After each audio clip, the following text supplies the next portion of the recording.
Hi.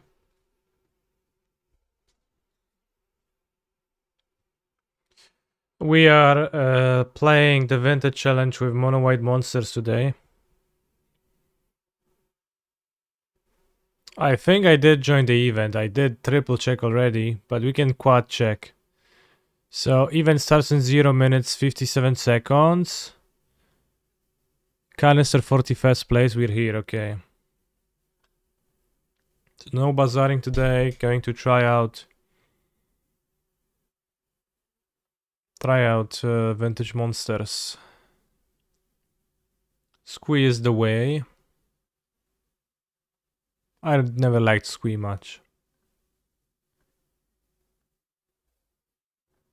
It always feels like very, very vulnerable deck. To an extent, all the Bazaar decks are. But Squee.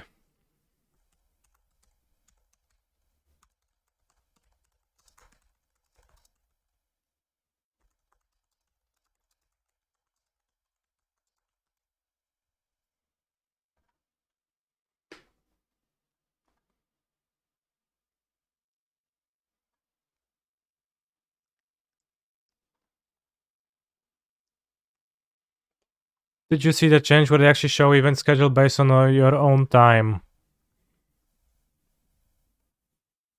Starts. Okay, maybe the.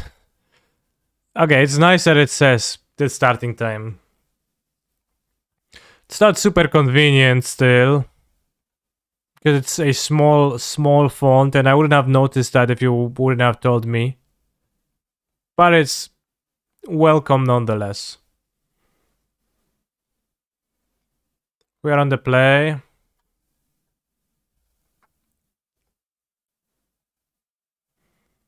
We have turn 1 pass, turn 2 nothing, turn 2 spirit.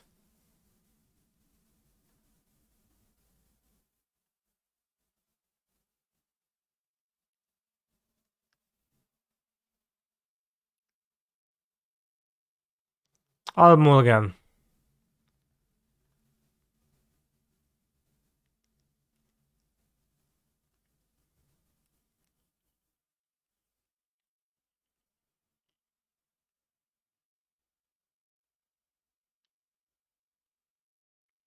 Maybe Chalice on 1. Put back Solitude.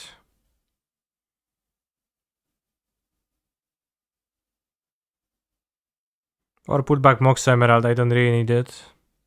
Let's put back Mox Emerald, I don't need Mox Emerald.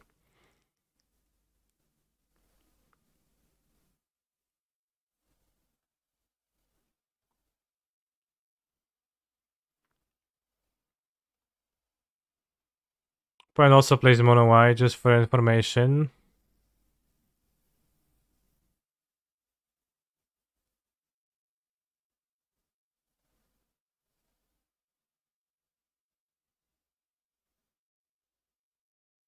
How did you know that? The bot didn't say anything. Chalice 0 even in the dark, right?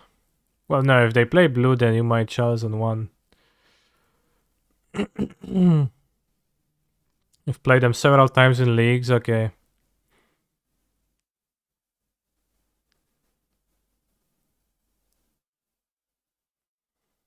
Still, out on the play, Archon seems good.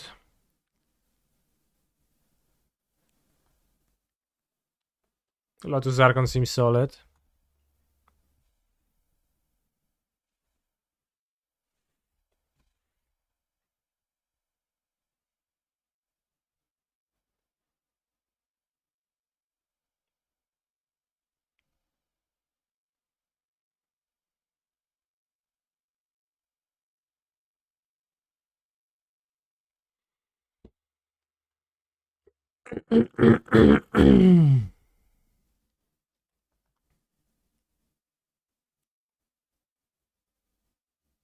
Fuck, I was supposed to play the fucking Chalice first. I forgot. Expressive iteration, okay, I'm glad.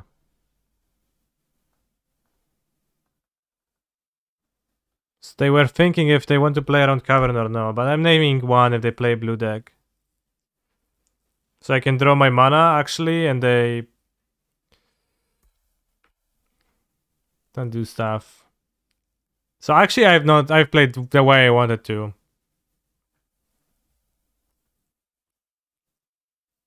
I think I did it the best way I wanted to. And worked out. Mox Ruby, what's that? Ren and 6.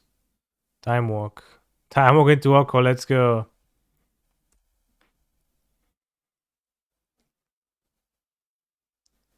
Oh yeah, waste this away. No, don't, fuck. This sucks. This fucking sucks, bros.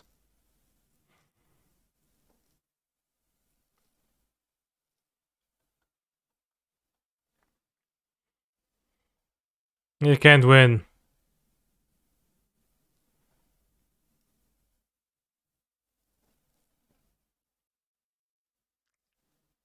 We don't even know if they're off or not, but they don't need to reveal that. They just plus Ren, retrace Time Walks.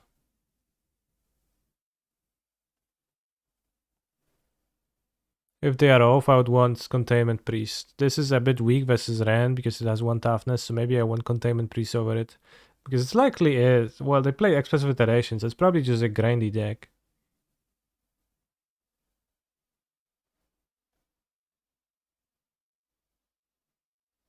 Piffing Needle, Ren. Lauren off if they play off. Removal for creatures. You have iteration against which Spirit of the Labyrinth kind of sucks, so let's do this. Let's keep 4 removals. Lauren is also 1 toughness versus Ren, but maybe I want more Solitudes for the hardcasting opportunity. Against all, if you would want more STP to exile the Angel, they go with the Angel.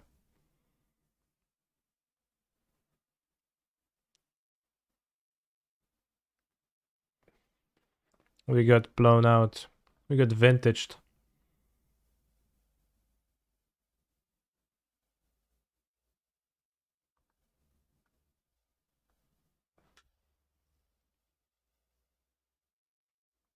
Canister, I'm sorry to say, I don't think this deck is good as it is quite behind versus Bazaar. Is that true? I don't have strong opinions on that. Strong knowledge.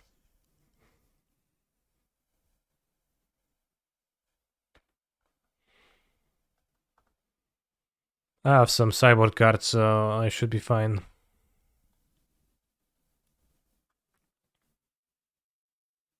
Keep.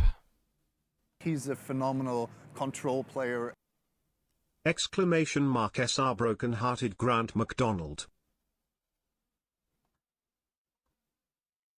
Thank you for the 20-month strike, Durset. Very nice to see you back in the chat. At broken hearted, alright, we'll let it fly. This moment.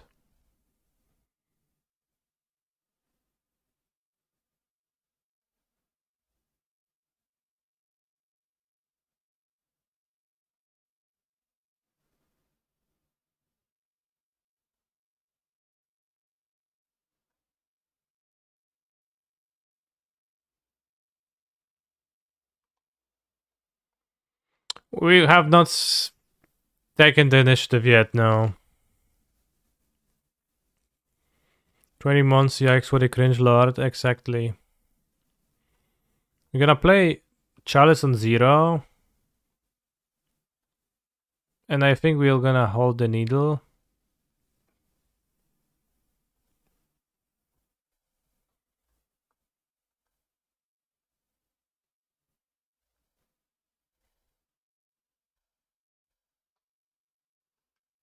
Because I'll needle when they play something that I want to needle.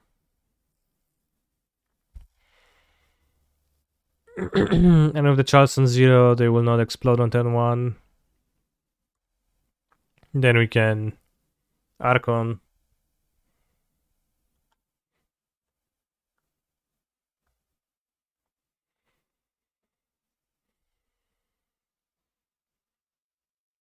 Only, in parentheses, Kanye has such devoted fans.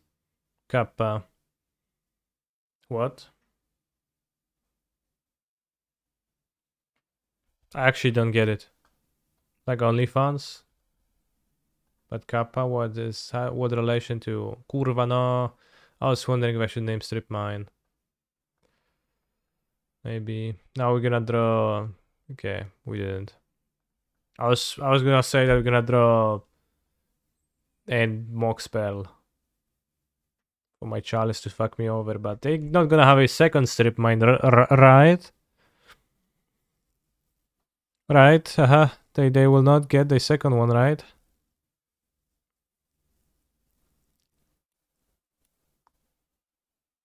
There is simply no way, right? Deathrite Shaman, so absolutely a fair deck.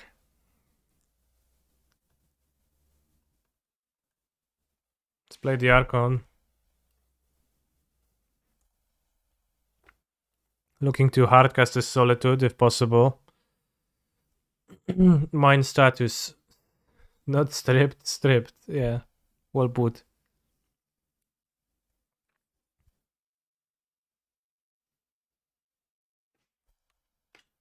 And now my opponent has the indecency to exile my planes. Kill my Archon, okay.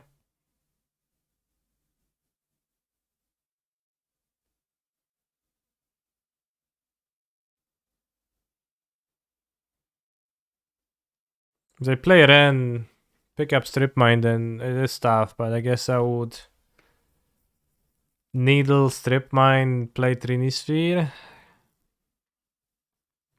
Cross fingers. Cross a lot of fingers. Green, okay. Can you Needle Deathrite Shaman fully? It's not a mana ability, right?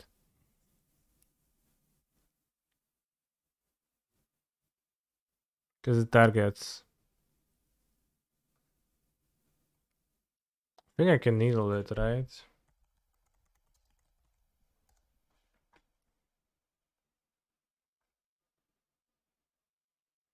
There's not a mana ability. It uses the second can be responded to, yeah. Like, obviously it does that, I know that, but I wanted to double check.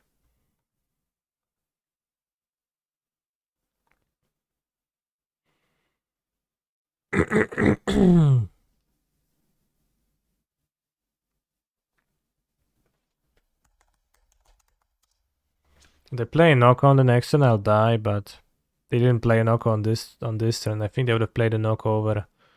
No, they couldn't, I guess.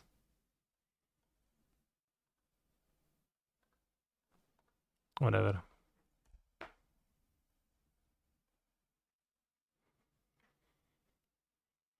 So any land makes my Solitude castable, which is okay, and then any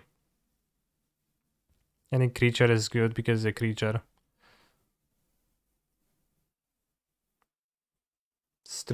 Not strip mine.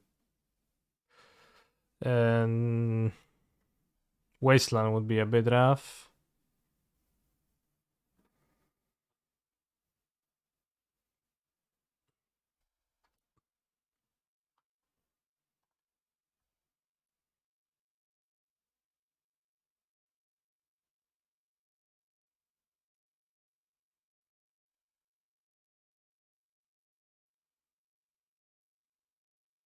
Narset, okay. Well, that draws my opponent good cards, so it's a bit scary. Puts Lightning Bolt into their hand.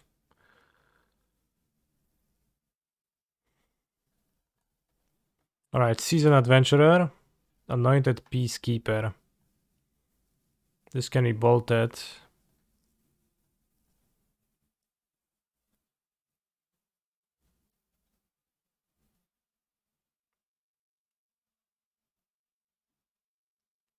O ja pierdolę, ale chłop ma łapę. Dios mio.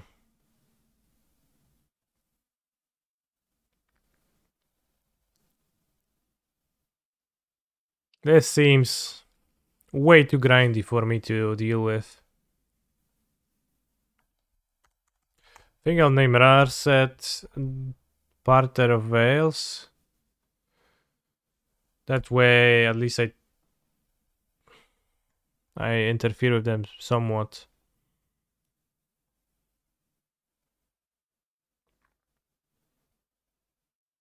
Naming Bolt Time Walks. Well, naming Bolt makes it cost 3 mana, which it costs 3 mana. Does Bolt cost 5 if you name it? No, this makes it cost 3, and Trinisphere checks if it costs 3. Control player. It does cost 3. Exclamation mark SR Cypis Karaluk. Karaluka. This song is insane. It's been stuck in my head for a week after you first requested Darmek. On mnie rucha, a ja jestem sucha. Czemu masz suchego karalucha? Jestem sucha jak bułka paryska. Bierz go, baby, do pyska. Time walk, sure.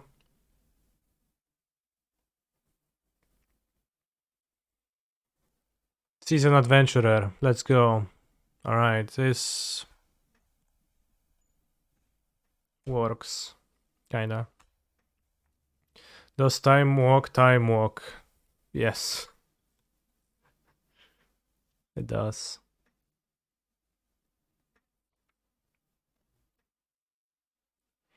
Would I consider running the Monumental Facade in Titan so you could attack your opponents for lethal with an oiled up Titan?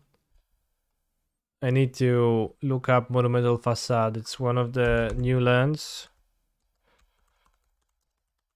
But what does it exactly do? Remove an oil counter from the Monumental Facade. Put an oil counter on target battlefield creature you control only as a sorcery. A little oil. Together. Sometime. Sounds good, yeah.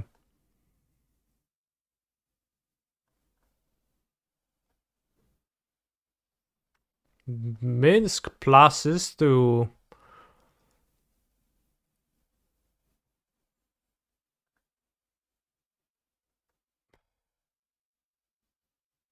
Should also duck me. Doesn't play D, yes me, I'm so fucked. Minsk pluses to put 3 counters. 3 counters! +1.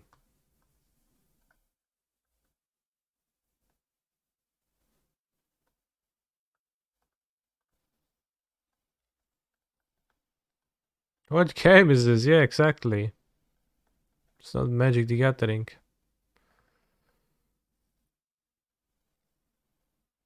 Something on an entirely different level. My opponent is otherworldly. Played a vintage match today where I went turn 1 Black Lotus miss and boo and then they conceded. I mean, it doesn't sound very surprising, right? Oh, that's an okay draw. We have to kill Narset. Because otherwise my opponent can... No, actually we don't. Because they +1. I draw 1 card and I discard 2. So that's fine. So let's attack Duck.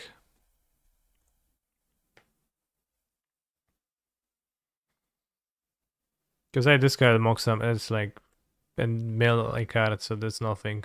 We don't need to kill Narset.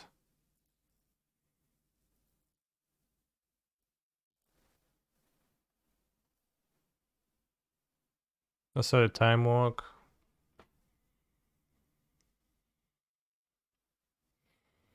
Well, it's not just him. I draw 1 card because it's their turn, and I can draw 1 card per turn, right? It's not him, it's...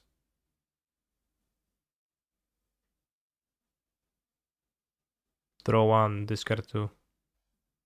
It's catalog, but it's the other way around, so it's catalog. Go... Catalog. Goal attack. I played a vintage match today where my opponent went to one Black Lotus Mission Boo and then I conceded, yeah. I think that was the Enduro set actually. But it's pretty funny.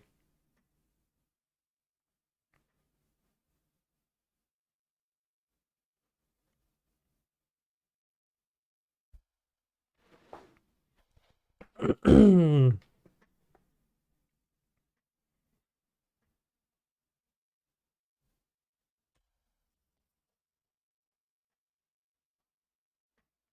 hope they play Mince and Boo right now.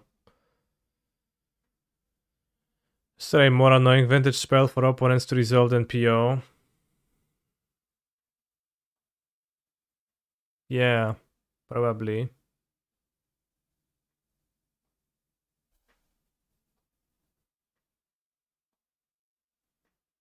Coveted Jewel? Why is Coveted Jewel annoying to resolve? Mordo, zmiłuj się, no. Planeswalkerzy.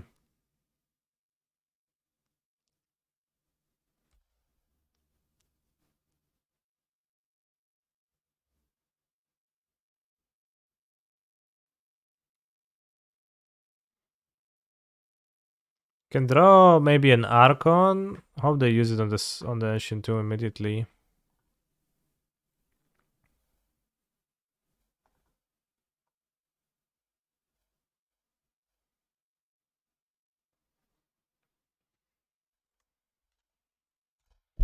I mean, annoying vintage spell for opponent to resolve. You mean like the amount of clicking that they have to do, or like the way you get annoyed when you see they play the spell? Thalia is not horrible. Can attack Ren.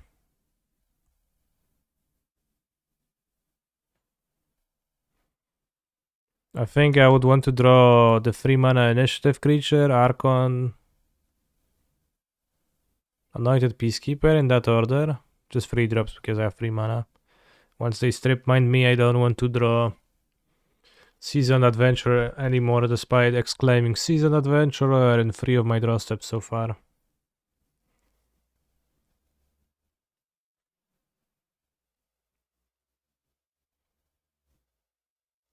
But I can't play Minsk and Bo right now, which is good. What the fuck? Bro!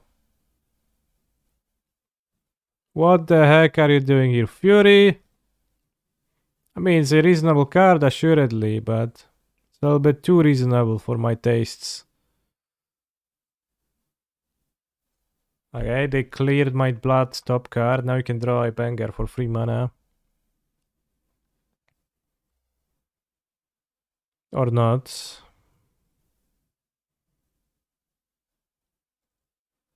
Well, so now they exile the Ragavan, now they'll play Minsk and Bo. Minsk and Boo, it's so good.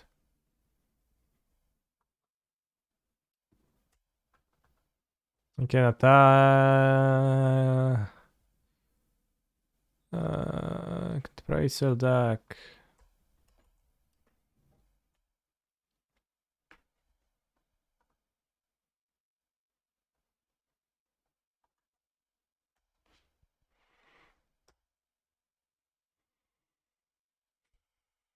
I think at this point the Engineer might not be good enough, though.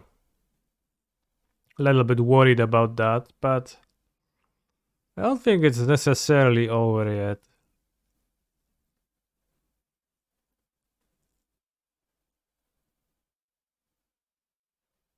I mean, if they -2 Minsk, then they draw 4 cards.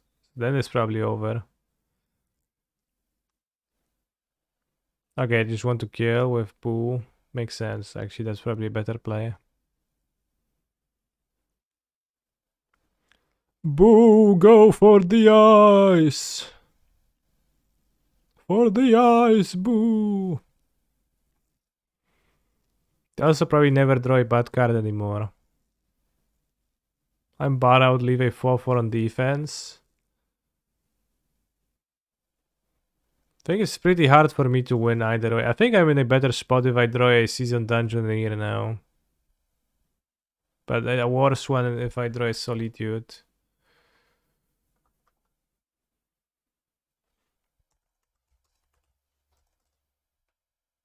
Timeless Heroes, right? Yes. Steal this. Alright, now Seasoned Adventurer top deck. Minsk and Boo Enraged. I think the previous Minsk card doesn't have Boo. Although it still makes the Boo tokens, but it doesn't have it in the name. Ren, Strip Mine, cool. Do you think they play Oko too? They assuredly play Oko.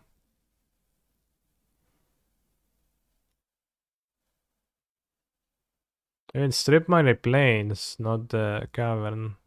Which is a bit odd, but...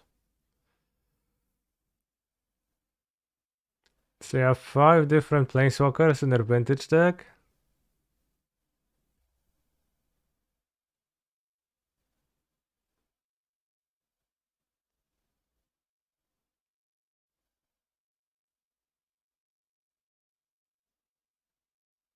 Wait, Narset is kind of fake. Planeswalker. Alright. I give up. This does not look like a good matchup. This is game 2. Game 1 I got absolutely owned by Force into Wasteland your land. I just couldn't cast anything over.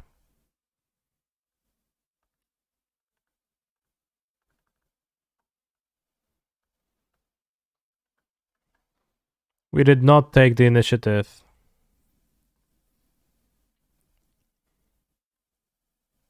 Whatsoever.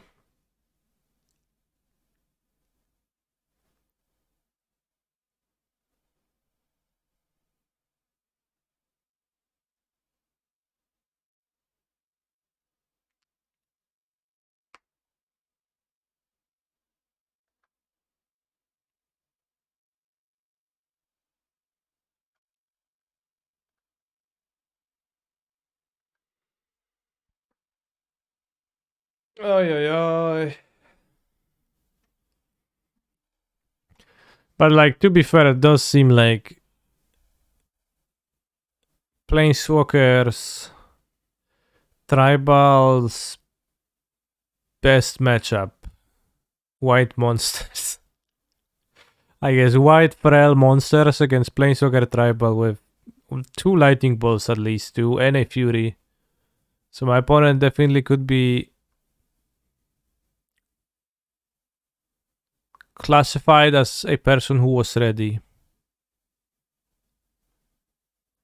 Zayat in the chat claimed that they only ever played White Initiative in leagues.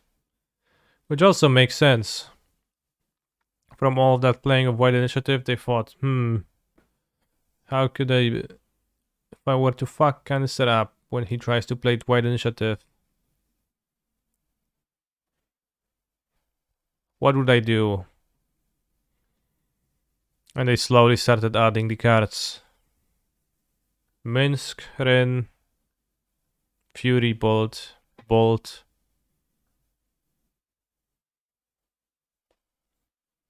Estebalt / Valky multicolored. Can fetch with Glittering Wish, question mark. No. Outside of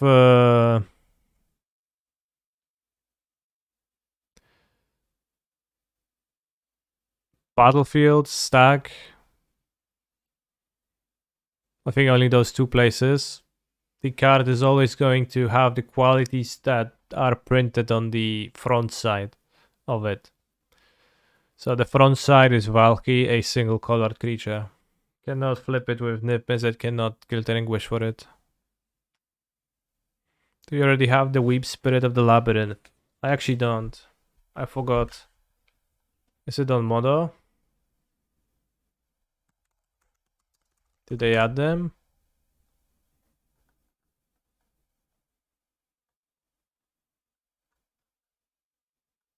Spectra Sailor is not there.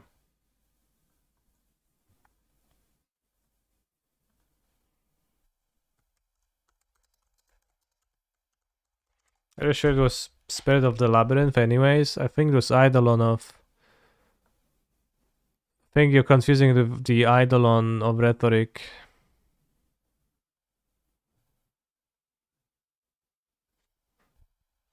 Not Spectral Sailor, bro. Well, Spectra Sailor had the Wii version too, so that's why I looked up that.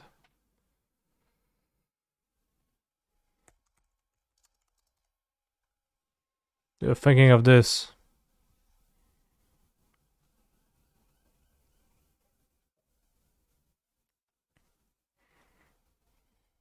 Theros human philosophers were at marked disadvantage due to their need to pause for things like food or sleep. Very kawaii. Idol of the estate in Scotland, yeah. Ha ha ha, funny. The flavor text? It's pretty funny, yeah, because the spirit philosophers, they don't need to do that. Anime girls don't eat or sleep. True. There might be the pictures of them doing that, but since they don't exist, they're just drawn. They don't actually do that. So it sounds truthful, yeah.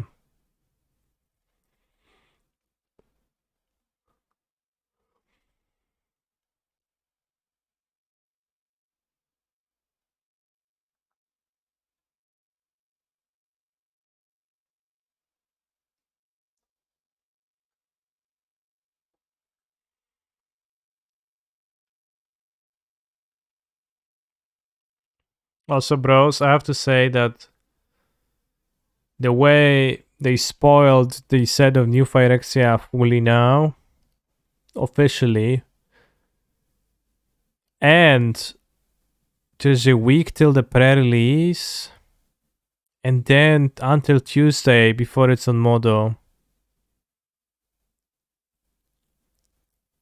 is annoying blue ball feeling.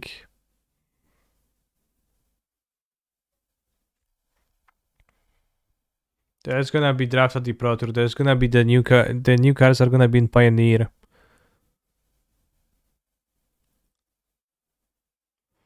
And you can't play them. You know all the cards, but you can't play with them.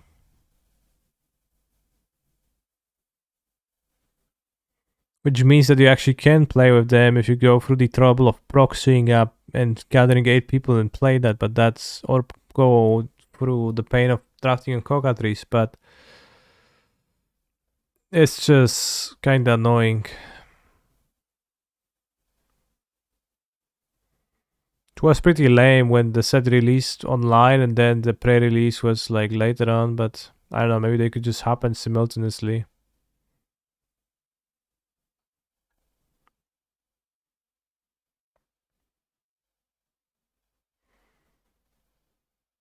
And I would also like to play Pioneer with those cards, and I can't. You know, some ideas you want to try. What is the most frustrating is actually not the fact that, you know, maybe it's gonna... I don't know, just the fact that they spoiled this, that it's spoiled, then you have to wait. It's just always gonna be frustrating. Also, don't necessarily have issue with having little time to prepare for a tournament.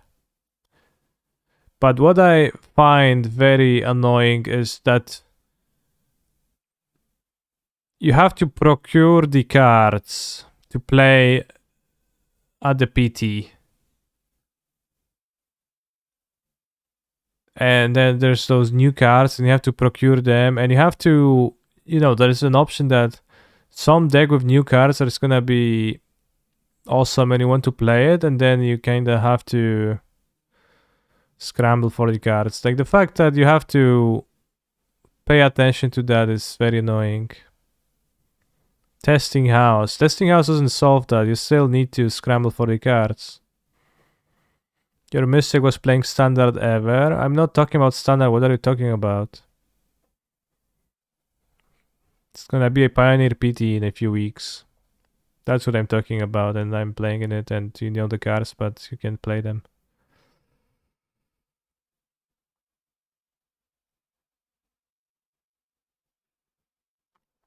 Nobody brought standard. It has no relevance. Play Hammer. Well, I would like to try Hammer with the new cars. The Cacophony Scamp.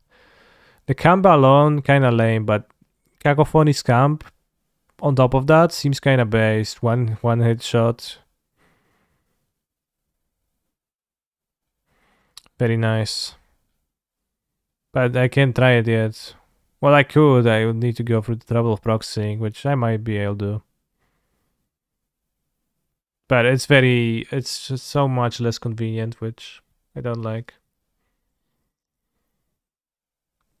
Set is available on Modo on 7th of February, so it's in 10 days.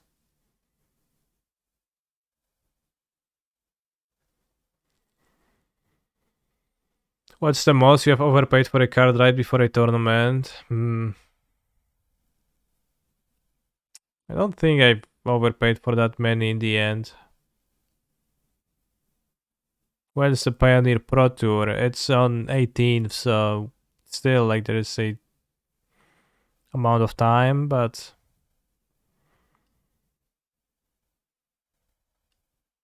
Might is the strongest addition, I think. Oh yeah, the Might is pretty good too.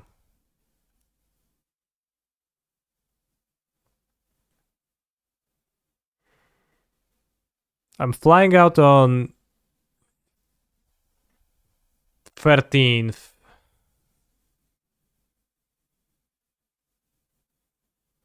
And I'm drafting here before tournament for the last few days. I also have a tournament, the tournament on Sunday or of 12th of February. There is this Paprika series tournaments which I'm sometimes going to, which are the local Polish series. And the organizer of Paprikash decided to crown the past year of tournaments with a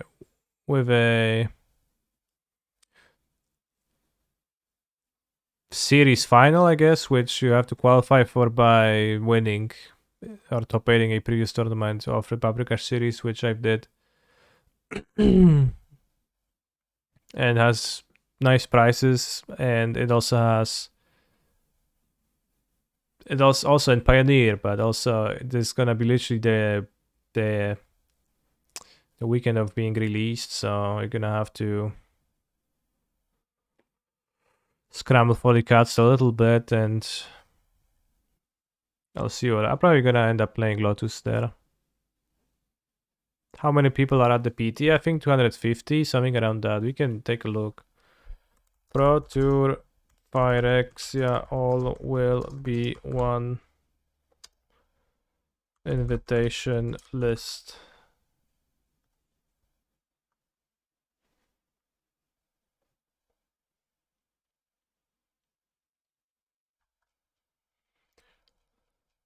Actually, they don't list the numbers, so we don't know. Yo Akaike, World's XXV competitor. Nolan Allen, Regional Championship. Alvaro Almeida. Villalobos Mijares. Tommy Ashton, Pedro Avena. Do you think the viewership will go back to previous paper PT stats, 50k-ish? I don't think the PT had 50k viewers. Are you sure of that?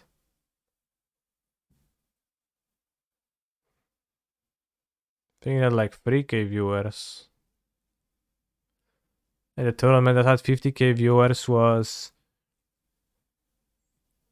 the Invitational and other arena tournaments, but there's been reasons to suspect that it's been embedded on some wiki pages, which boosted the view count or something by a lot. Because it was pretty unnatural and was like kind of surprising to see, like 50,000 people out of nowhere just started watching Magic. Where would they come from?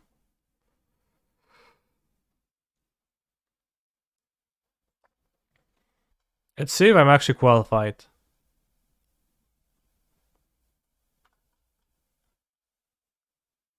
Oof, I am. Good. It would be kind of rough if I was to go and they would told me that I'm actually not qualified because something, and I would be like, oh, I see. John Finkel Hall of Fame. I mean, I was super hype at the beginning, sure.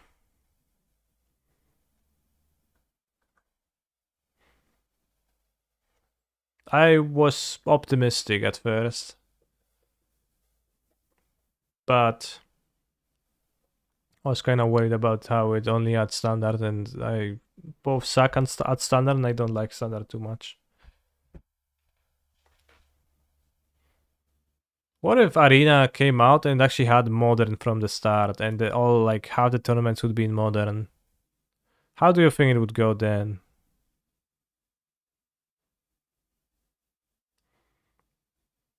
Free best of one game, 2 deck format. Yeah, that was good. Because I won lots of money on the tournament. It was not a great format. Playing Amulet on Arena sounds miserable. Sure. I don't know. I don't think it does.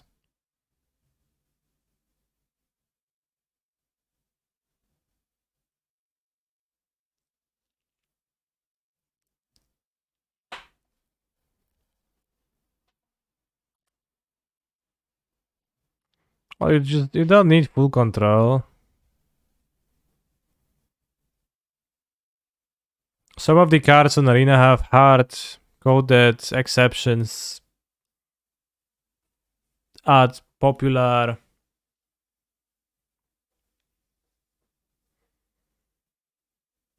interaction points. So Legion Warboss eventually got hard-coded to give your opponent a priority pass before your opponent goes to the beginning of combat. So you could just do that for the relevant cards. Of course, you have to trust the developers to do that to be able to play Magic. Link, please, to the invitation list. Sure.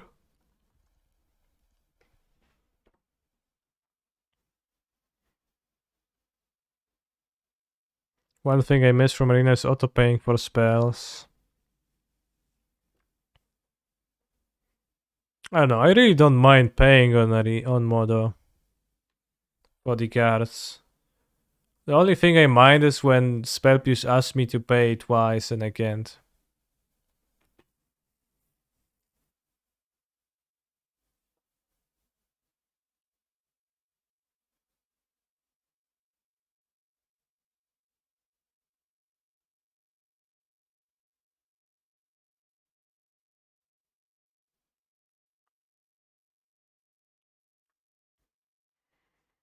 Imagine Wall of Roots on Arena. Maybe it was finally top for... Maybe the game-breaking bug of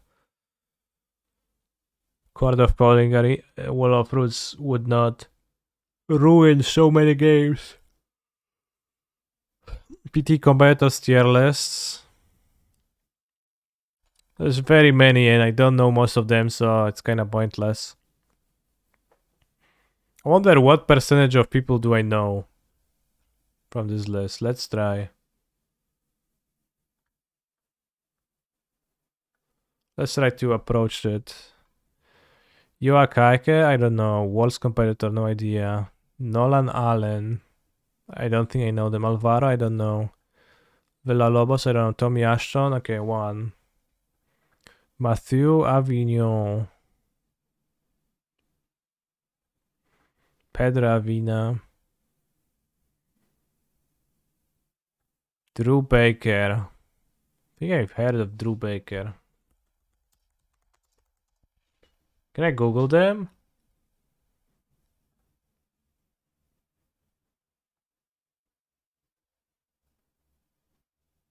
Okay, I have no idea who Drew Baker is, actually. They have results from New Capenna Championship and World Championship XXV.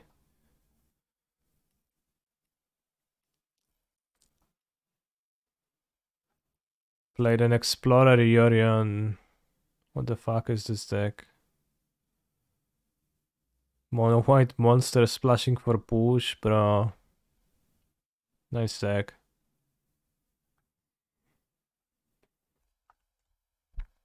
Okay, so I know one person. Michael Belfato, Bergelin, Bernard, Sam Bouge, Chris Botello. I know Chris Botello. Are Hall of Famers still automatically invited or did they remove that? I think Hall of Famers can choose to get invited to one PT per year, something like that. Elio Busa. I know Elliot. I think I'll Google him to be sure that it's the same person I'm thinking about.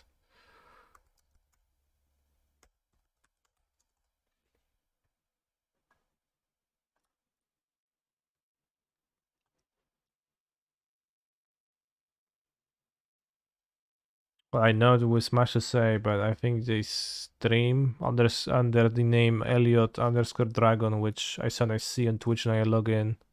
So let's say I know Elliot. Dan Brederhorn, Daniel Brody. I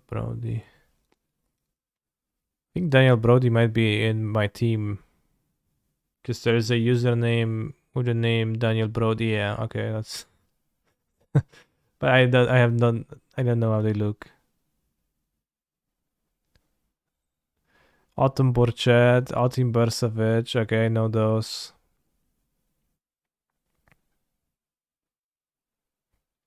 Chan Chinchu. Marcia Carvalho, right? 6 people.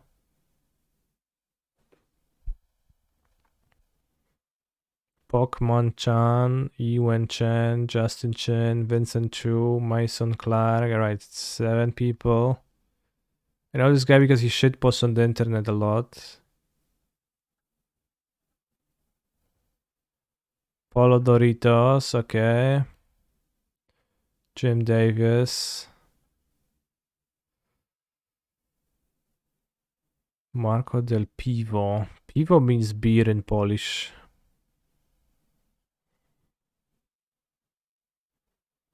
Eton Del Moro, João Manuel de Pras, okay. Kieran Dokia, that's Cherry XD man, actually.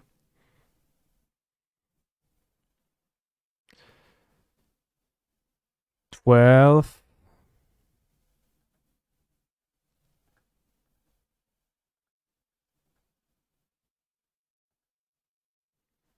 Was it 12 with Duke or 12 Dominguez? Let's say 12. 13 with Zach Doon. Amin Ebadi. Samuel Eberhardt. Keisuke. Willie Edel. Okay. Thomas Enevoldsen. Thomas Enevoldsen.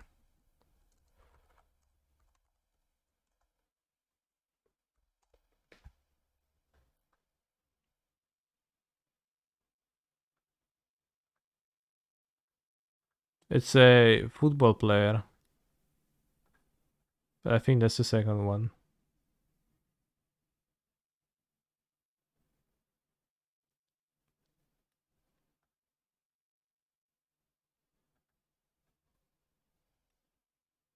Thomas Wilson is a Lampard friend, probably.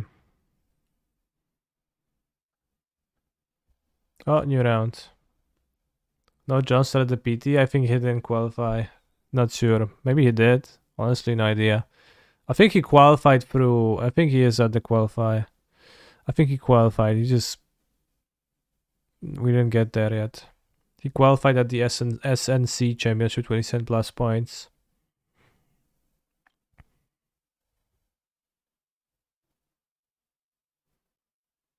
John Finkel.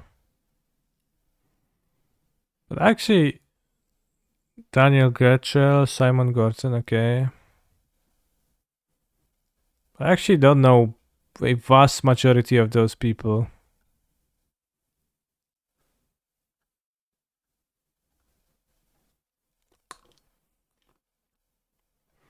No, Yuya Watanabe. No, it doesn't seem like he's playing Magic cards anymore. Even though he's not banned anymore, I think.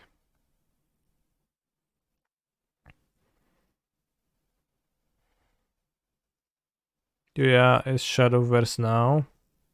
Yeah. On the draw, maybe let's keep Spirit instead of Thalia. I think I want to freelance.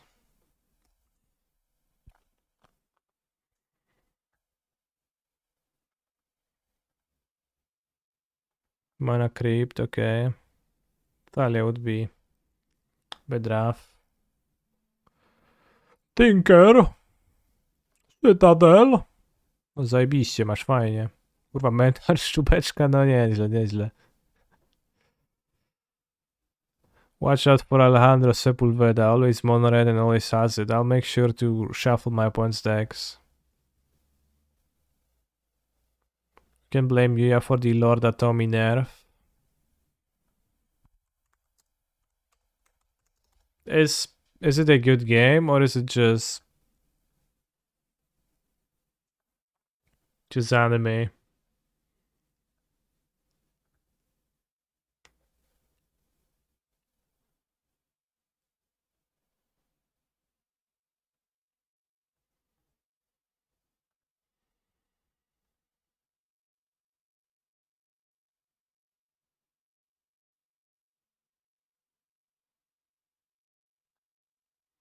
Great games on phone.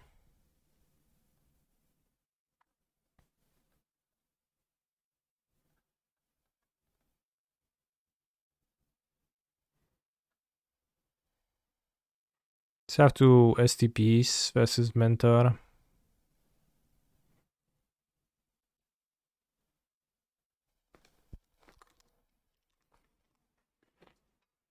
I think this mono white deck kinda sucks a bit. But let's reserve judgment for a bit more. Could keep this because of the chalice. Just no turn to play is a bit scary. I can't draw mana, but I have the mind break trap, so maybe I can afford to be a bit slow. Although this and this is kind of a non-bow because this will not counter anything.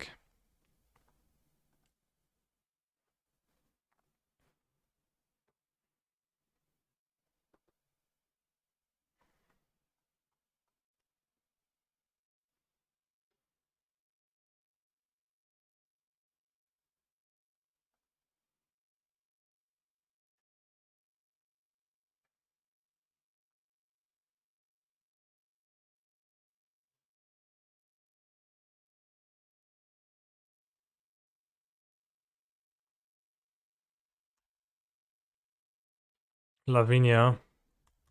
Azorius Renegade.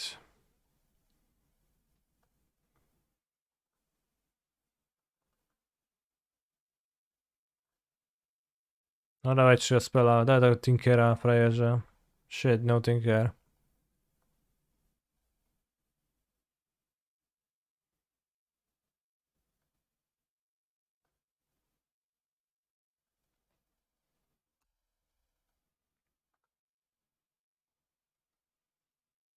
I think I want to waste because this doesn't do anything. And if I can mana screw them, then that could do stuff. I'm never mind like trapping. Who the heck? How the heck did I trick myself into registering mind break trap? That has literally never worked for me.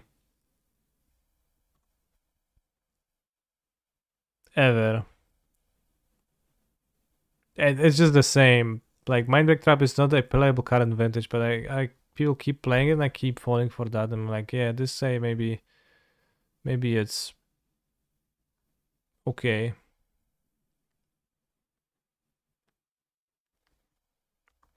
What the hell are you playing? Well, if you read the title of my stream, that might help you.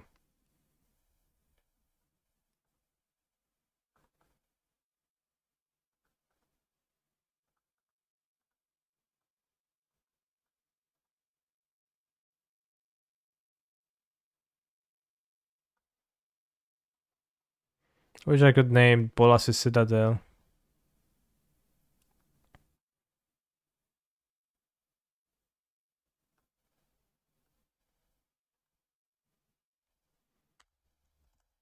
What's the most common spell in their deck? Paradoxical Outcome?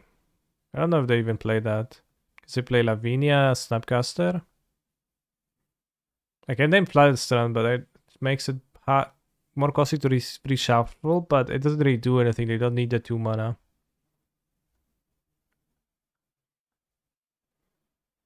Name top though. No, but they have. I want to name a card I have 4 copies of. I guess they played PO the previous game. That also helps.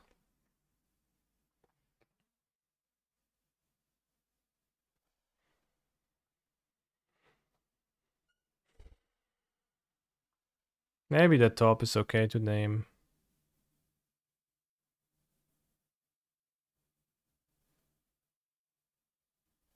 Can also name Force of Will. I don't think that does anything. It's not on top of their deck. It makes it cost +2 mana. I know what top does. They don't have the top right now. They have 2 tops in their deck, so yeah.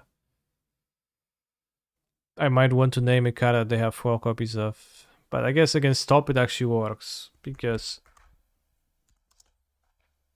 should have 2 tops and they will not be able to use it. Seems good.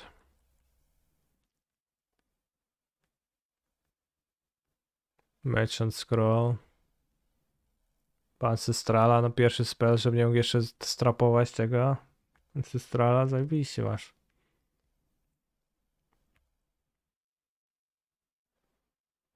Is this considered outside assistance? What else?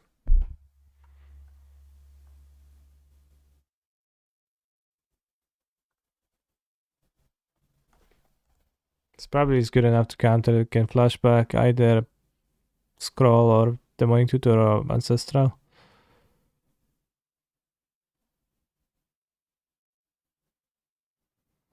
Top less than pay 3 mana to rearrange top 3 cards to a library. True.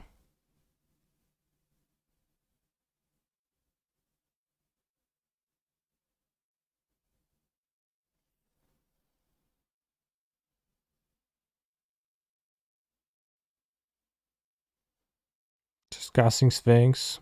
Based. On PO.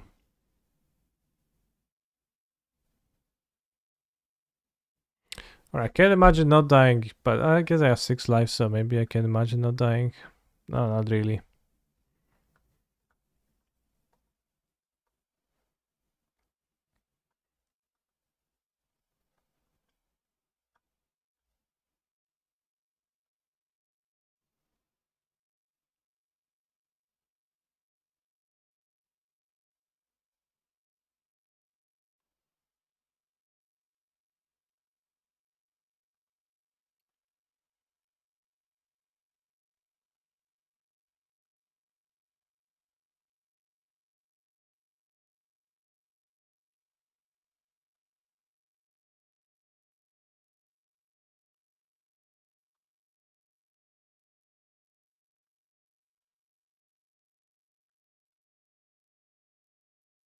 What does this song say? Exactly, it said cast a spell canister. Uploaded by Dr. Diamond 22 minutes ago. Puzzling.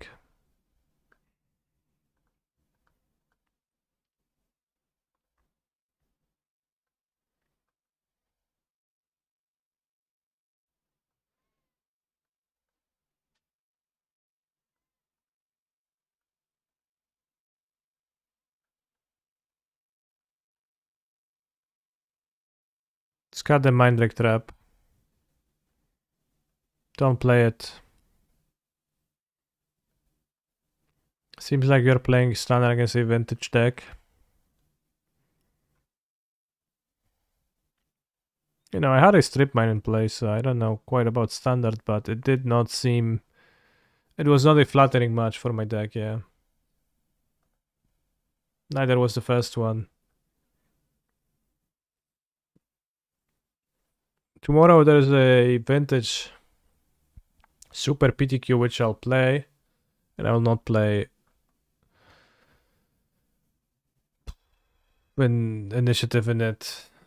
Would initiative break modern with no fast mana? Probably not.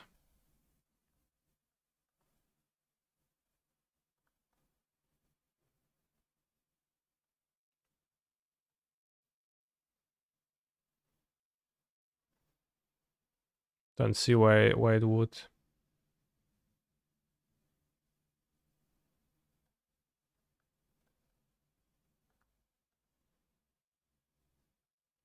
I'm sorry I'm not subbed at the moment. I'm trying to cut down my spending. That's very reasonable. I never played Magic in my life, so take what I say with a grain of salt. I agree. Let's name Sowing Salt, speaking of grains. So the card costs 3 or 2 mana. It is not red, it is a common. It does not have a subtype. So it has to be an enchantment or a instant. And it's older than 99. Than the vial set. The flask set. Counter spell. Let's try that.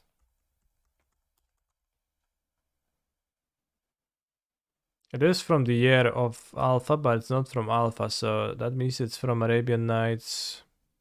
Okay, that means it's from Arabian Nights. It is... Counterspell was an uncommon? Wow, sick stuff.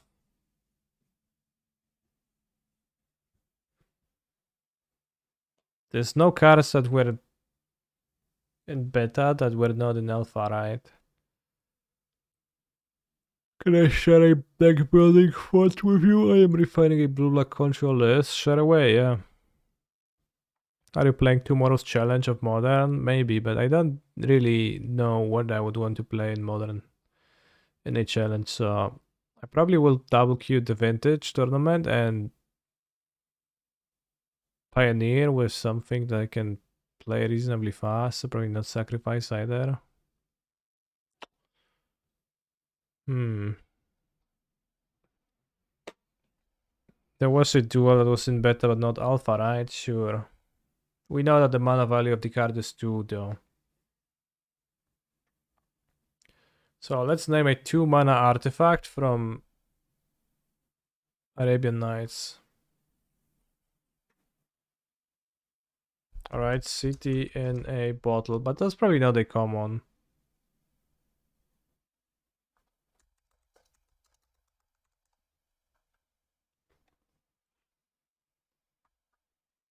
It was a mythic rare and rare in the original printing. It's not very helpful. Unfortunately, I don't know Arabian Nights cards, so... The card does not meet Magic community standards. View anyways. Jihad. White. What a sick card. View anyway. Stone throwing devils. First strike. Sure.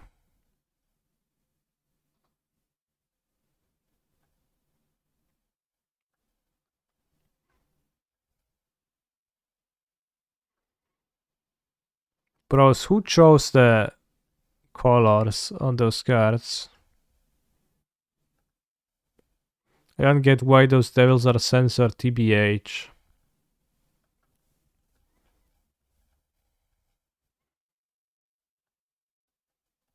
The card depicts literal devils throwing stones, but stone throwing devils also like...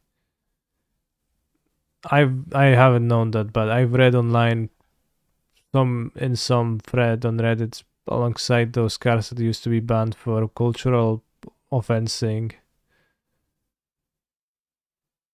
Vness, it's some way you can refer to people, which I don't remember exactly, but with the way the card literally depicts devils, it's kind of wonky. Shahrazad is probably a rare, right? If I had to guess. Yeah, it's a rare. But it is pretty odd, and I've done it's It's pretty odd to me. Did I win? No. I did not come close to winning a game. Board wipes are kind of a scam in 2023 post-sport because you wipe the board, they hit you with mutavaults or resolve a non-creature element. You might be better off just trying to get situational better cards and ways to gain life to keep playing your cantrip into instant game. That's true, yeah. Board wipes are not often good nowadays.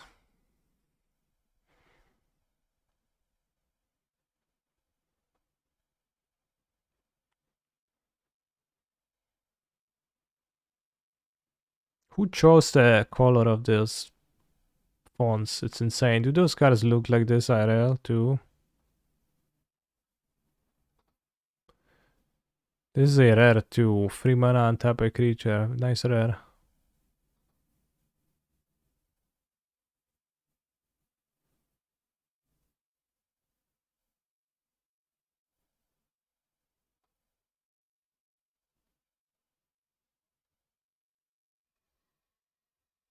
What this card? Hasran Ogress. Damn. Huge badonkers.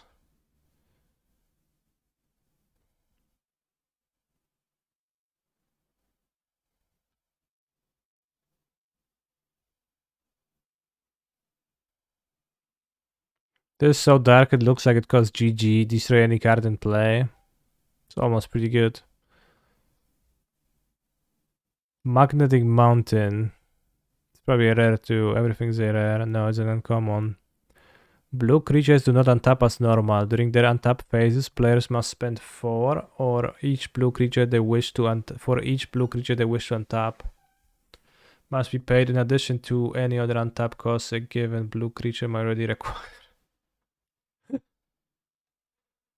Magnetic Mountain.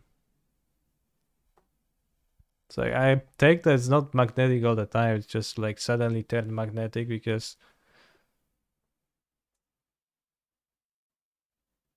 didn't really draw metals earlier.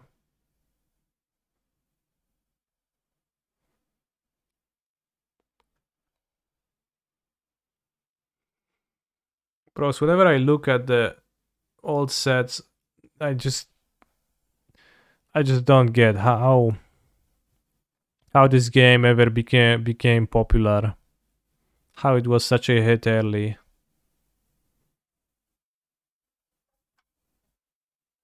Alibaba. Red tap a wall. Alibaba. Creature summon Alibaba. This is so good. How much is it? $32? Okay, not much. Well, a bit much. Internet and TikTok didn't exist. Yeah, but like just looking at those cards, it's hard for me to imagine a person having a good time.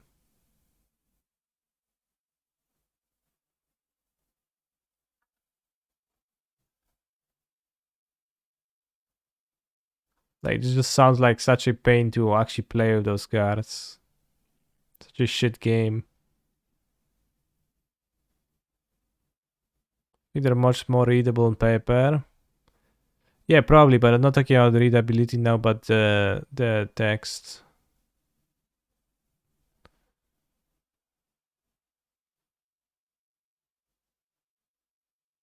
I think alpha and beta were so well designed / contained. Were they?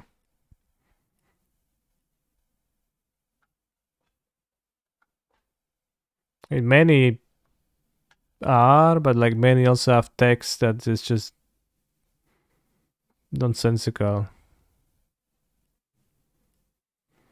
Would Juzam Jin be modern playable with cost black like it kind of look like it does? Black for a 5/5? Probably not. With a downside.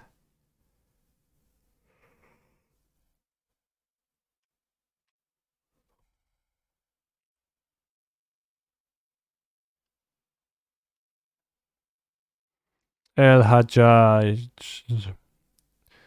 You gain 1 life for every point of damage El Hajjaj inflicts. 3 mana 1/1.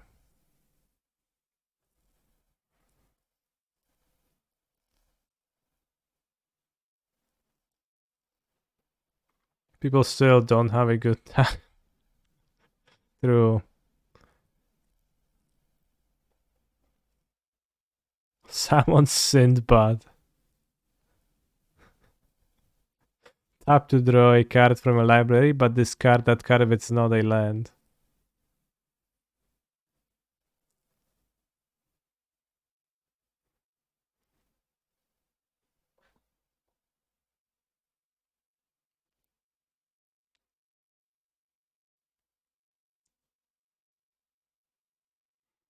Look at any of those cards that have some sort of weird expensive cost per turn. You can see how the game was designed to be much slower and the sort of D&D inspiration where your abilities cost mana per day / turn, etc. Yeah, but I did print Counterspell still, which trumps all of that so hard, right? And many other cards.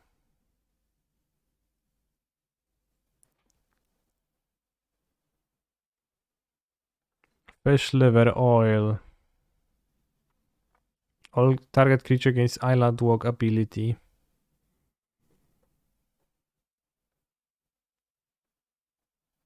Fish liver oil.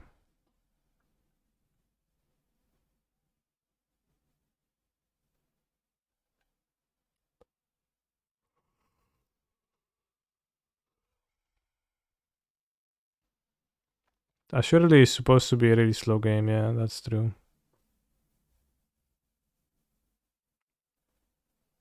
Tap to destroy Nefrit or Jean, King Suleiman.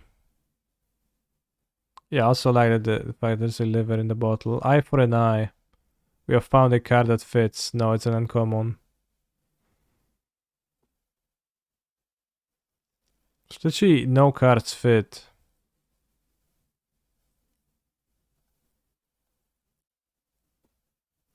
Camel. No, but camel has the subtype. It has subtype camel.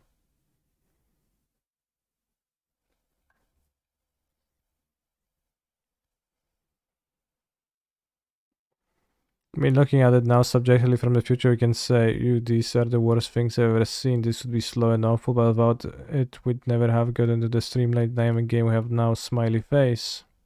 I'm not questioning whether we would have gotten there or not, but I'm just saying that looking at those cards, this just does not look like it produces good times for the players from my perspective, which is why I am surprised that the game, got where it is.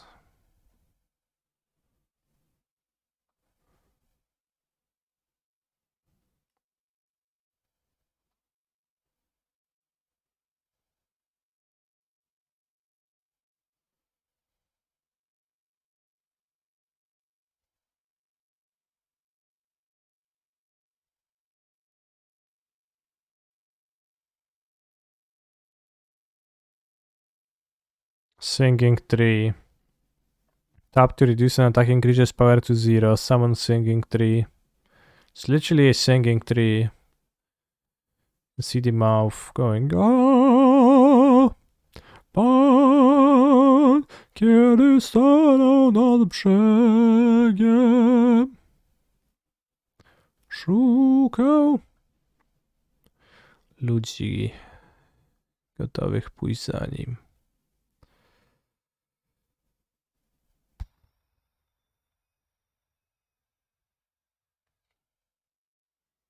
No cards fit, what the heck?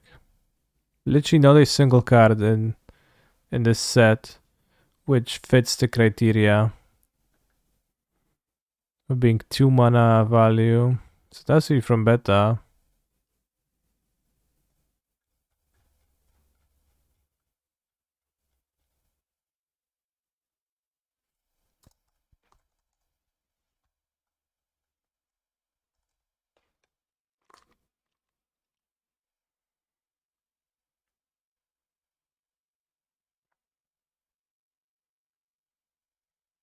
I mean,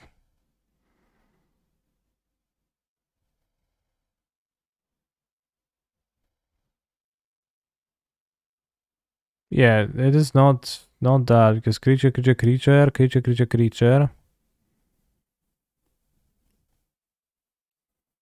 How much was the card for the with the horse on it? It wasn't good, no.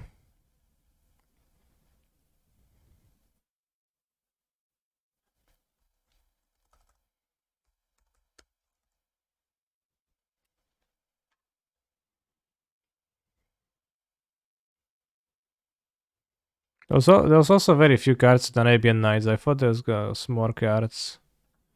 I thought this card was banned.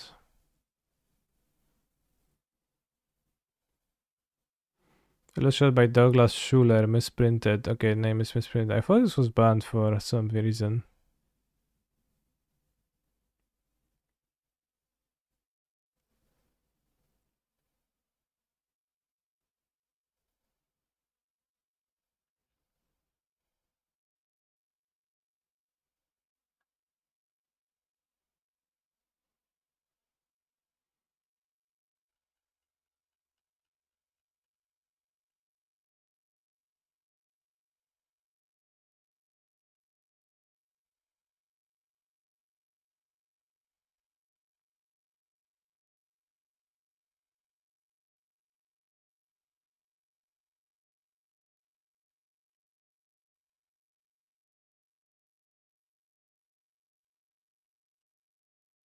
There was probably one circle that was not in alpha, yeah. Has to be that, what else?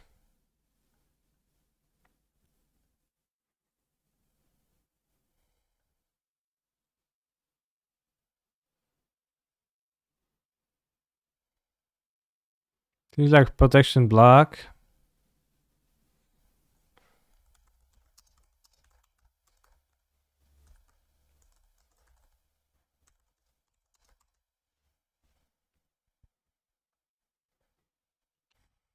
Alright, we guessed. Although we did scryfle a bit.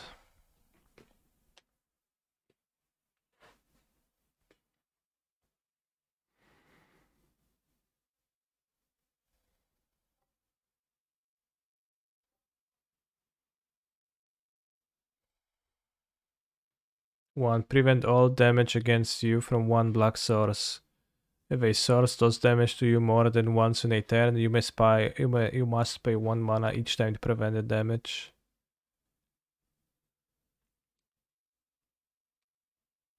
The circle actually isn't black. The outside of like everything else is. The circle is actually golden. Insane if you think about it.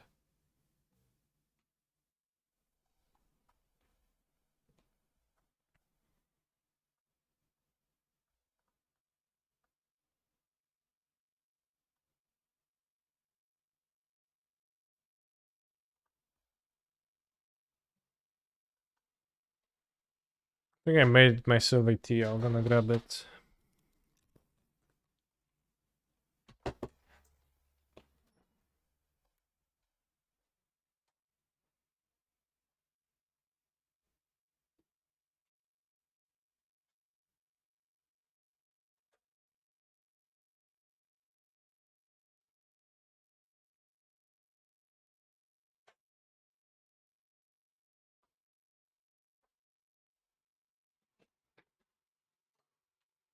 Bro, so I never made the tea. I just put on the water and then I boiled it and then I forgot about it.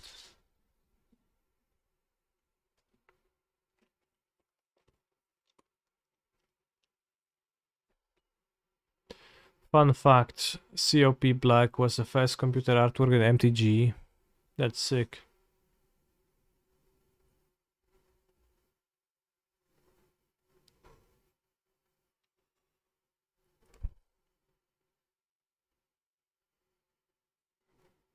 What drafts are available? Dominaria Remastered, Brothers War, Dominaria Remastered.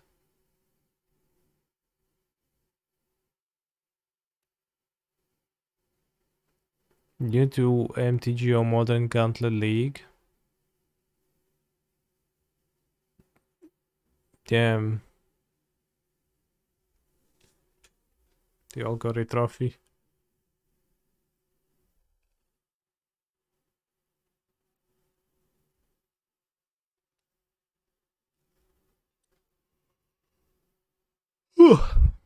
We actually can't know what is that event.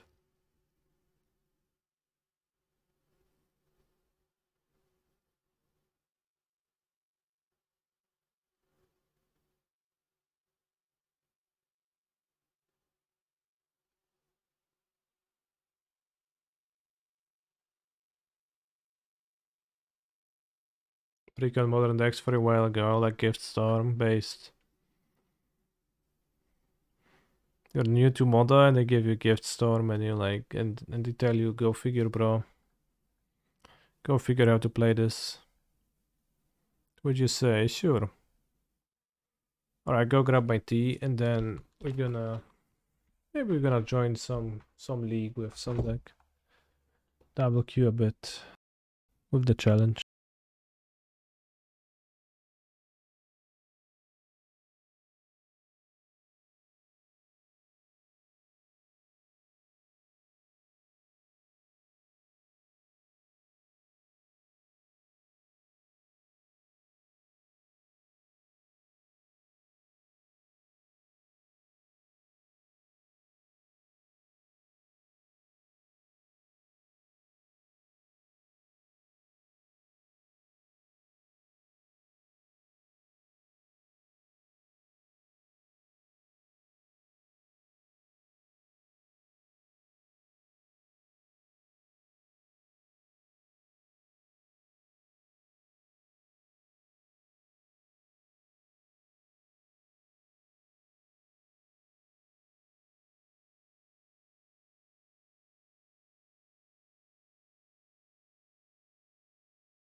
Minister is not currently playing in any tournaments. That does not seem particularly true, as I am a member of the Modern Challenge.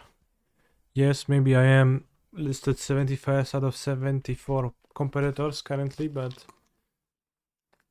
it's no reason to disrespect me and tell me that I'm not playing in a tournament. It's a bit much.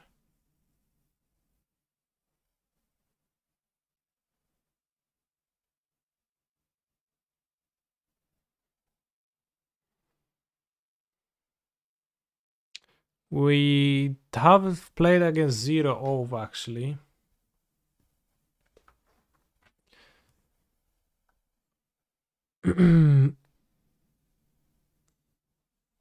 So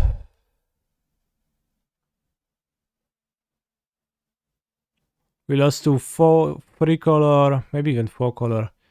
I think they had the black mana, so that was probably for DRS. We lost to Rag, grindy planeswalkers with expressive iteration and all the kinds of planeswalkers in their deck. And then next round we lost to PO. Oath was not present in our losses, although it did sure seem like kind of an off deck.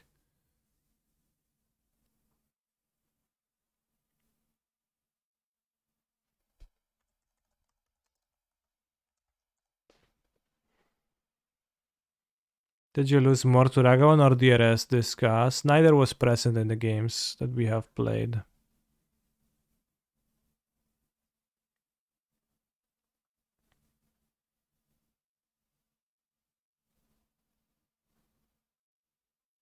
Can play quick game. Okay, one more player, so I'm not gonna double queue now, but you can double queue with mono green.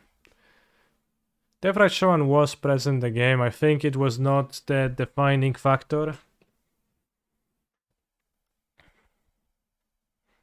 I think Ragavan would have been stronger in that spot, and I would have lost harder to it. Of course, probably plenty of games can be imagined where DRS would be better and Ragavan would be poor because I would be able to block it, but we did lose to Fury, which Ragavan was pitched to, and my opponent actually had both in their deck, so...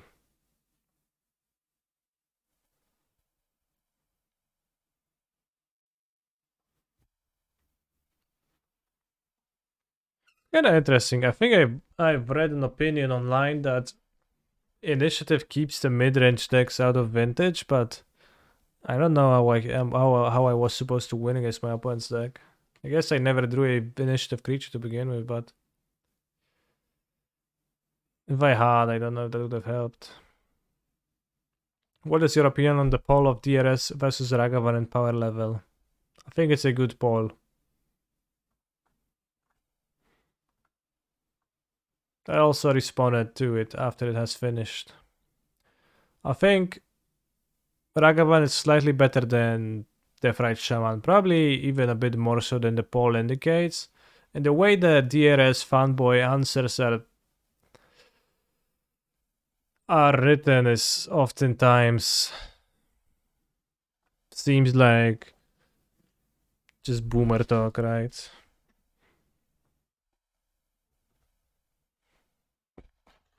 Many people with the same argument of, oh, I guess you haven't played against DRS in the Legacy to know how freaking powerful it was. You just don't understand. I don't know, bros. It's true that I haven't played Legacy back when that card was legal. But I would vote for Ragavan, and I think Ragavan is a higher ceiling, lower floor card, but I think on average it's slightly better than DRS because the ceiling is so high.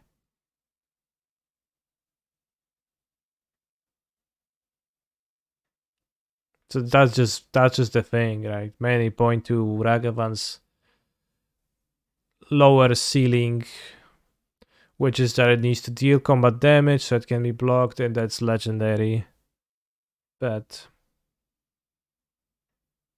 which would be stronger in modern, Goblin Lucky, DRS, or Ragavan? I think Ragavan is stronger than Goblin Lucky.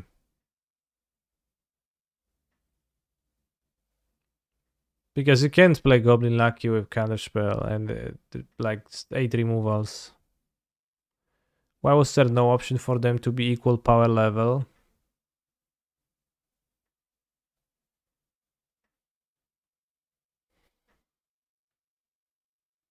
You can't just not vote, it's gonna be the same. I guess I don't know, I don't have the information on what I think of how many people think it's equal power level, but I didn't think of that as a popular option. Maybe if we wanted to keep the poll more honest and more closer to the truth, then I guess you could include that, but it seems ignorable. It is 100% DRS, sure. Sure. I don't know, that level of conviction is weird to me when you say it's 100% DRS. Like, it's tiny bit better at best. Neither card compared to the other. They tiny sliver bit better than the other. It's like, have you played Modern during the DRS time? Yeah. I've also played Modern during the Ragavan era. Have you? Is Mono Green still the best deck in Pioneer? I was supposed to answer a question, but I got detracted. Well, the way your question is phrased is a little bit tricky because I think it never was, so... No? I do think that Mono Green's position got a tiny bit better metagame wise lately because it's been not as popular because it's been hated on, and then it dropped to a pretty fringe deck and compared to what it was earlier, and then people have less incentive to play hate, and it's gonna ebb and flow, but it's a strong deck, but I don't think so.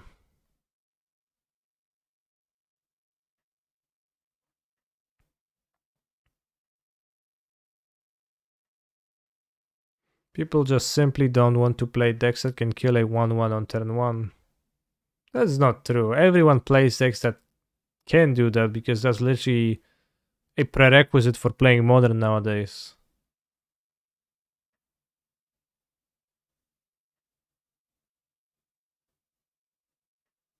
I mean for Mono Green, okay. Yeah, well, it's not as simple as killing the 1-1 for 1. But you can see how in Modern Living End died, and it just doesn't exist. Only Rhinos is played as a Cascade deck, and that's because Rhinos gets to play removal for Ragavan, and Living End doesn't. I think it's as simple as that. Like, you look at the decks, they all heavily account for Ragavan, and even then Ragavan is still played in 40% of the decks. Is it because Marina Nate's on vacation? No, it's not because of that. Living End can play Dead Gone, but then the mana base is kinda shit. Not even the issue of the mana base, you need the cyclist to function, so you can't reasonably play the removal, so... Like, you can technically play Dead Gun or Bone Crusher Giant or whatever, you can do that, but... Then you might play Rhinos because you already put an interaction spell into your deck instead of a cycler.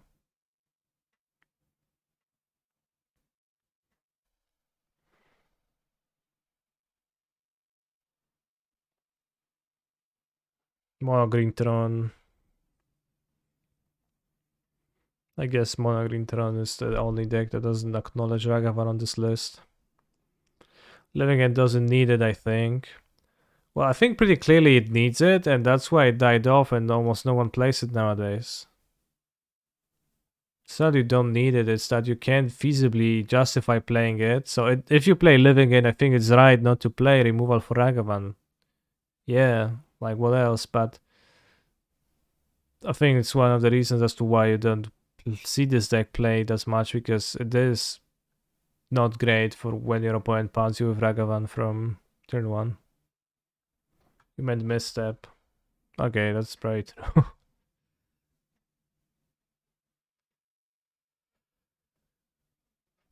Also think the Yoruban killed one of its strong matchups. Fair.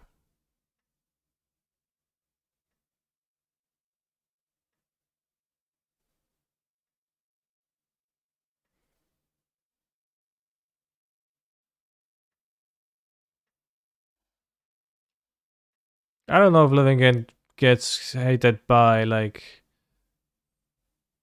that much else. I think if there's no Ragavan, then I think it's possibly equal between those two decks because there is significantly much more power in Living End.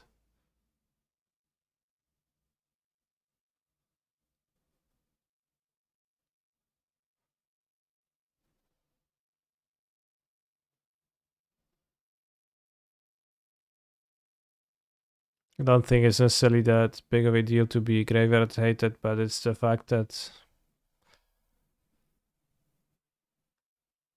someone plays a Ragavan the play against you, you just kinda can't win.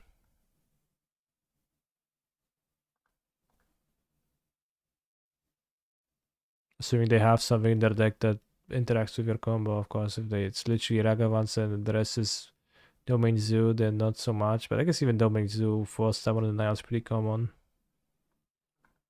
So yeah, even Domain Zoo.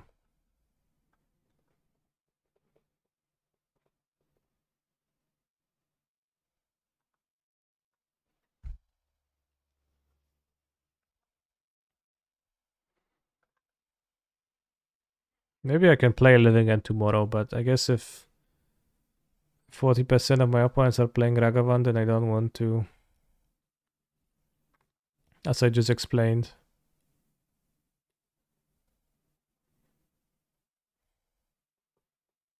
Ragavan is only the 4th most popular card in Modern. 34%. I feel like I kind of feel like my channel has become a like analyzing Ragavan channel. It's my brand now. I just talk about Ragavan. I don't do Bantok, but I do talk about Ragavan a lot. In all possible contexts. Just over and over. Reiterating the same arguments. Ragavan Spellfish and Flaster. Top played cards. GGLE. True. But if you play Rhinos, they also play this.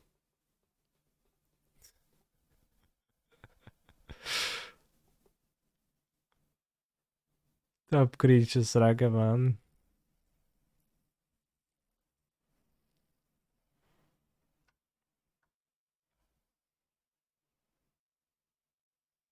If we go format staples, let's say vintage. Top creatures. Where's DRS, huh?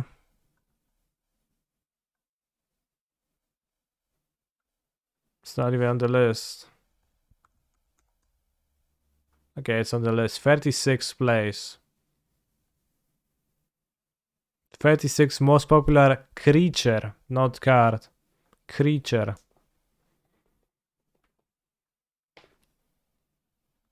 Ragavan. 22nd most popular card.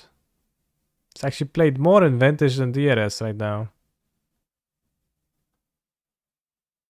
I thought it's gonna be the opposite.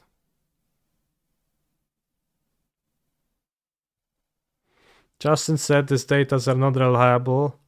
I mean, of course he's gonna said that because he feels really strongly about DRS being better, so the data is not reliable because it shows a different thing than what he believes, so sure. Definitely not reliable. Can you please finish your match? I want to play my match in my O2 bracket. I trust him being honest. Sure. Can someone explain Canister MTG to me? I watched his stream for the first time yesterday and he spent roughly 80 to 90% of the stream talking about Ragavan and his metagame percentage. Is that what all his streams are? Does he not do anything else but talk about Under Monkey all day? That's what I do. It's I'm just a Ragavan discussion channel.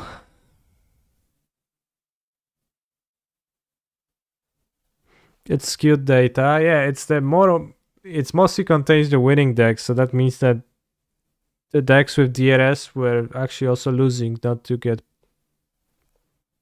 and put that in there.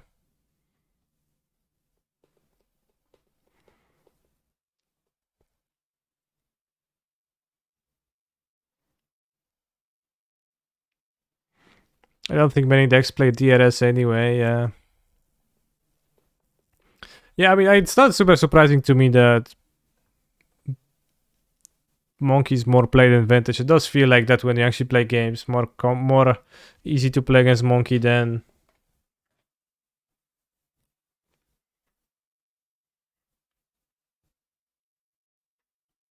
that. Lol, some decks play more than one Sphinx. Let's find out. It does say 1.1, so somebody had to play Sphinx. Deck searching Sphinx of the Steel Wind. Let's see if it's just two. If you want to think it twice. Or if it's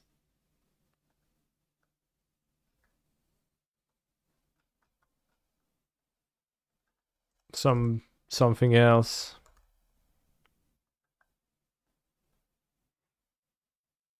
Two decks with two Sphinx. Voob, which played 3 Sphinx of the Steel Wind a year ago, to Dread Return. So it's like Hyper, Dread Return. You have 3 Sphinx, 1 Archon, Phosphorus, a Mystery? What is this? The Mystify, Fragmentize. 8th place. Oh, I know what it is. It's a Wind Trader deck.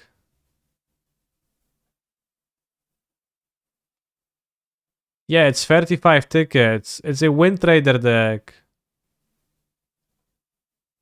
No, it's a challenge list. What? Not a Wind Trader, but does sure look like a Wind Trader deck list. What is the explanation? What is a Wind Trader deck? For a long time, Vintage leagues were infested by Wind Traders who, based on the theory that if you have multiple accounts, if you enter a league with 6 accounts and you use 5, you have 1 winning account and 5 losing accounts, and if you pair your winning account with your losing accounts and you concede the game with the losing accounts, you actually make money.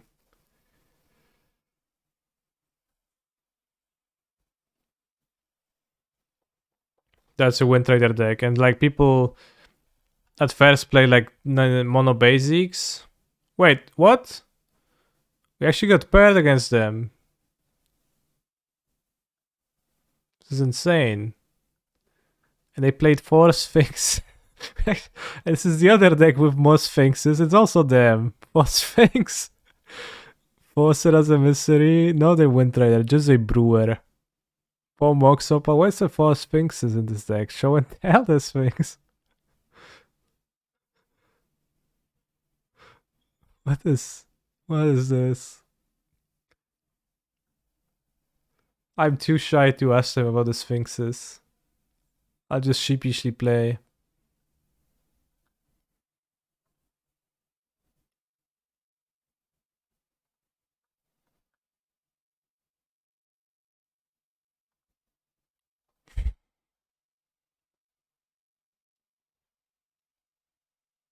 Not a Wind Trader though. I've played against this person many times before in challenges, I just realized. I think it's pretty common that I play against them in a low wins, high losses bracket though. Which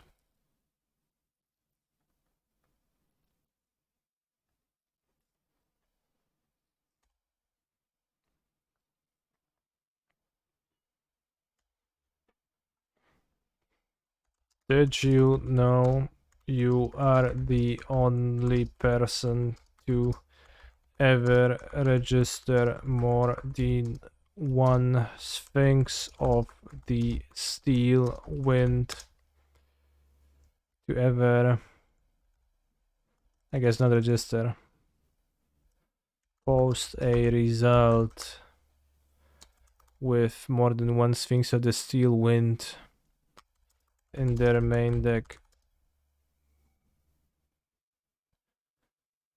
And the entire history of MTGO Vintage.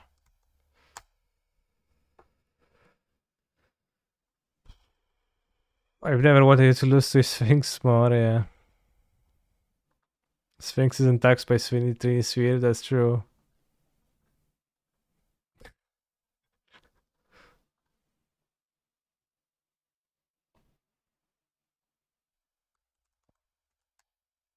They did it twice too. Now they're going to think you looked them up after playing, not before. True. No, such great info. Thanks so much for mentioning it to me. Yeah.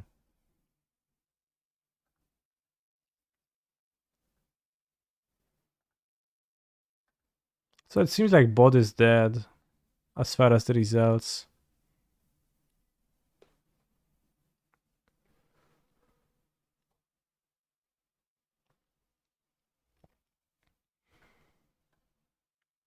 Let's play the initiative monster.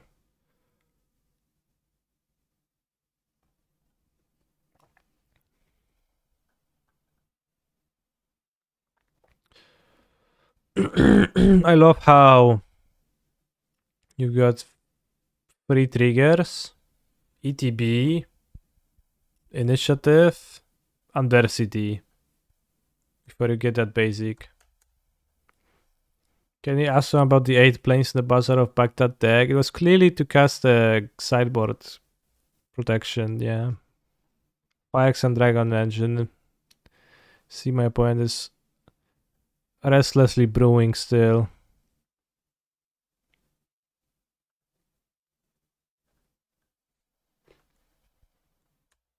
Portable Halls, Fragmentize, and the Mystifies.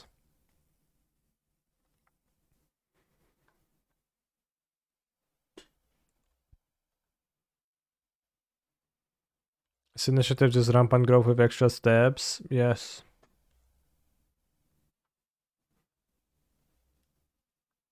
I think I'll just play a second initiative creature to kill them. Terrain Sphere out, I think I will just not lose.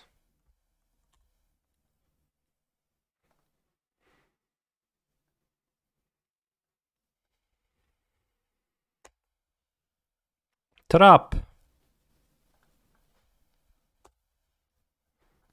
This was also the first time we took initiative and we took it thrice.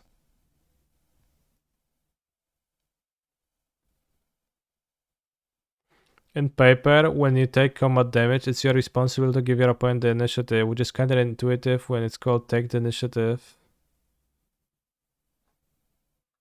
Why is it counterintuitive? I don't think it necessarily is.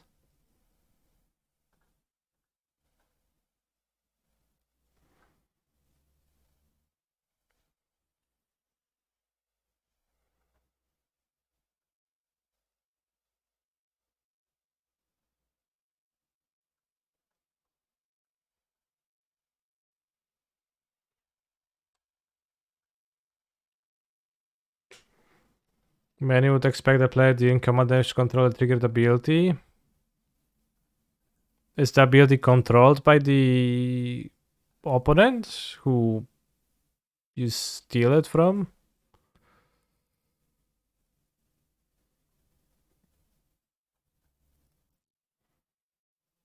Because that is different than what you said.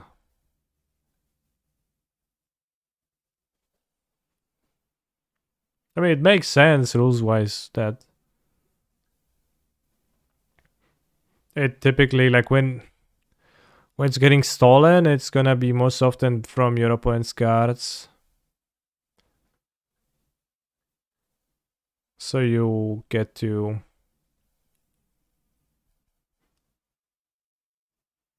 So if you are the one who plays the initiative cards, that means that you have to remind them. Of course, if you want to steal it back, then it's a bit awkward, but...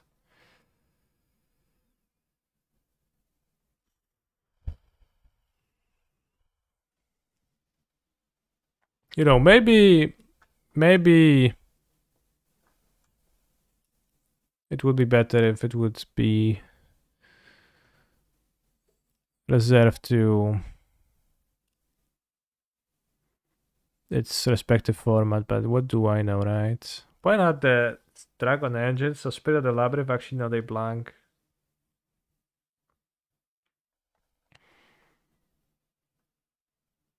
Scat the Chalice on the draw. Trinisphere on the draw. Yeah, when you have to give it back, that's a bit awkward, but I think once that has happened, then it's been more time, more game events for the other player to familiarize themselves with the concept. So that seems like a reasonable way to rule it, I think.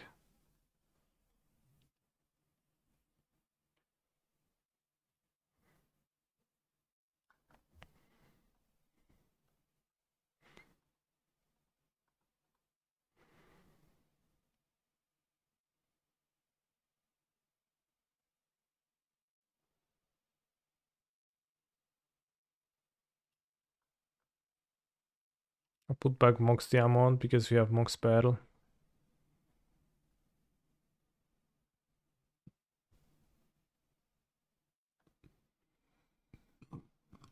And I guess more importantly, we have one land in hand, so I don't want to get rid of it.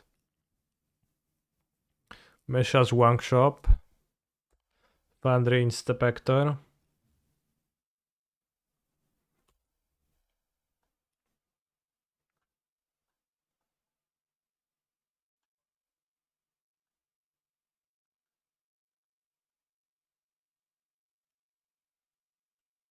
I think we're going to name Sculpting Steel.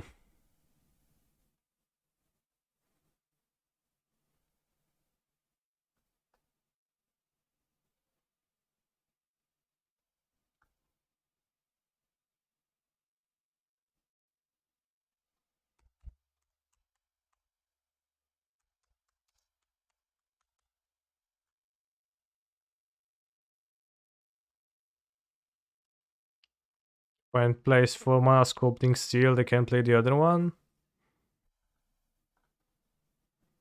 I don't think I want to play Laura now that I destroyed the Nettle Cyst.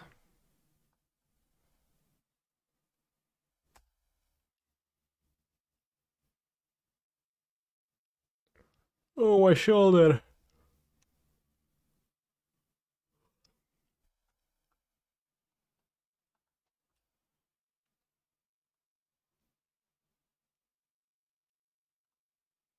Guess I can copy Nettle Cyst.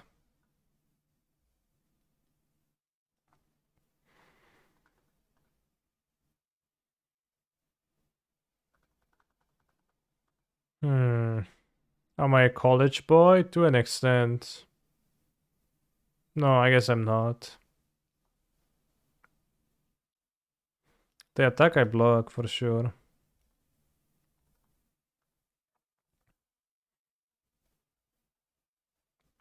Gdzie pozioło? No przecież już było, no. Mordeczki.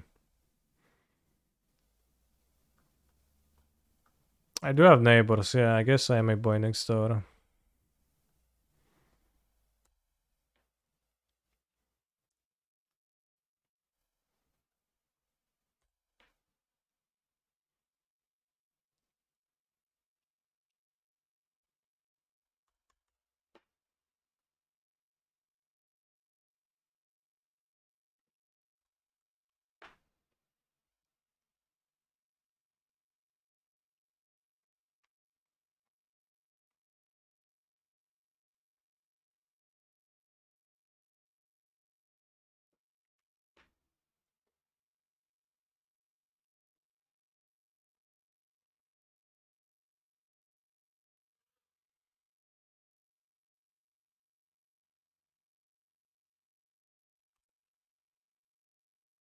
It's gonna be rough.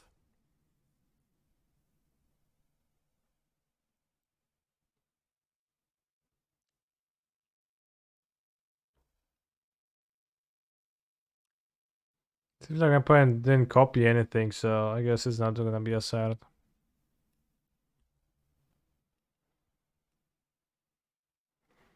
That is rather helpful. Salt to a really good draw.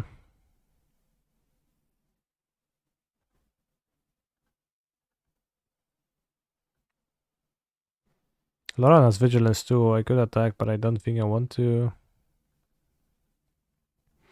I kept the Spirit of the Labyrinth in my deck, so I can draw Spirit of the Labyrinth to assemble a Howling Mine combination.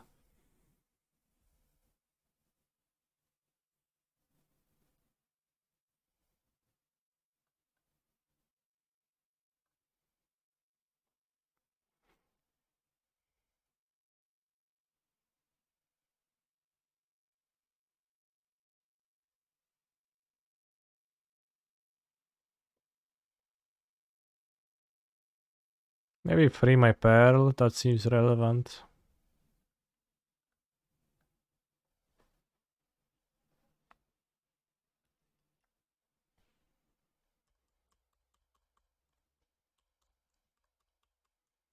Could also trade 2 creatures for the Germ. Doesn't seem great to me. Mox Diamond.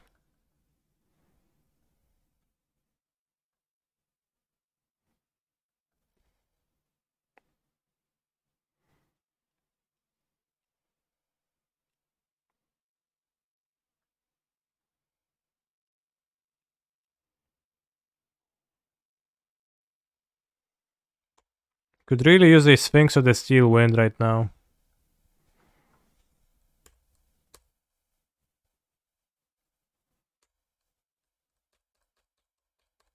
It would be quite useful.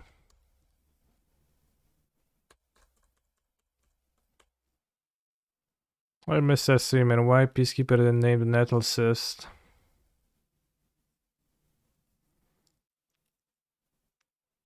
Because if I had 2 Sculpting Steels, I tax 2 cards instead of just 1 card. It would tax the Equip cast, so that would be pretty good, yeah.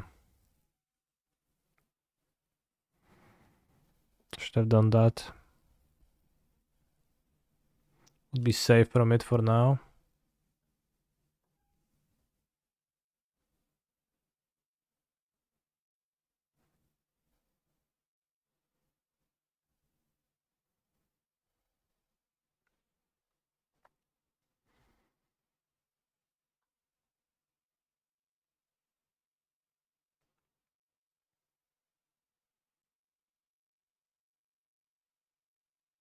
Then I would not have to struggle with this being equipped immediately.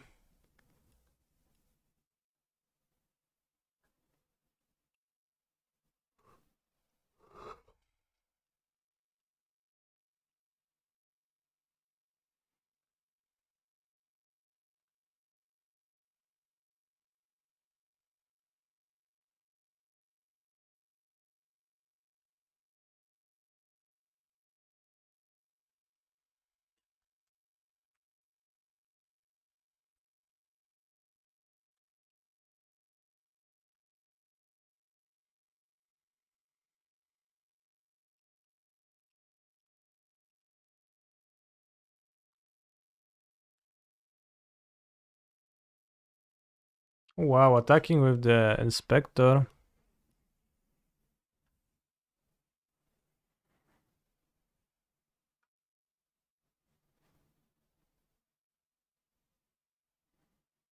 That seems not so good to me.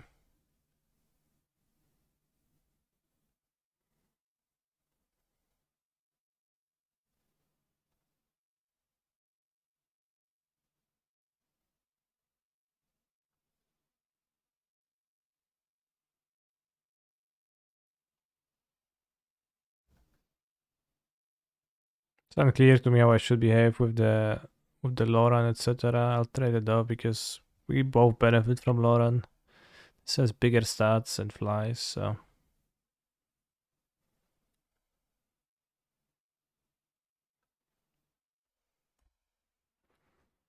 Other Inspector. In case they can play more creatures now. Solitude and Source of Ploshes is really good draws for me.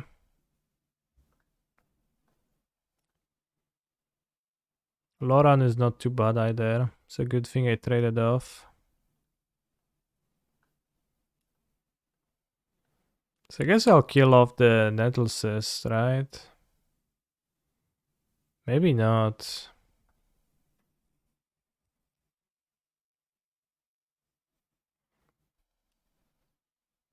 I think I will. I will kill off the Nettlecyst.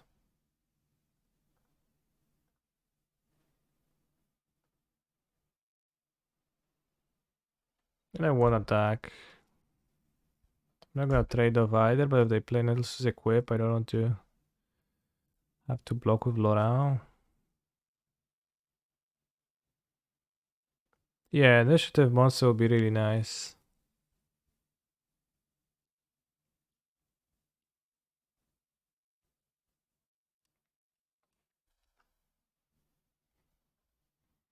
If I block with Loran, they don't draw more. They can play more stuff. I can also play 2 creatures if I draw another creature. Can draw Caracas for Loran. Phyrexian Dragon Engine, okay. I'm not clear to me if they have ways to unnerf it, because it doesn't quite seem like it, but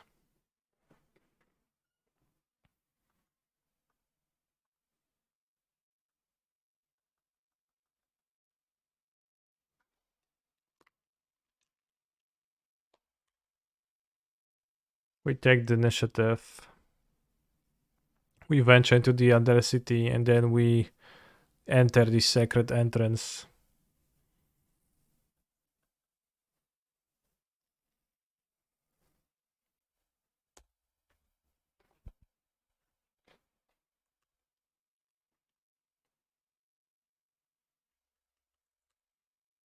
So you can chump block with Thalia.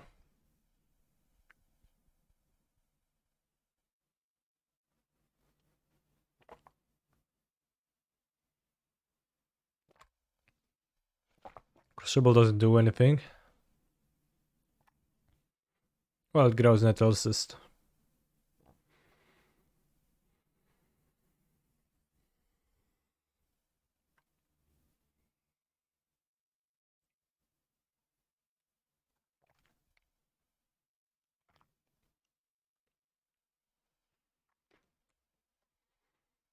Daijobu.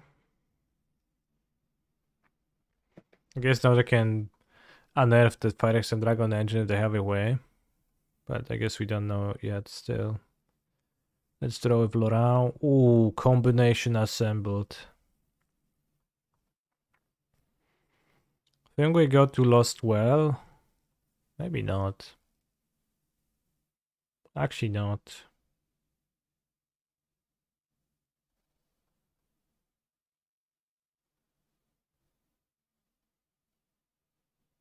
Because I can just also trade. Probably have Lotus for a nerf. Well, they probably do play Lotus in their deck, yeah, but I think Lotus alone doesn't make you put this into your deck.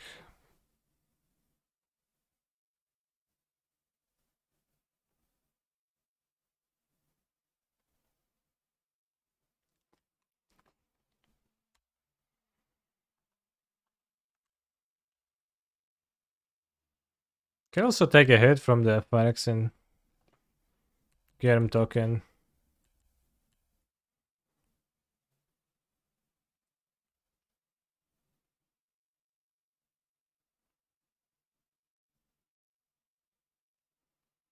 Oh yeah, I don't want to take a hit, yeah. Actually, I can. Is that Sculpting Steel just chilling? Yeah, my opponent failed to copy Nettlecyst. I think he would have died if they copied. I mean, you can take the initiative back by attacking. That's a bit scary.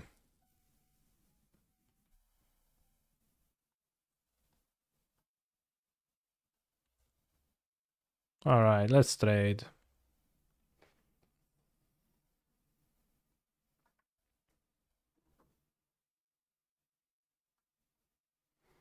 Shouldn't I scoop since it's clear my opponent misclicked with that card? I don't think I have a moral imperative to scoop because of that. I think it's fine for me to continue playing. It is sad that my opponent...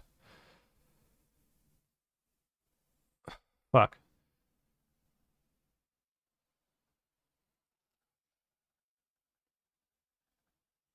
So I think it's okay not to scoop.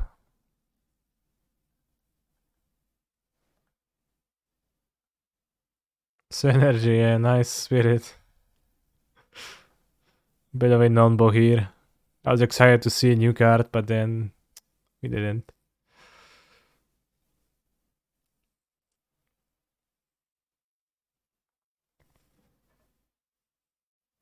Next turn we got the Throne of the Dead free. Chat, can you name the entirety of the Dead free? Or maybe just one person?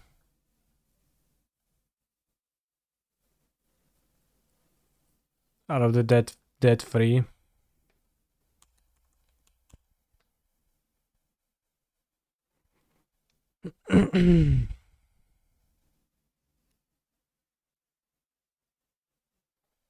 Personally, the misclick clearly prevents my opponent from winning. I concede, but I don't think it's a moral imperative for all MTGO players.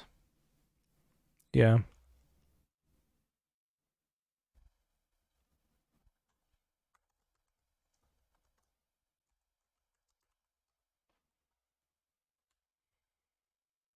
What is Bane? I don't... IDR. I don't recognize the others.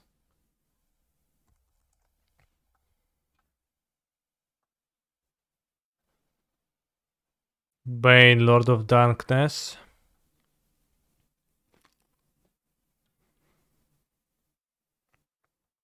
For mana Esper 5/2. As long as your lifestyle is less than or equal to half your starting total, Bane has indestructible. The guy from Batman, yeah. It looks different than that.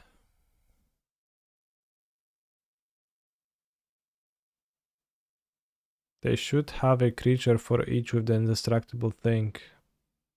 What?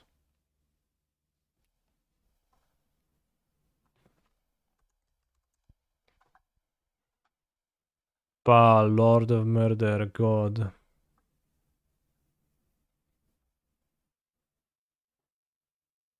What is he doing?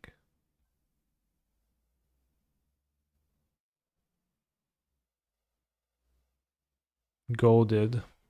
The gold. The god, and then you goad.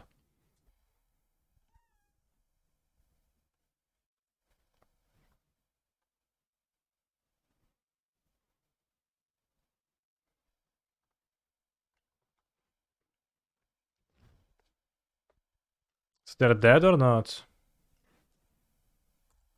Why do they have cards then?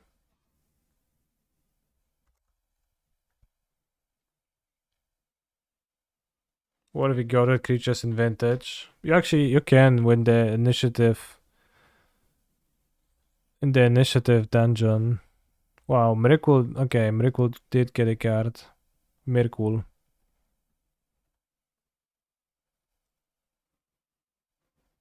I don't think I ever goaded a creature. I always choose the other rooms. But it is technically possible.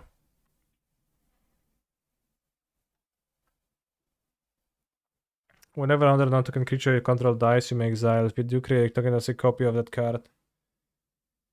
That's an enchantment. God of what? Lord of Bones.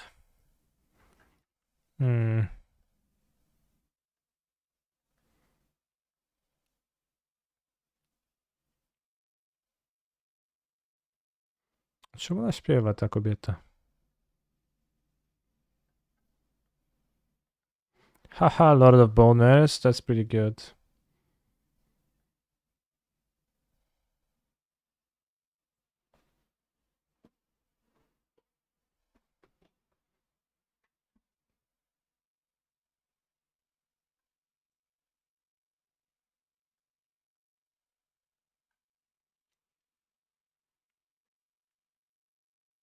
Six staff.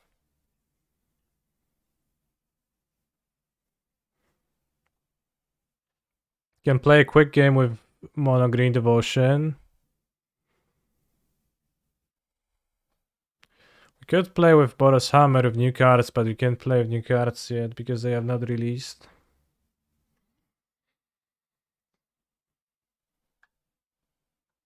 Hammer will scanning any relevant cards. Play Gigan.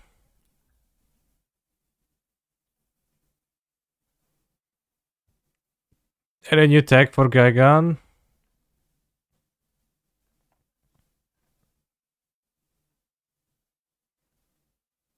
Could play 4 Dumping Sphere, that makes sense.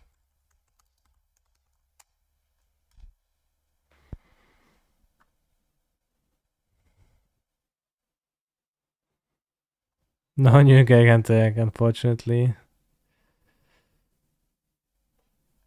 It's actually a Giruda deck, but it has Gigans in the main deck. And it says Gigan. Rasta seems bad, Negate seems... I don't know, maybe bad.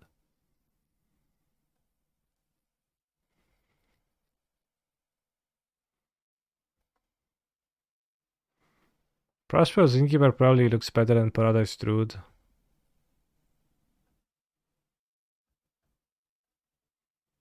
Does it gain extra life? Yeah, this seems just better.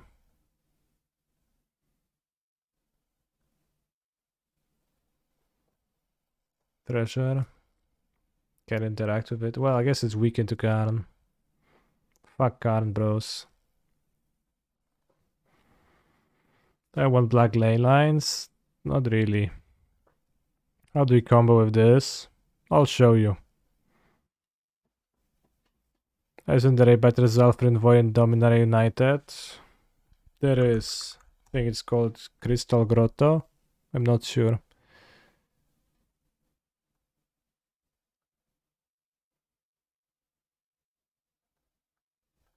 What about the New Capenna clone? New Capenna clone. What was that?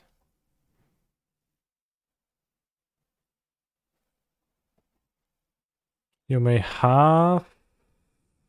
It's a copy of any creature. Except it enters with a shield counter and we control that creature. So Vizier is okay because this flashes back. This has... whatever. This has...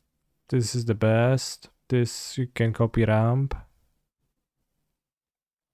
No, Impersonator can copy a Caryatid on 4, so it's not better than that.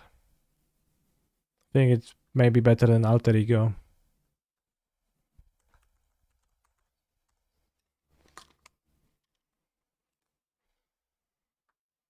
Can play an operative over an Alter Ego.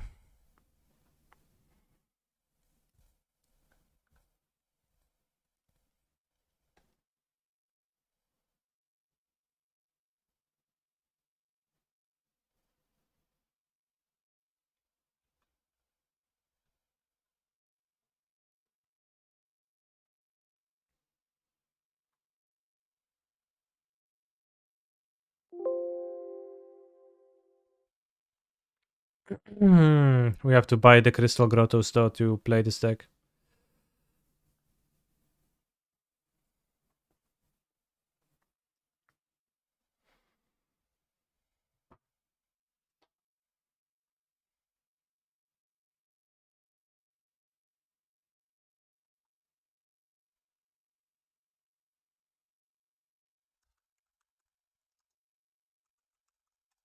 Sport of Carfal playable archetype. Port of Carfel.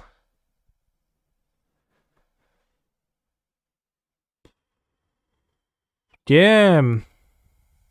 That looks nice. Kinda. Good taking his discard. I'll sideboard it over ley lines. It's very expensive, right? At 7 mana. Are you coming with this up yourself as we speaking? Or did you see the text somewhere? Did you like remember it existed?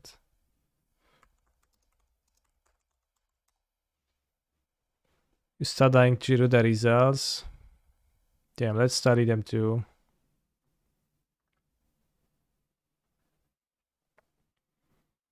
Pioneer. That can be main deck. Chiruda. Tomb of Depths. Search.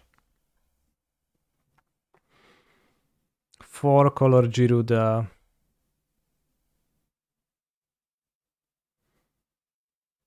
Growth Spiral seems kinda okay too.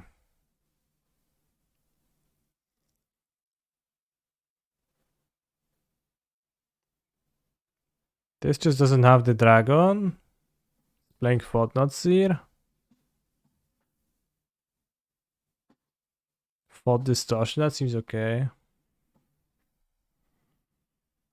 Play Giruda with Jomnath. Well, it's not so good with the clones. Too far. Why then decks like this play Phantasmal Image? It's because it's Pioneer.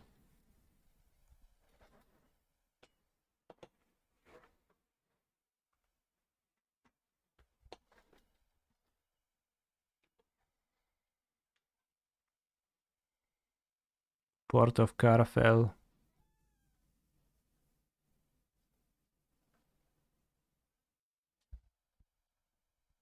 I'll have 4 Port of Carfels.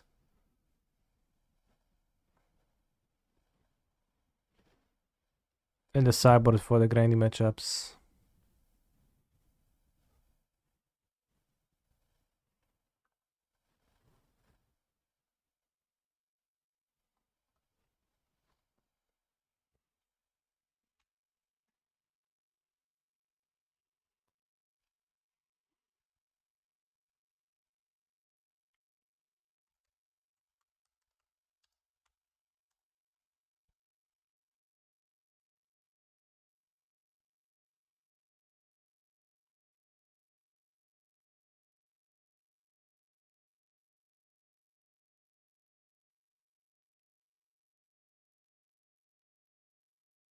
Let's go.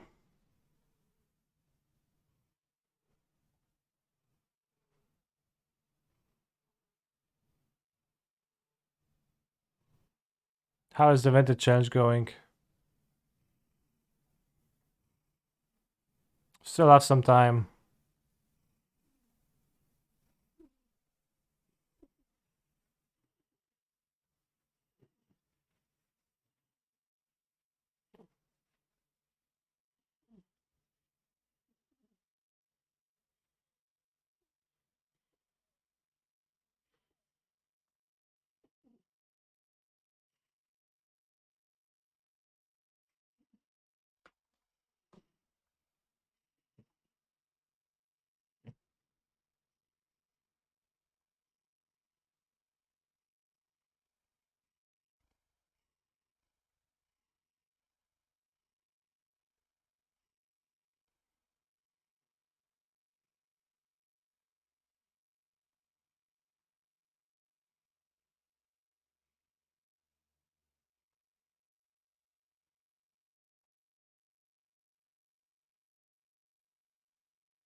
Puka doesn't actually hear Gachimuchi right now because it's in my headphones.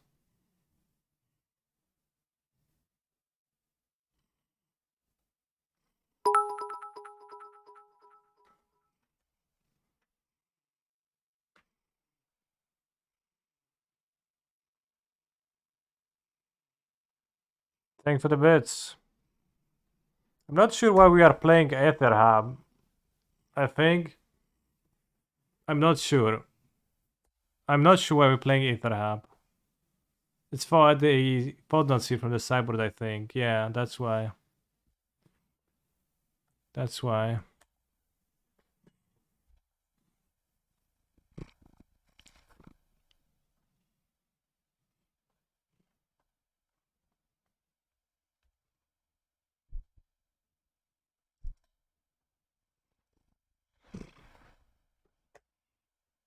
I hope they don't spell pierce that. I could play the Innkeeper, but it's worse for Kerf a bit. Can you proliferate energy? I think so, yeah. How do you defeat blue cards? Well, a blue-red deck is unlikely to play cancels, so they just will not cancel my Giruda, but...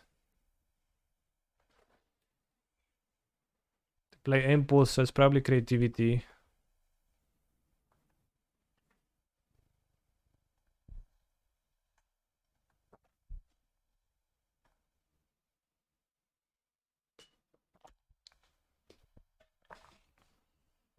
How would I build a Pioneer Hammer deck? Da Vinci posted a list in the Discord today and actually seemed okay.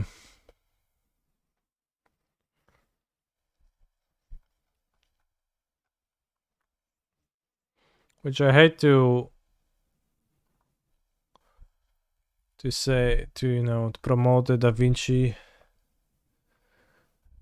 too much, but I think this deck looks pretty solid, and I'll try it like this.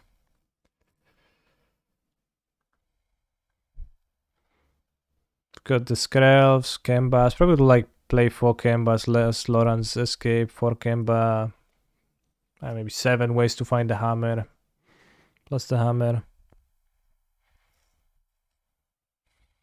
21, maybe play second 22nd land, because 4 of your lands are mutables. Play 4, open the armory before you play more fighters class. Resolute Strike is also pretty bad, but I think you play it.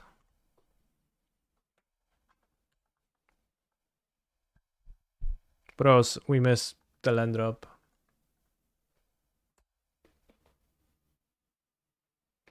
Just drew clones. I guess no wonder, my deck is all clones. Here in Pesnoto would be Pog to copy Treasure if we draw a land. Yeah, we could also copy the Haven. Also Ornithopter, you don't need Ornithopter. You actually need warriors in Pioneer to equip with the combat trick. But there is new good 1-drop warrior in Phyrexia.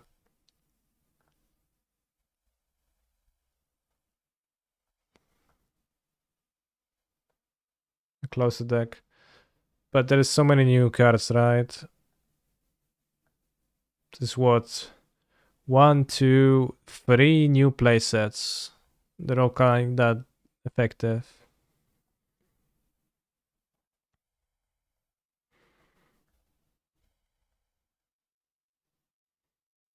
It's an artifact creature, so Karen's turns it off.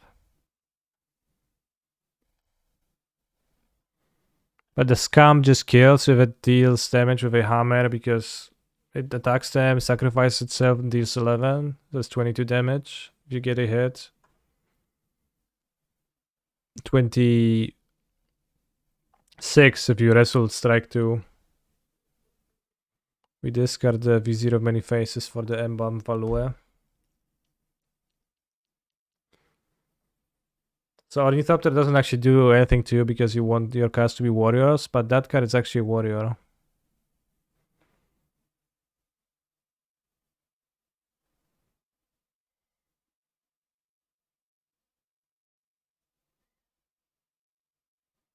Killing unblockable is big too, sure.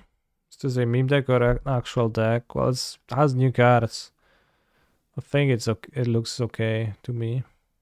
Potentially. Worth trying.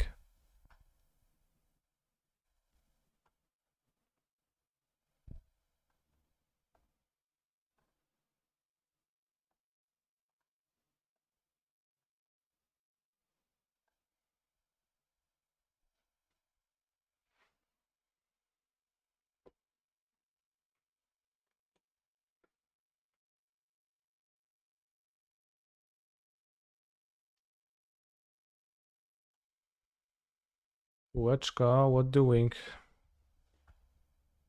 No, they play counters? That is unfair.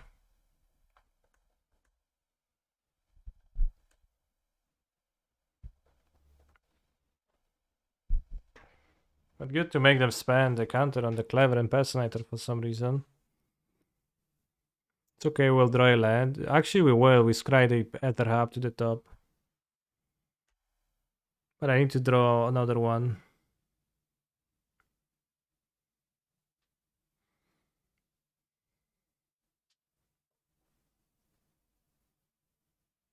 Are you saying it's okay, we'll draw a land, I guess?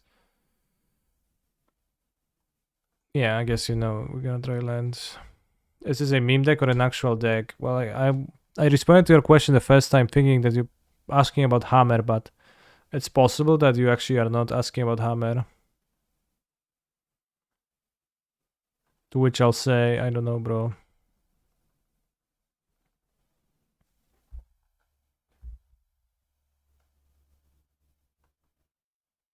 Will it counter the Giruda Doom of Depth? Oh, yes, I will. Fuck.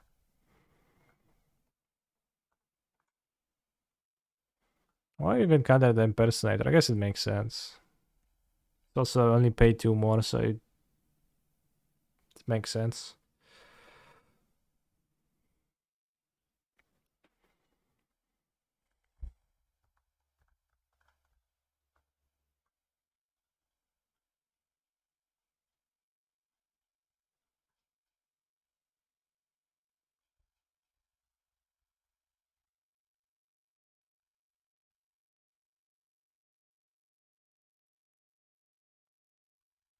When Giruda in Vintage. I believe I will be the first person to ever play Giruda.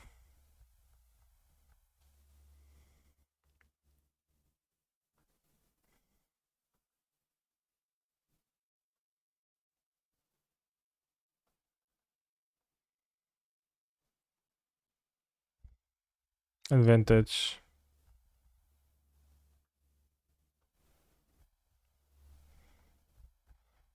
I guess before the companion change, yeah. But that's like 2 different Girudas, I think.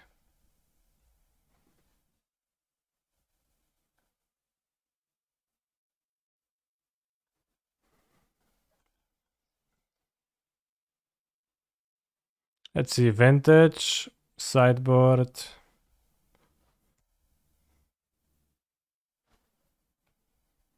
No decks found with Giruda Doom of Depths.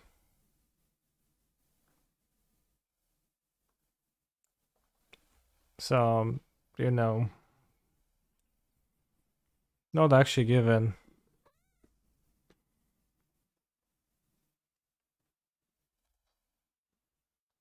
Now I need to draw a blue land untapped to even play Giruda once again. Impossible. Perhaps the archives are incomplete. Did you personally 5-0 with Giruda and Vintage?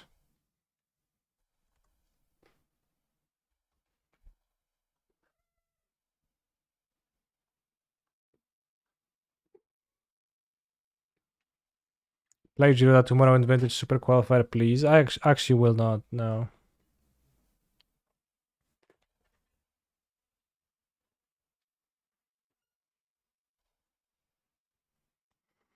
I think we need Podknot Seals for this matchup. Pod Distortion, and we need Port Carfels. We can ditch the Prosperous Innkeepers, keep the better ramp, and we can ditch 4 clones.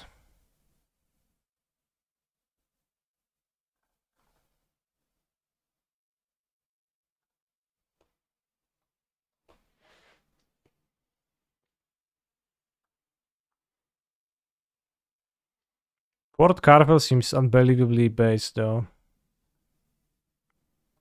Probably just want negate to. Maybe I'll trim the angels instead of the clones.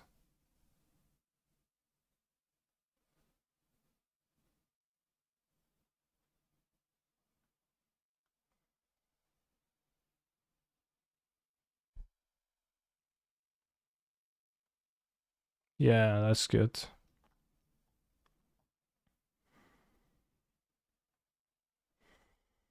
Mox Diamond, super good.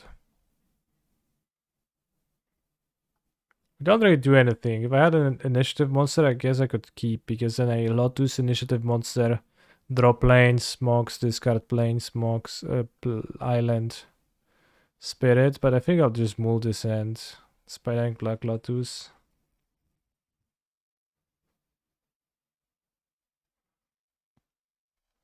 This we can keep.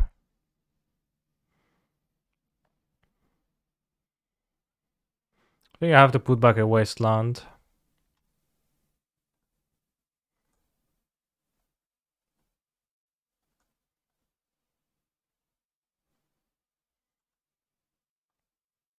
I think we also have way too many blast zones in this deck and way too few color sources from how the previous game looked. Also pathway, kind of stinky.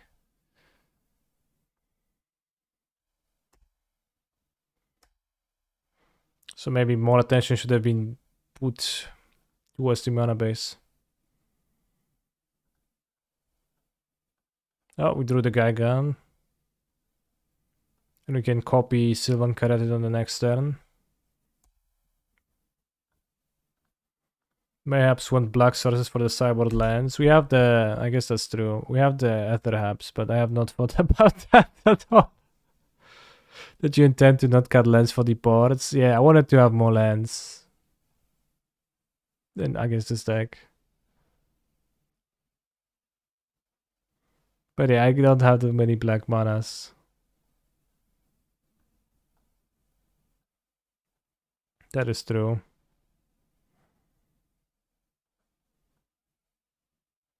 This can be countered.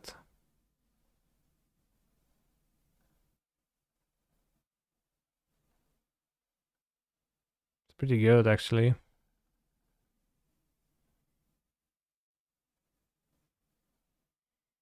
Can't cast a cringe counter spell on it.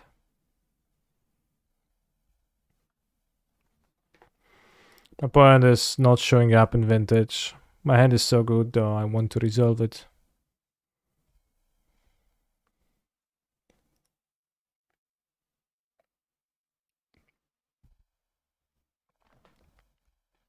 Bro is tapping out when it's my Gaigan turn.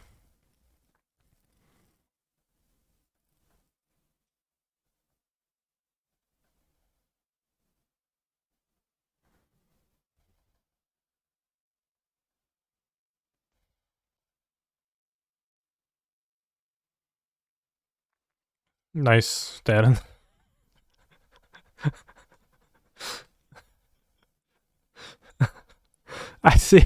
I see why they tapped out.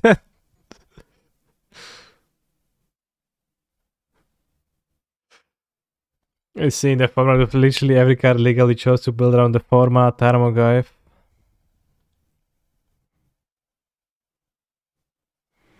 I don't know if it's fair to call Season Dungeoneer format Tarmogoyf. Do I think cutting all the clones might have impacted the consistency of your combo? Probably. On the other hand, I have not built a single card that was not in my main deck, so that has nothing to do with it. In the slightest.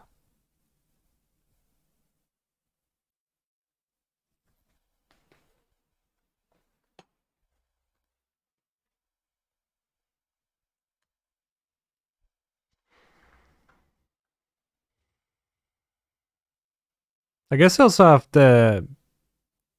I have also put Thought Distortion in my deck without black mana. What am I doing with this?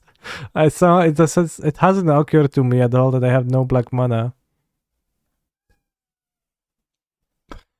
I mean, like, I have the Ether Haps and Caryatid. But it's so funny. Like, what am I doing? Okay, we have another Gaigan for the next turn. Yeah, we have the Grot. It's not as bad, but I haven't thought of that at all. It's not that I'm just lucky to have those sources. I'm not not that I plan to have them.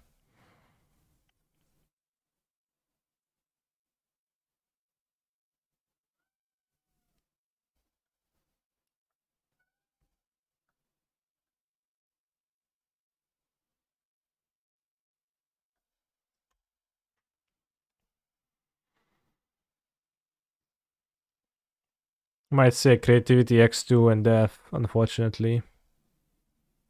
My opponent knows I have no 1-mana interaction cards, as we have still have the Gigan Companion. No, Hullbreaker Horror, okay. Okay, bro, I see. Do you have a 1-mana instant? To go with it? Why did you sideboard into this? 1, 2, 3, 4, 5, 6, 7, 8. Alright, I guess let's try.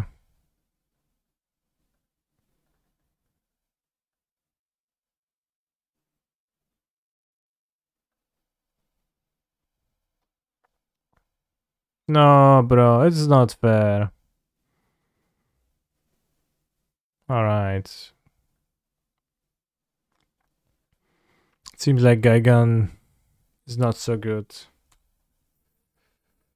Point Force of Wild with Dig Through Time. I hope you kept your stupid ancestral, nerd.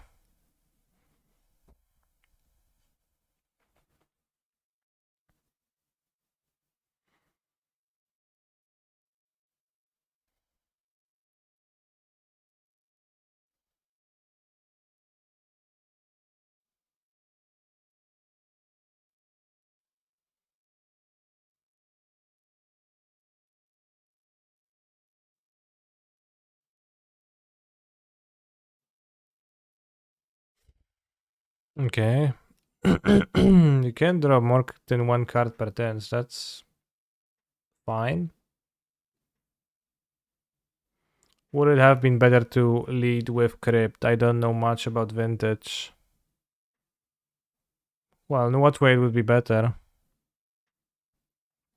I wanted to go Lotus, Spirit, Crypt, Seasoned Dungeoneer. Because that's technically the best against Mindbreak Trap. But I don't think anyone ever counters Mana Crypt with Force of Will. Black Lotus maybe, I guess. If you know its initiative, it makes sense, especially. For the most part, otherwise it does not make much sense.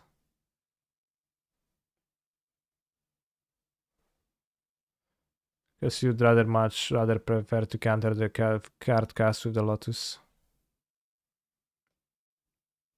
But yeah, I'm not sure how my opponent deals with the Spirit. Does Doomsday have any ways to draw cards that's not drawing cards? Can I just waste a land?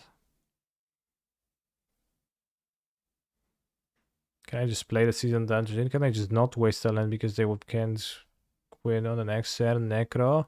I'm pretty sure the Necro... Okay, I guess I just asked if they have ways to draw cards that are not drawing cards, but I'm pretty sure Necro is not in their Doomsday pile. For what it's worth, it does not speed up things whatsoever. Just probably Sleight of Hand. Time and Sleight of Hand pile gets there. So then you want to Wasteland, but I also need to kill my opponent time. Ooh, Swords is okay. Interesting.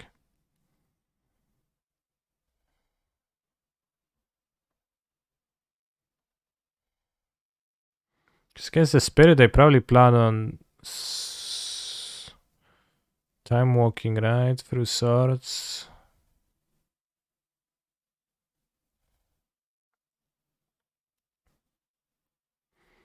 So they probably would play Oracle with cards in the deck. If I play the Dungeoneer and they draw a card, play the second land from hand, which they had in their opening hand, and they go Time Walk, we can actually look at what it's in their deck. It's a pain, but let's do this. So there's one Oracle. Oh shit, I sent a message. I pressed Shift Enter not to look.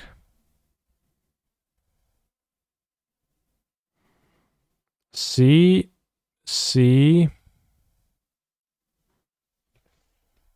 One C.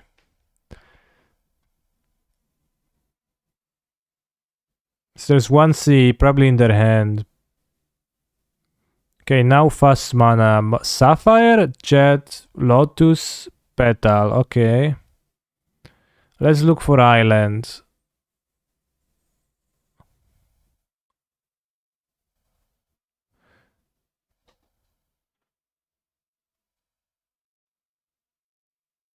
Lotus Petal is not super common to play in general in Doomsday, I think.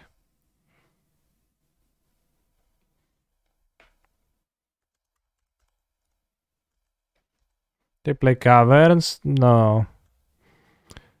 Okay, Force. Four of Wills. Force of Wills.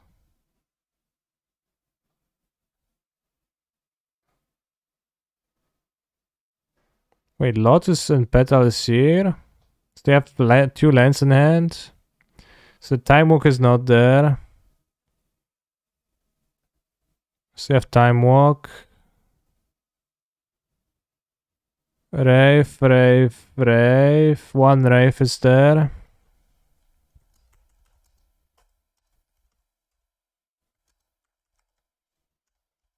So you have 5 cards and you have 3 more.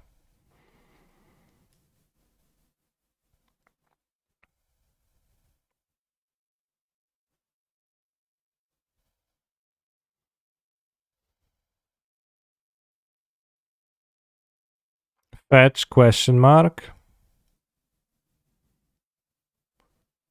They might have it like they might put, yeah, they might have had fetch in hand and they put 2 lands in the deck, yeah. So there is 1, 2, 3, 4, 5, 6, 7, 8 fetches in the exile.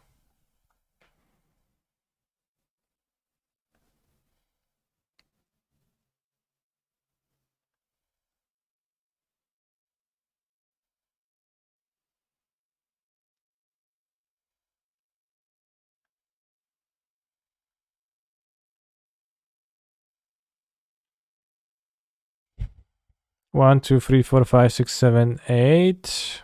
Watery Grave sometimes.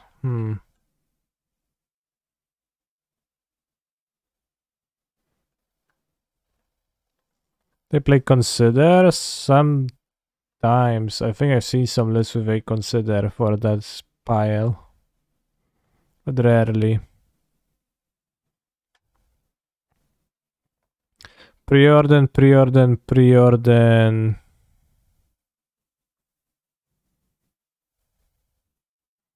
I think there's a Preordain in their hand.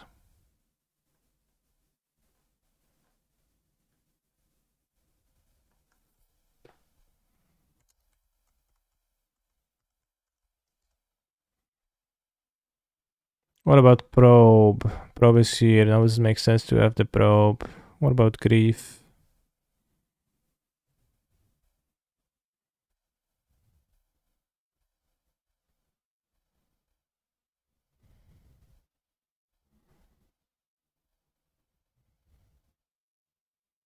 A Sleight of Hand is also an option. Okay, let's count the Flusters. Fluster. So there's maybe 1 Fluster.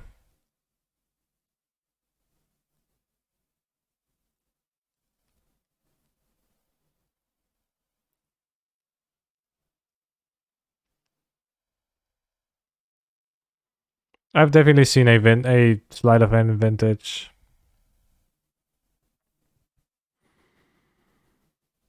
I'd guess Preordain Days land. Well, we already have them on 2 lands, Sea and Island. Maybe Watery Grave.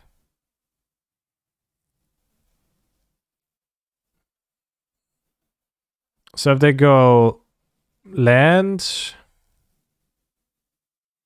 they go to 4 cards, then go land. Oracle. Okay, so I think I beat them if I waste their lands. I don't think they can win. Do they play Imperial Seal? I don't think so. I never played Imperial Seal myself in this deck, and I think it's no good reason to play it. Could be second Force of Negation. No, it's most often one of. Not exactly sure why, but when I copied Doomsday List to play, I also had one phone. But I think it seems like they're gonna have 2 lands only. So I should just be able to attack them with the Spirit, and when they play the Oracle, I either kill them first, or I am able to kill the Oracle so they don't win. Can pay for phone. For not phone 4 days. Fastless, I clicked on that 2 phone. Yeah, that's not common.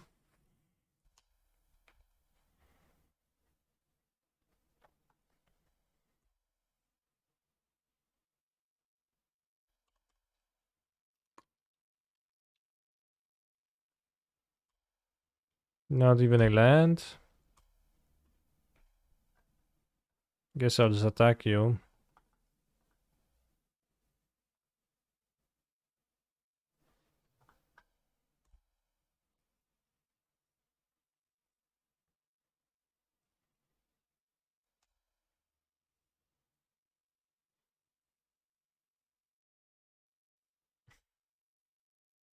Sure. I guess they had to draw both a land and a time walk, and their hand was some preordained days, some bullshit.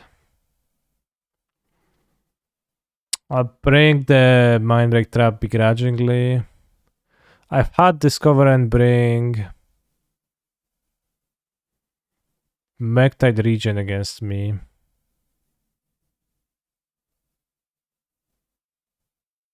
Like how they waited to see what their draws were before conceding. Yeah, it's pretty funny. It's not like Season Dungeon really does anything. I guess it clocks. Can Needle, not much that's relevant.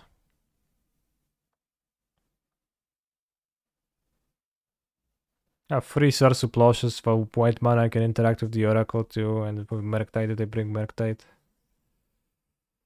Can matter against Oracle, especially with Spirit of the Labyrinth. This seems like a keep, then 1 Peacekeeper.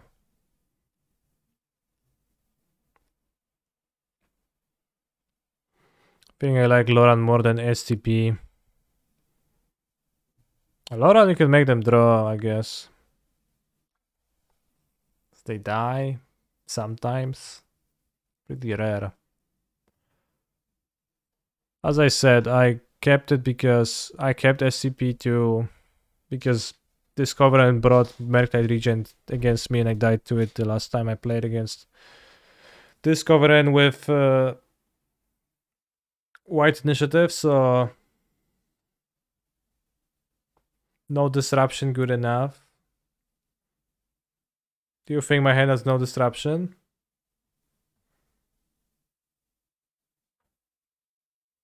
Then check my hand again. Anointed Peacekeeper is actually disruption. I would not keep no disruption monster on the draw.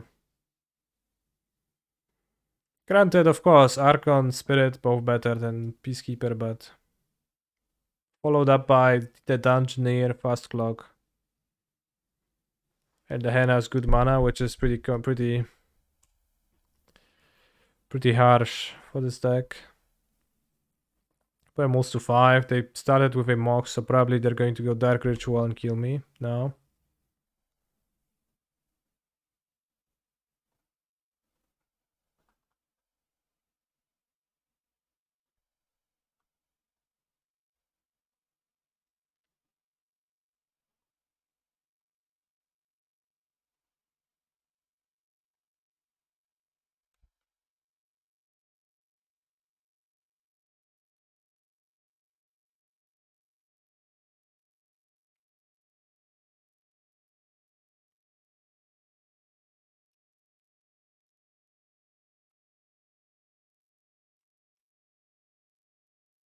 So you have to shuffle first, because otherwise we can name the fetch, so... Well, I guess maybe sometimes they can live with the fetch being named, so we'll see. We'll look at their hand if this resolves.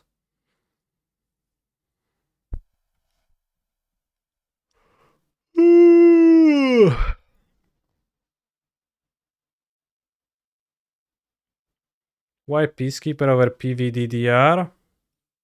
It's because I think Peacekeeper is better.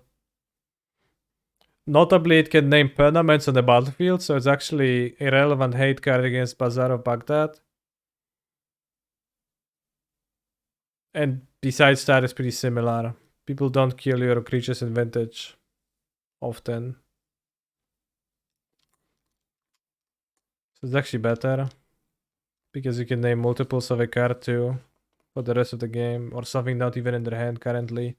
While Paula can just take one card and this kind of sucks.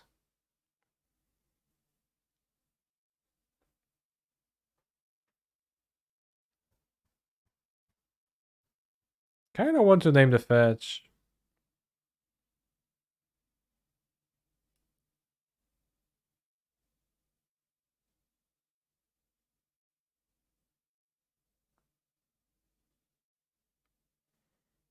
It's tricky, they brainstormed.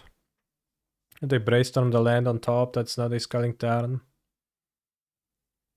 I guess naming Doomsday is pretty solid too, yeah. Not really, if you have a land you can Doomsday either.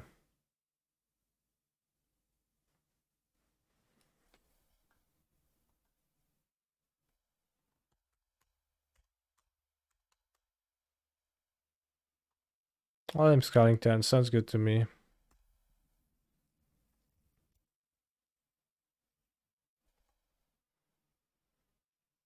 Well, not that good, because they brainstormed, so they probably know, but... Maybe they don't know it can name fetches even.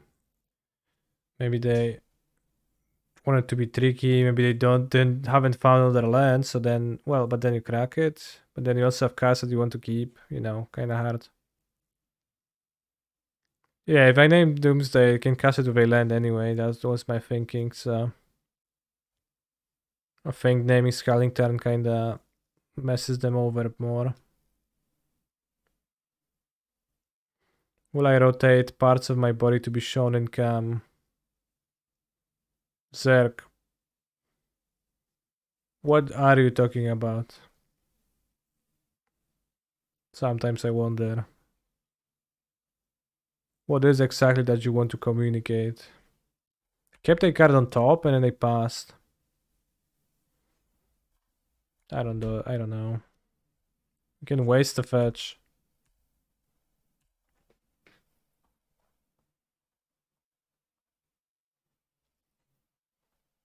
I think we should, right?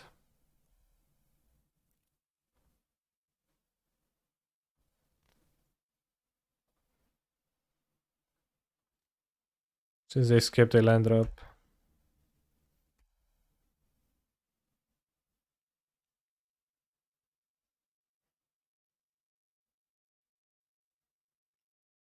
I am hacking preordaining, bros.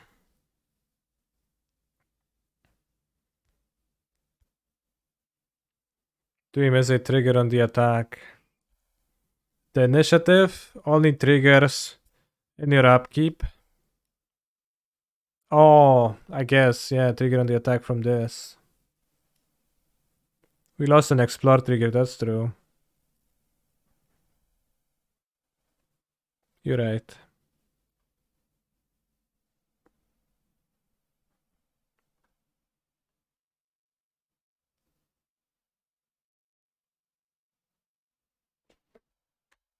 In that case, you are correct.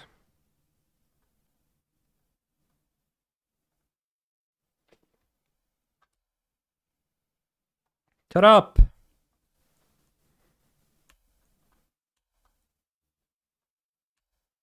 You have to target 2 different creatures because otherwise first seasoned the engineer gives protection from creatures to the target and then it fizzles the other one.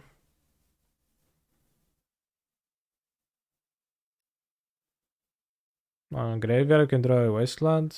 It's not like a Wasteland does anything. Probably should keep it. I guess that they will go to 2 life.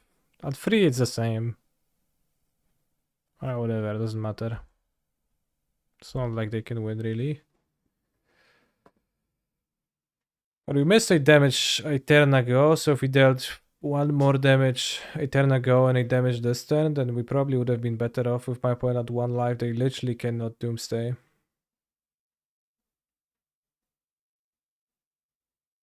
What card did we just put into play? It's called Seasoned Dungeoneer.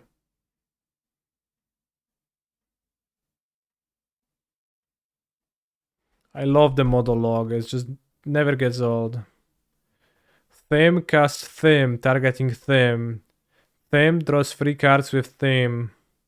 Theme has conceded from the game. Turn 4, Theme.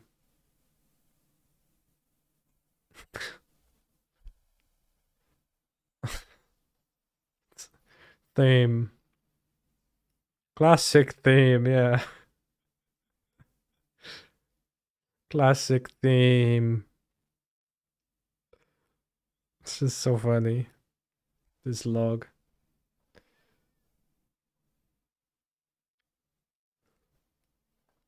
Ugh.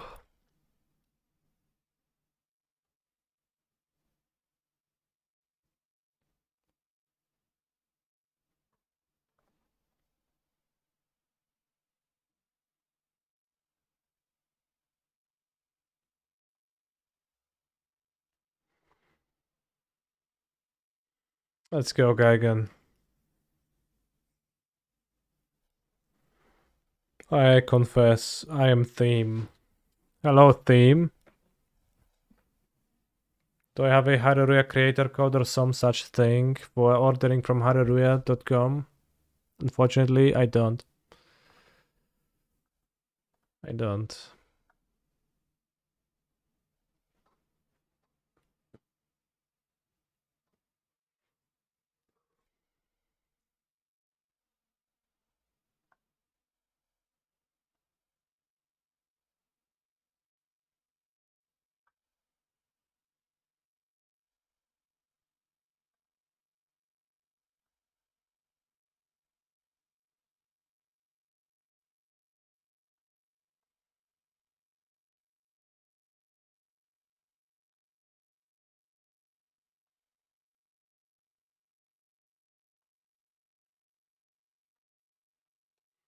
Giganta versus Giruda.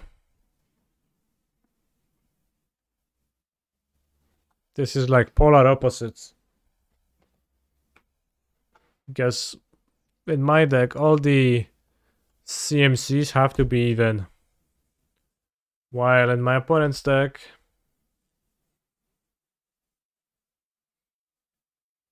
okay, it's not really that. It is not for polar opposites. I think that was a stretch.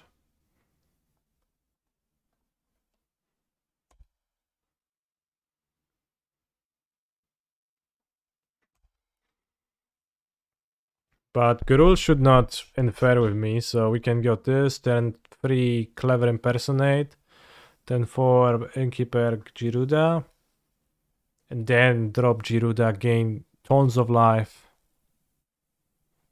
While my opponent is spending money on Bonecrusher Giant, Lamao.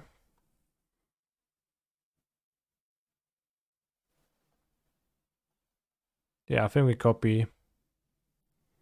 We can actually copy with... Well, how does shield counters work? It's not damage prevention.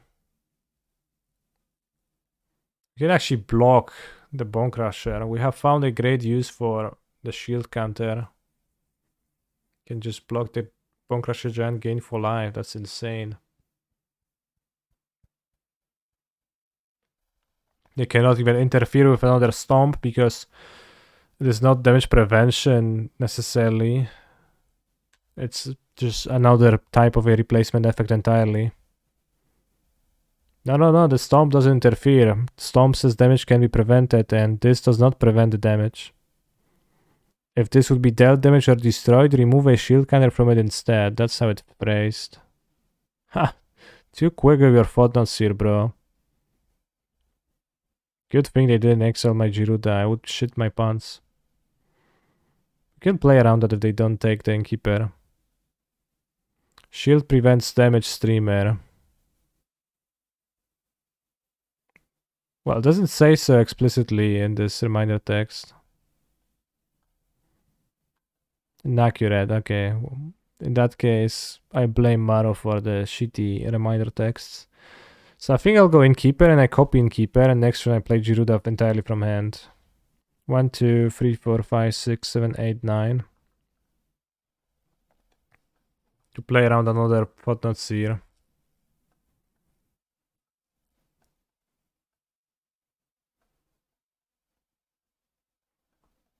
I guess there's no way for it to prevent damage without actually preventing damage, right?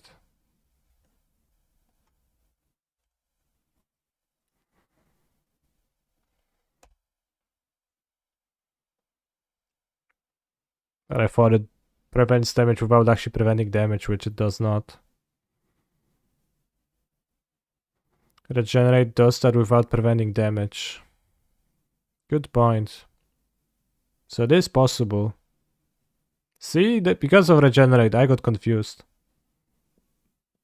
Clearly.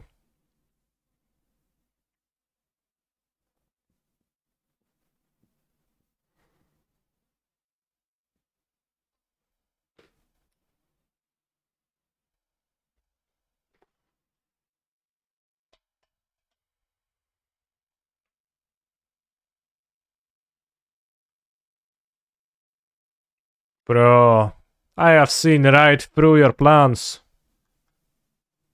You're one step behind the entire game.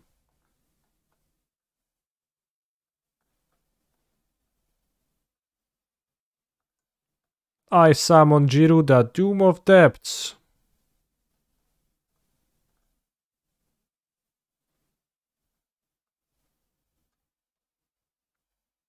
Are you gonna win this turn? Maybe. Having two Innkeepers actually fairly relevant though. We got Wispweaver Angel.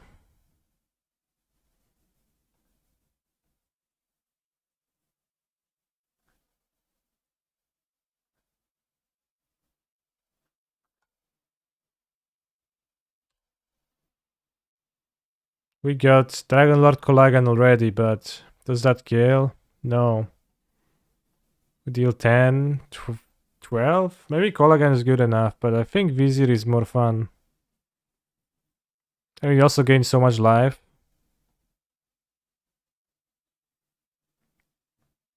We have infinite life with Clone.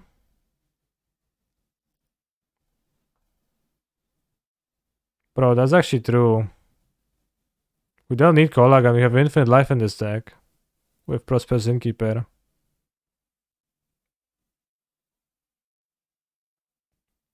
Well, we don't because but we actually have an infinite combo. That's groundbreaking. 6, 10, 14.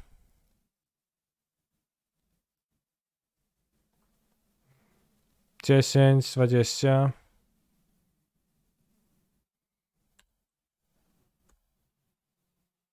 we don't even have lethal, but damn, infinite life, bros. This changes everything. How good is infinite life in Pioneer anyways? Lotus Field and Mono Green, ignore it.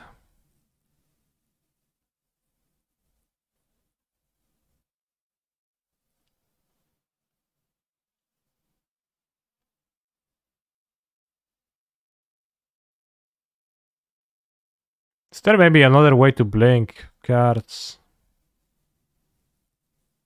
It's not even the first time you actually found a combo in your Pioneer deck, which is funny. Not even me, a Twitch chatter did. I had no idea. Yeah, Blue-White can beat infinite lives. It's not that good, but Restoration Angel is too old.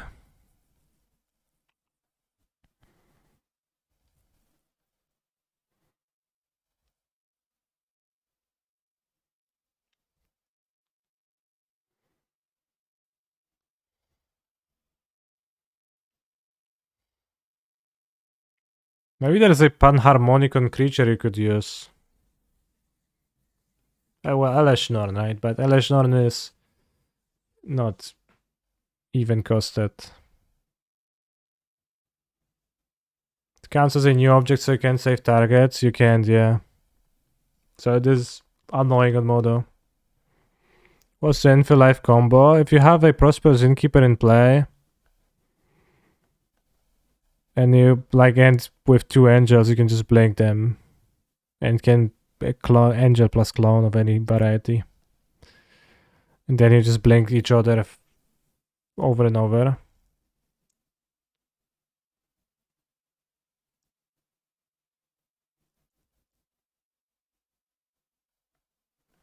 But you need to start with an Innkeeper in play. I think I will not cyber against my opponent.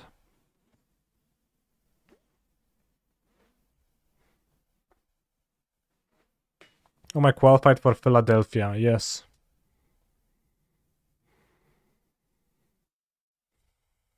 I'm qualified and I will record a vlog in Philadelphia. Archiving my journey into competitive Magic, I guess.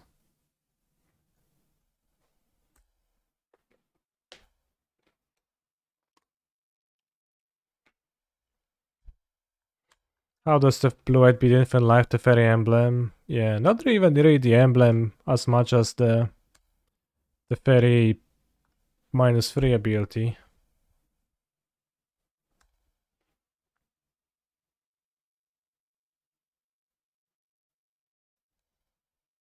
I'll see you there then. I am on staff for the event, but not the PT part. Sure. I'll definitely meet you and I'll say hi. Popo Hard, I'm glad to encounter you. Probably will not because I will not recognize you. But I'm happy to be able to play the PT. And I hope it's gonna be based.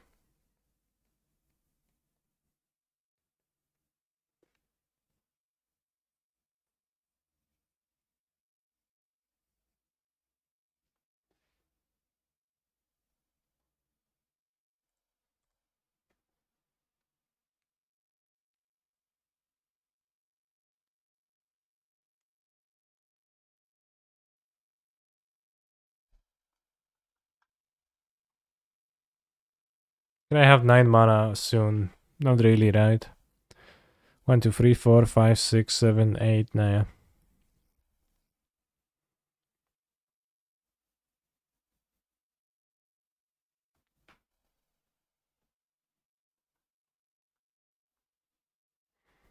One, two, three, 4, 5, 6, 7, 8, 9.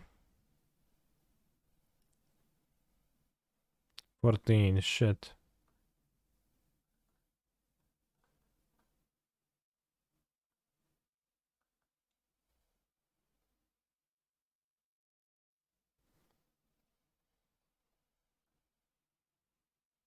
Okay, I'll stop the Giruda instead.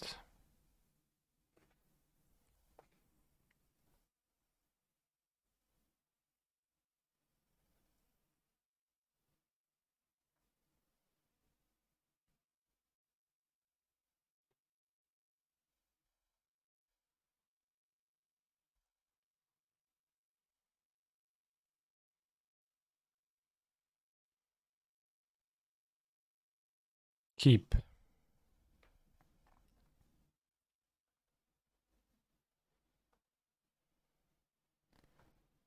Set an element deep figure something. Its title, Eminem becomes a 2nd century warlord.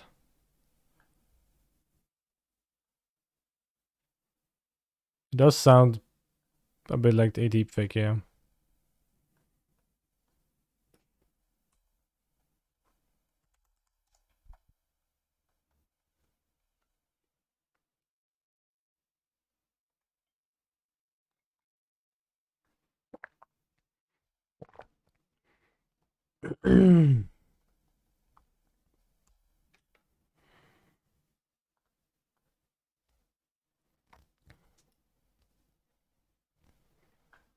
Into top deck. The Giruda Bros.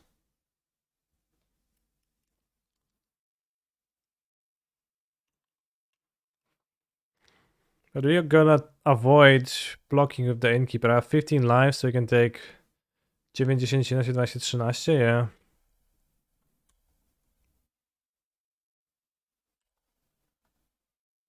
Bros. 1, 2, 3, 4, 5, 6. We can't cast the other one. Sorry, I meant Gaigan, not Giruda. Giruda is my companion, but Gaigan is in my deck.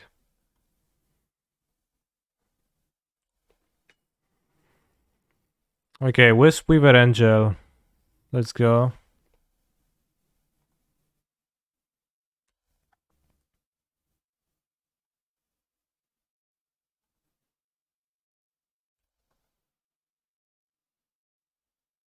I missed. This was a pretty finite life combo. Very finite. Let's go back to my vintage game. While sideboarding, Polluted Delta. What is that? I guess it's gonna be easier when we see with Anointed Peacekeeper.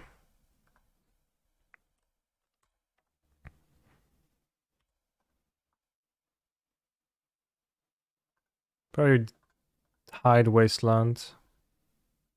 Unlikely I will need it. I'll probably fetch right now in response to Peacekeeper. No. You sure hang. Interesting. I mean, I'll choose the Bolted Delta. I don't think people know this name's Fetchlands.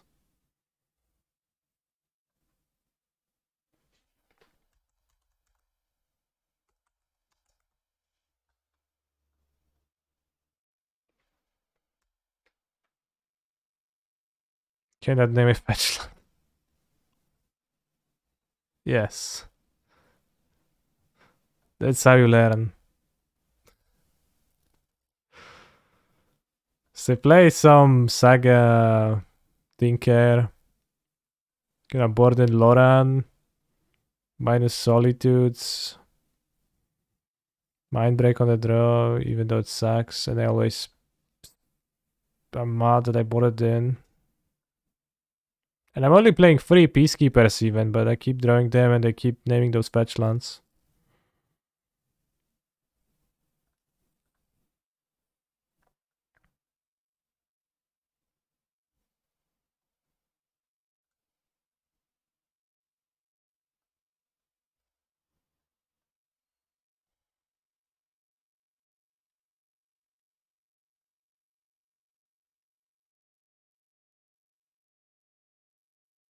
Keep.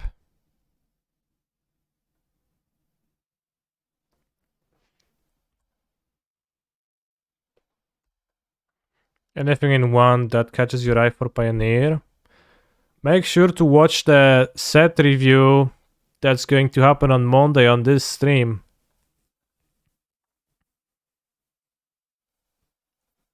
Keep. After which, set review for Pioneer and Modern. After which I will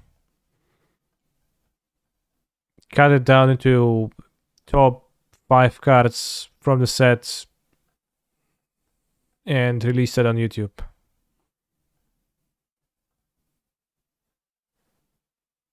So you're gonna be able to check that real hard.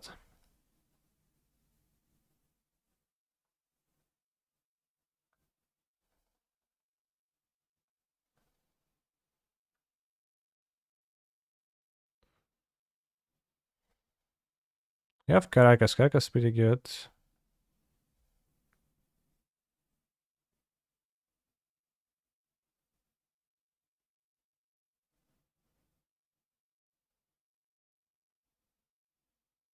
Human. Thalai.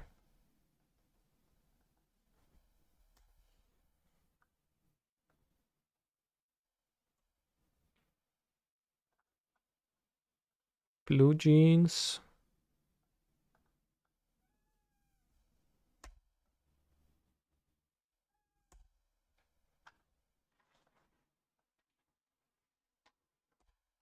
Bułko.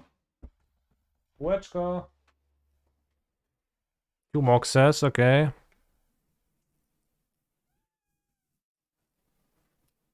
Okay.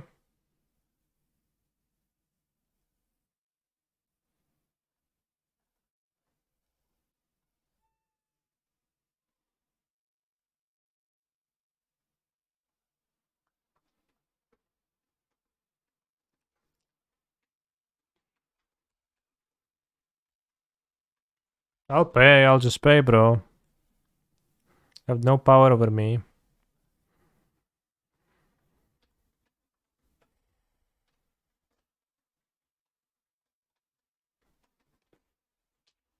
When they play 10 to Lost Track Beast.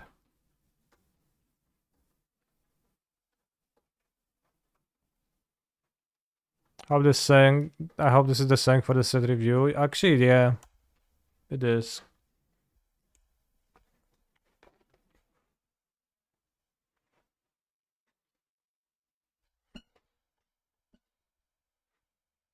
Luke. Fuck me, Luke. Fuck me in the barn.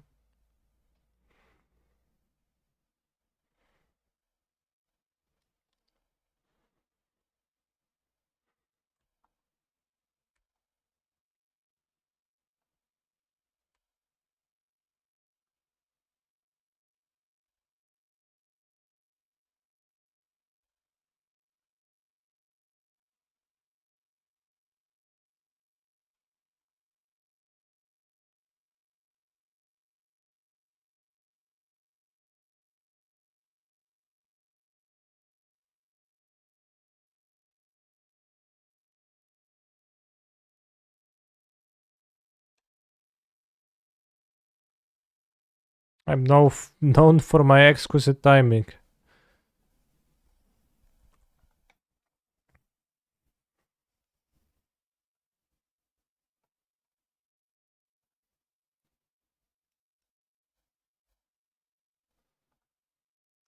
Holy macaroni. Nice name, I haven't noticed.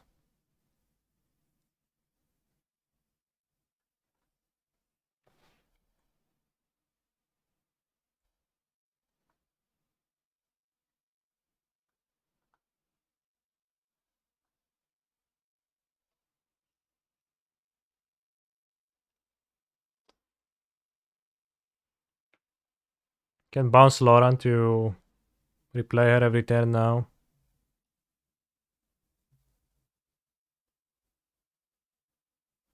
Kill the artifacts. We can bounce her in the upkeep on response to the trigger.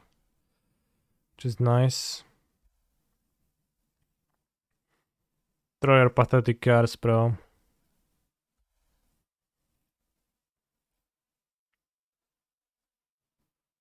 Can also use Lauren. I don't know if it's beneficial for me. Maybe? Okay, I probably want to kill that. Can waste that too.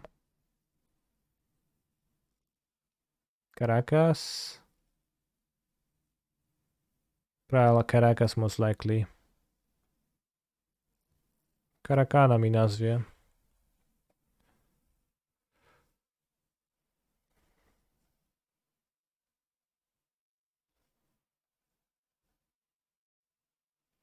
I hope they won't have a second Thought-Knot Seer. That would truly be a shame.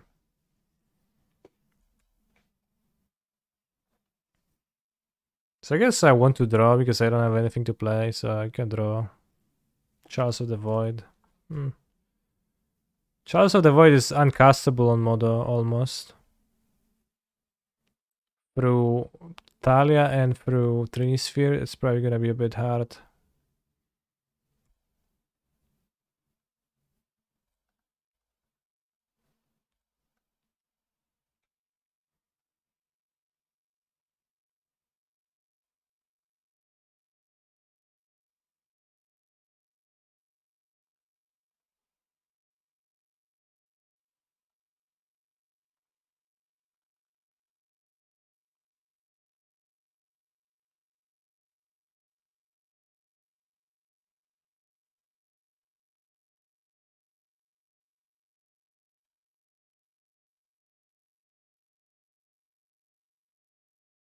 I think thanks to Thalia, it actually worked more easily.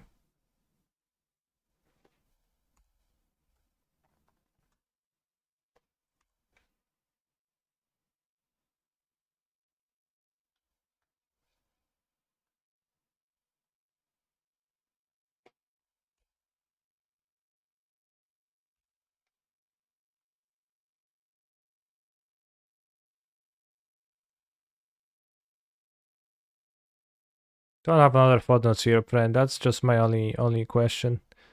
They did play the first one before I had the option to put Giruda into my hand, but they could play around, you know, me top decking or Giruda having a Gaigan in my deck rather. Matno Matman W2, as I said, is actually easier because Thalia makes a chalice on X1, costs 3 mana, so Trinisphere doesn't actually apply, which made it trivial. So it was pretty lucky in the end to have that, all of that available. Yawgmoth's Will, what you gonna cast? 3 costs, just the Urza Saga, right? Solid.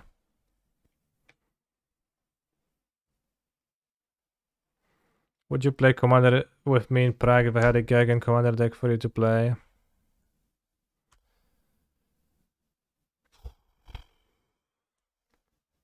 Do we have to?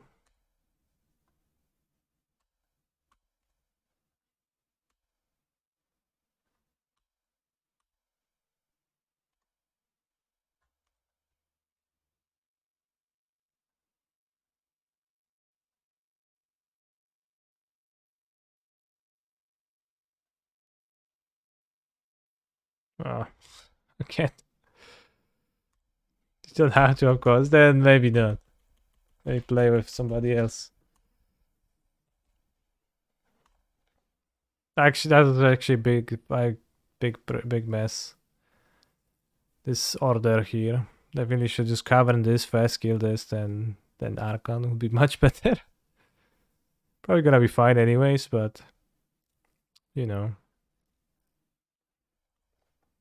They got in unlicensed hair, so you think they're gonna be fast enough to interact with my guy again? Alright, Caster wins the match anyways, good. We actually got 3-2 after the O2 start, so we're rallying back. So now let's go again. Let's see how quick my opponents are tapping the hairs. I'm probably gonna miss anyways. But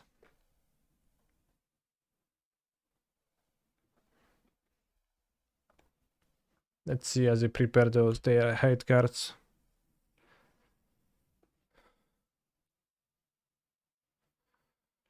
Picking which creature, youngest station? What do you mean exactly? Which creature?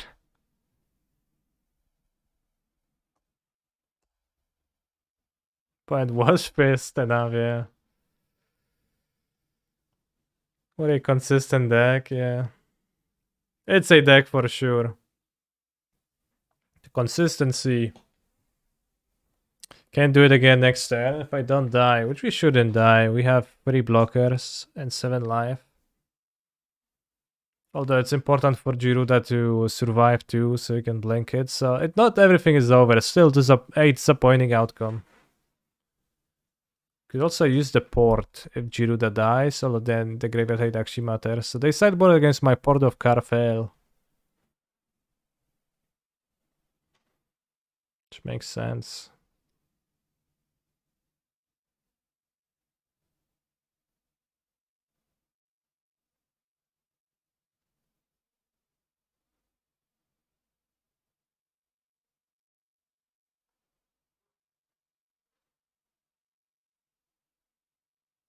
It's not even, doesn't even have a sorcery only restriction, damn. Seems pretty solid. Could maybe like play a few more lands in this main deck. And no Kolagans when you have infinite life available. I don't know if it makes sense. Because if you can technically mill your opponent with Giruda too.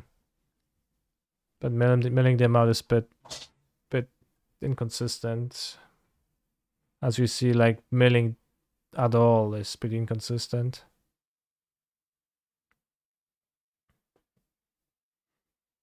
Having a Panharmonicon would make this deck pretty consistent.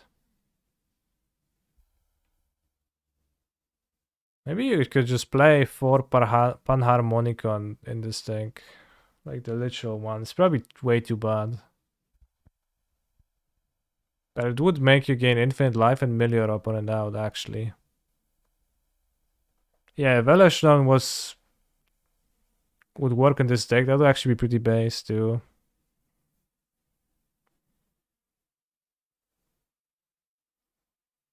They used a Mutavault, okay.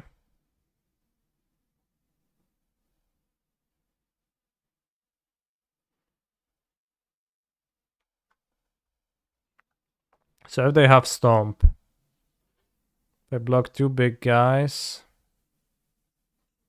then I'm fine against Stomp.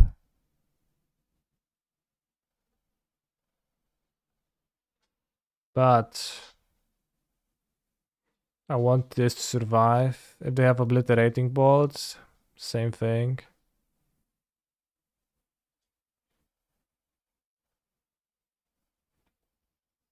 We have a white mana from one of the Attraps. We have the second Caryatid and the treasure, so we have 2 white.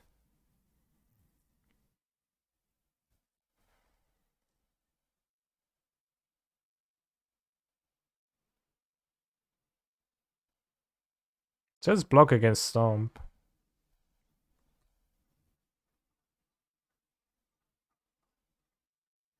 I could block the Ooze. I don't think it matters.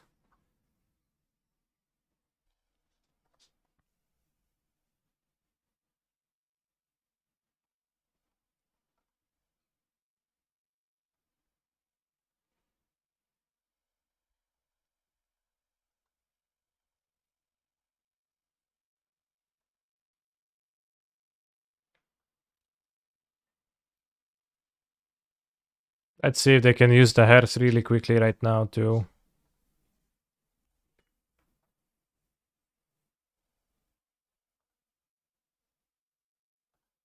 Why not attacking first? Because I can potentially attack them with enough creatures to win the game, so I can hit the Colagon eventually, right? And then they want to attack first for 6 because my goal is to win the game, not to merely survive like some kind of a loser.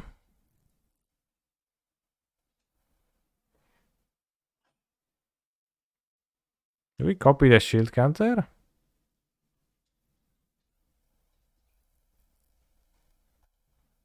Is the shield counter a copyable value? It shouldn't be, right? I don't know, maybe it is. There was some kind of a thing where you copied the counter, and I don't remember if it was a intended functionality or not. When you had Spark Double copying Giruda, if you copy the Spark Double, then you go. I don't know exactly how it was. Yeah, cutting Colagans is a bit sketchy. Wow, they have Gruul Charm.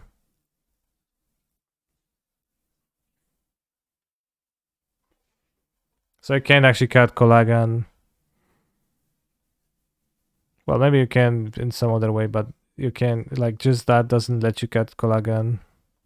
Getting lucky with all the clones.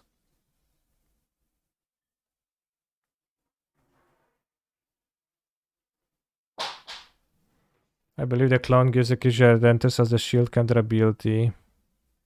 So when you copy that clone, it also has ability. Yeah, I'm not sure. Because normally when you clone what's written on the card, but when you clone a clone, it's a bit different. I guess we want more angels. It doesn't really matter.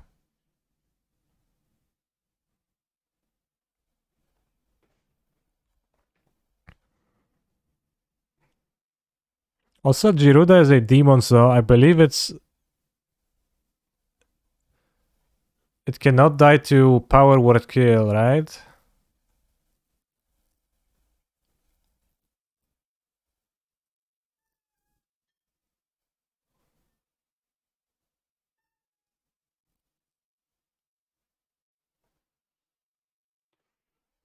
Neither can Collagen. Neither can Wispweaver Angel. They just can't hit anything. Right? Because it is non-demon. I think so. Non-angel, non-demon, non-devil, non-dragon. We just need a devil to like fill it up too. That's pretty funny. They have Gruul Charm in their deck. Gain control of all permanents you own. Creatures without flying can't block this turn. Okay, I don't quite understand the inclusion of this one, but it is the time for me to feed the cats, so let me take a quick break to do that.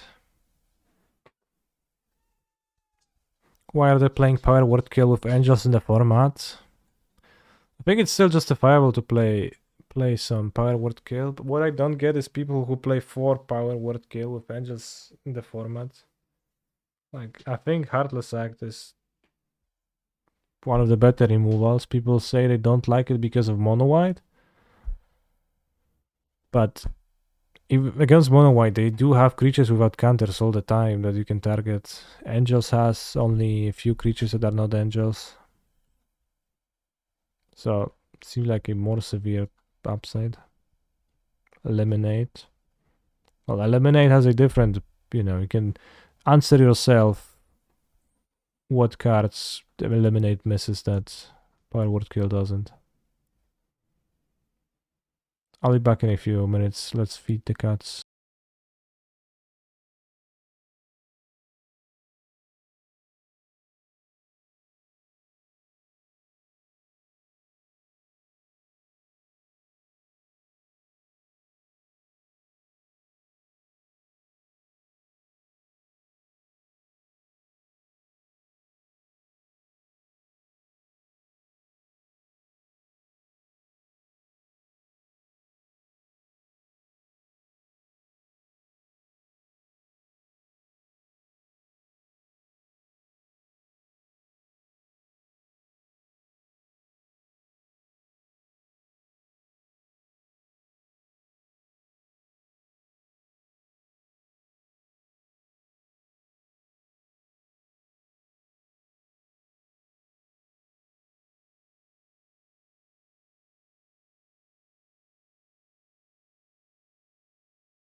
Bussy.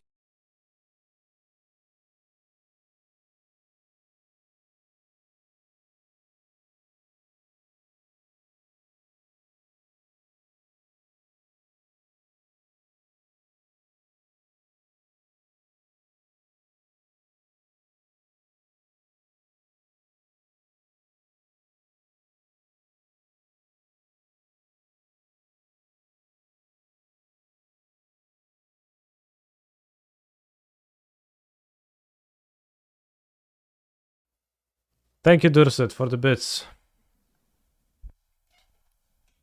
But that's it. Go for the throw, doesn't kill the boat. Eliminate, doesn't kill anything. only Kiora. Heartless Act is a little bit bad against some creatures, especially against mono white with Fall as Loitant. There is some stuff. There is just some downsides to everything. Octoplank, that's a solid one, except that's a sorcery black. Sholdred's Edict is a little bit interesting, but I don't think it matches extremely well against that many decks in Pioneer. Like, an Edict is just a little bit of a poor effect. For example, it's fine against any deck with Lana or Elves in it. On the play, on turn 2 only. It's pretty bad otherwise, right? Power Word Kill, question mark. It's a commonly played card, but it misses some effects. So yeah, very well put. Power Word Kill is indeed. Here's a playable Sergio. I might keep it to use it, but I probably will not. Let's keep the hub. We have A3 as a companion. Can you have A3 in your deck? What's A3? Lutri? Yes.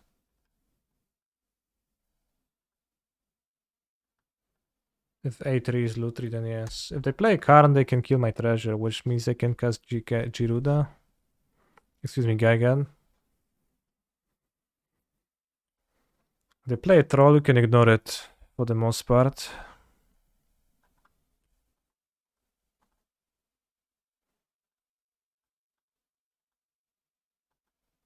This Gaigan deck is actually a bit better than I thought, than I remembered. Like, it's pretty bad, but it's not unplayably bad. It's actually... Kurva, no, it's unplayably bad. It's terrible. It's the worst fucking deck ever. It's impossible to do anything with it. 4 lands in a row. Wow, three times so far. Very not kind. Although we had a nice chain previous game. 1, 2, 3, 4, 5. 6 mana for them right now. Still 6 mana. Let's go. Cavalier, okay. We can try again next turn. If we draw an untapped land, which I guess all of the lands are untapped except for Port of Carfel, which is in play, then we can even play the Angel, which is better. Okay, we can't.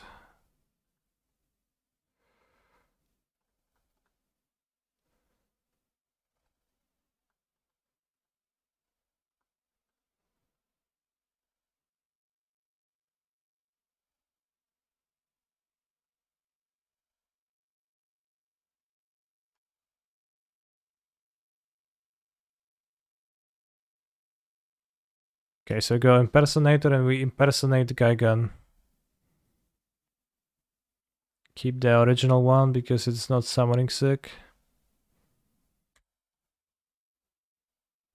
Spark double, lucky.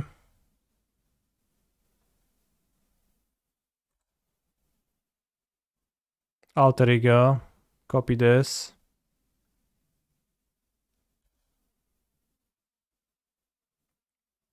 I want the Angel. Do I want more Gaigans?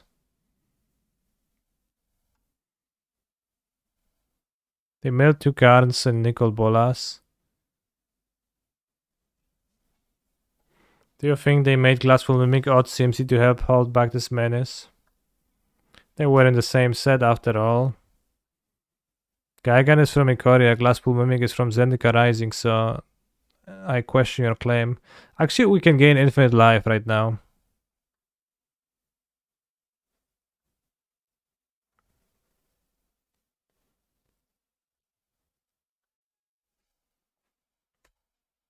Let's gain infinite life, or like maybe 5 life, because it's way too painful to actually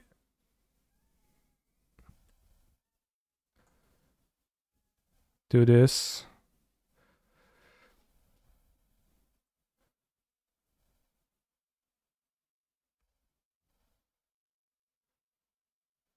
So he holds 3.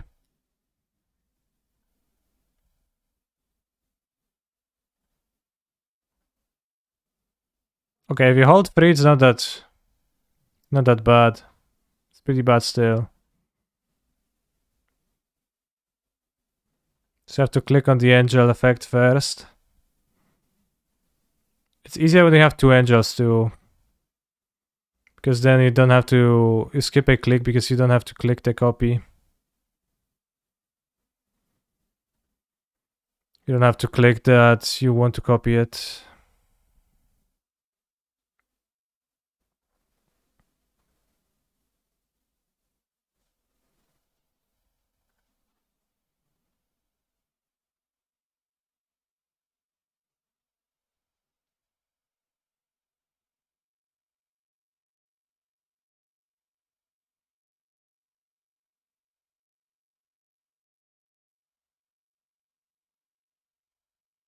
Moving the stack also a good idea, nice optimization.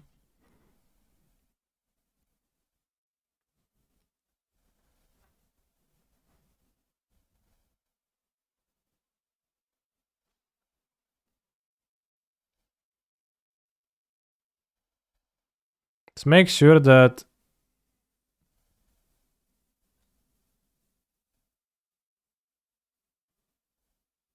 that doesn't work to save targets. I'm pretty sure it wouldn't, because why would it? Yeah, it doesn't work.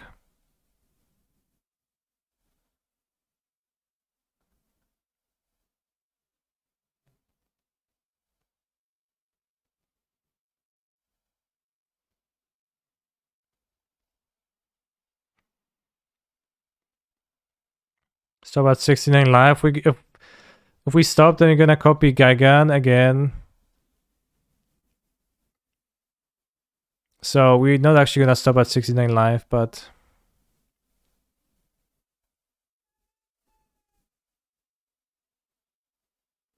can always try always yes. Always yes is not a problem because I'm just holding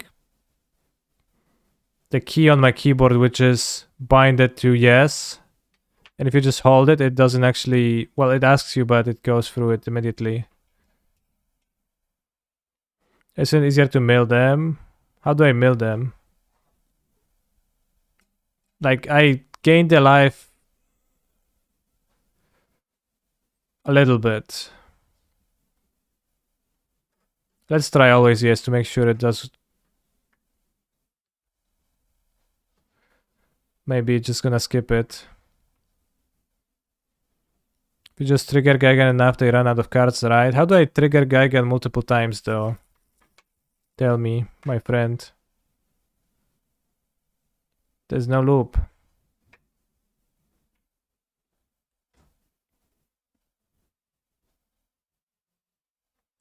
Seems like always yes doesn't work. So you're gonna gain like a bunch of life, and then you're gonna switch back to Gigantic, and hopefully we get lethal damage and Kolagon. I guess Kolagon also, just by being on board, is pretty good against my opponent's Karn combo, right? Because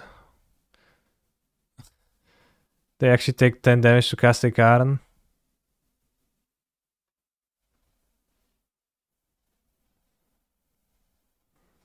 Have you seen the latest episode of Bart Drama? No. What's Bart Drama? Bart,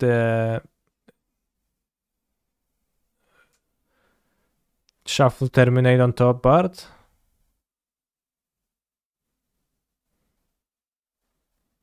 Well, it doesn't matter to gain life, yeah.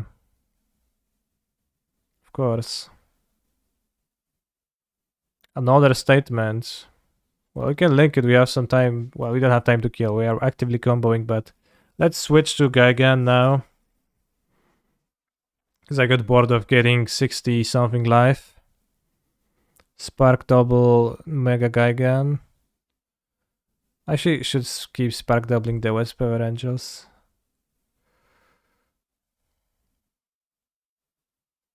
So it's spark double the angel?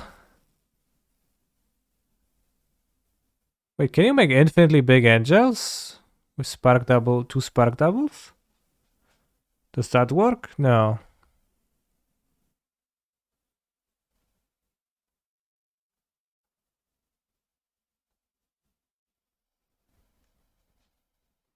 Use. Copy this. 6.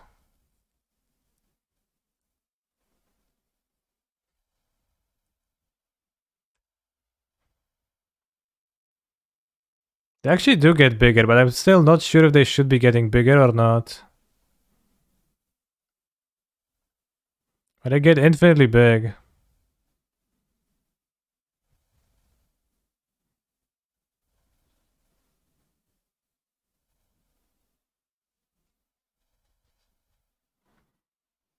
Bros, it feels like today is an epiphany day for the Gigan strategy where we are discovering new stuff as we go. Correct behavior according to the rules. Awesome. So if we clone this, is it an 8? Does it have the 8 counters if we clone it with any other clone?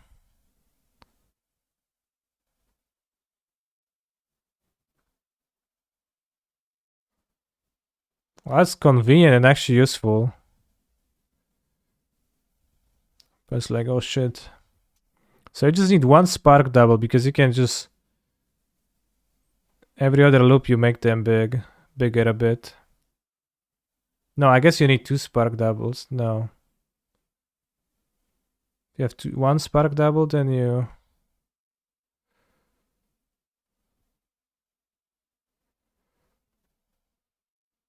I don't know, bro. So you have one spark double, then you...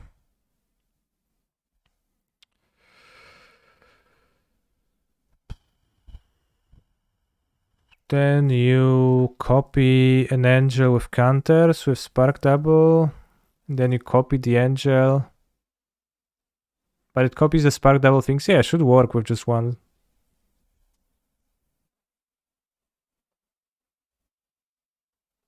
And this gonna have 16 counters too? Yeah, okay. So we flicker the original. What's the name of this deck? It's called Gigan Combo.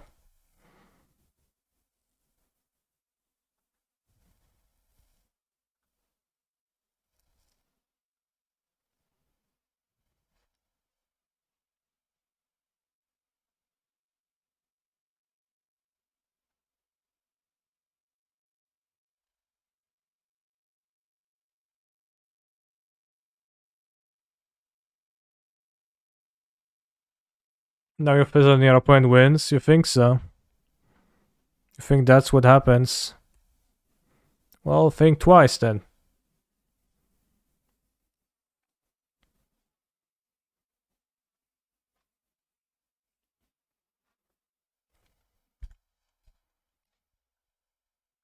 Gigan.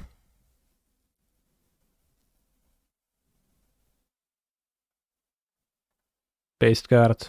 So we're playing as mono green. I don't know if we have any cards against mono green. The Treasure Maker is a bit weak because they can Carnet, so I guess we're gonna replace 2 of them with a negate. Maybe add 2 more lands. For the innkeep for instead of innkeepers to hit land drops more often. Not sure if that's good. But Infinite Life doesn't do anything and the treasures are weak against Karn. Maybe I want Photon Sears, but it doesn't seem like that.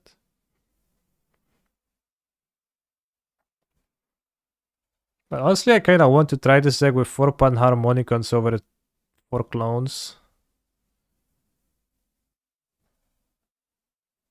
Because I think it's...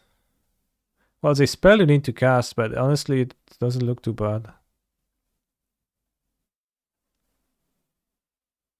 Spear versus Nykthos? No, that's ultra bad.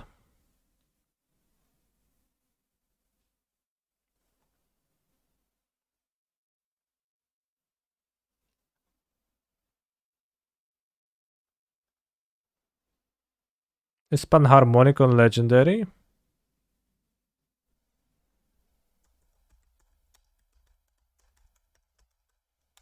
Why not Impact Tremors? Well, why play Impact Tremors?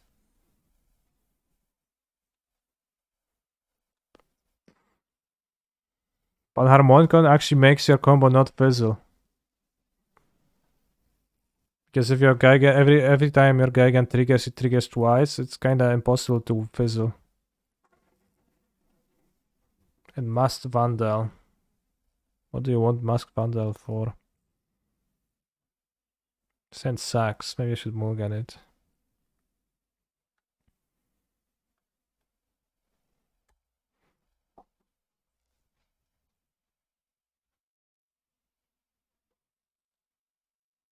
Well, Panharmonicon is not a hit, but...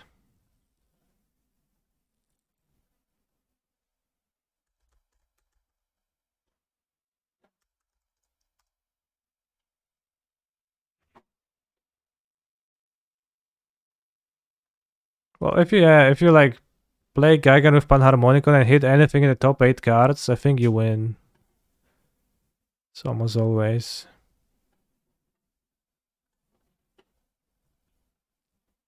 Can maybe play one Colagan this way.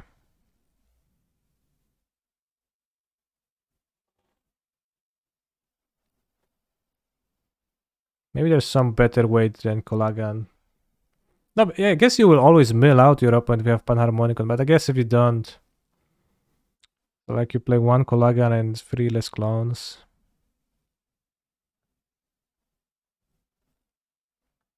Because you're sometimes gonna combo without Panharmonicon.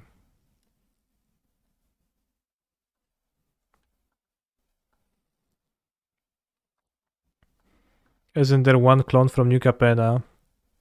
I did not claim that a clone from New Capenna does not exist.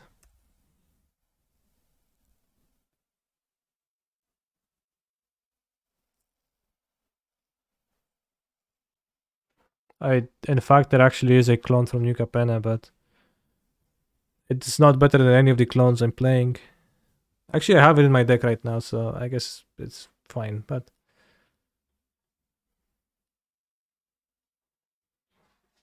This might just make the deck less consistent because about half the time you won't come with Panharmonica and now you'll fizzle more.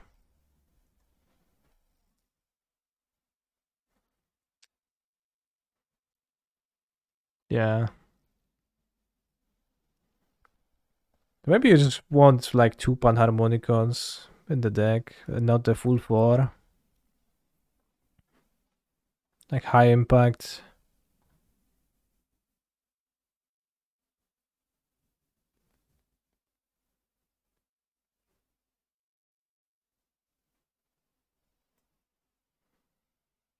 This actually sucks. I can cast the pathway sucks. You don't want the pathway in the deck.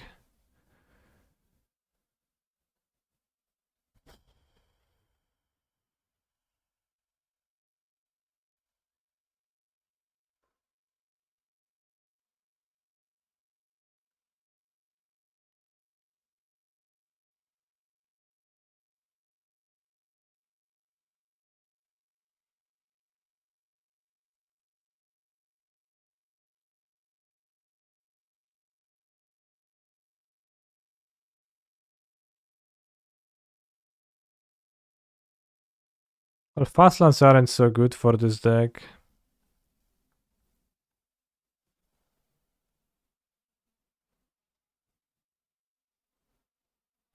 If you play one Panharmonicon, every time you hit it to break with Giroud, I will feel sad. I agree.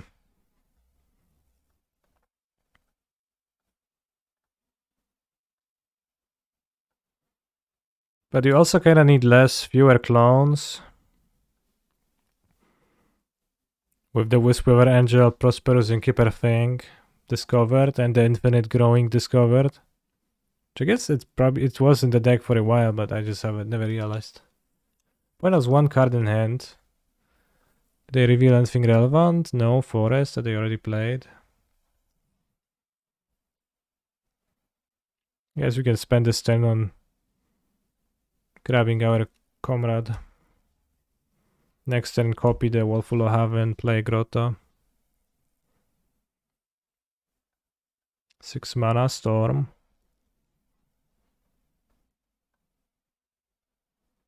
Two Cavaliers. That actually doesn't do well. It flashes back the Storm if they had nicked us and goes off pretty hard. So it's not fair to say that it doesn't do anything, but it's not that bad. Played less clones than 4, thought not see his main for a while, and it was interesting. It?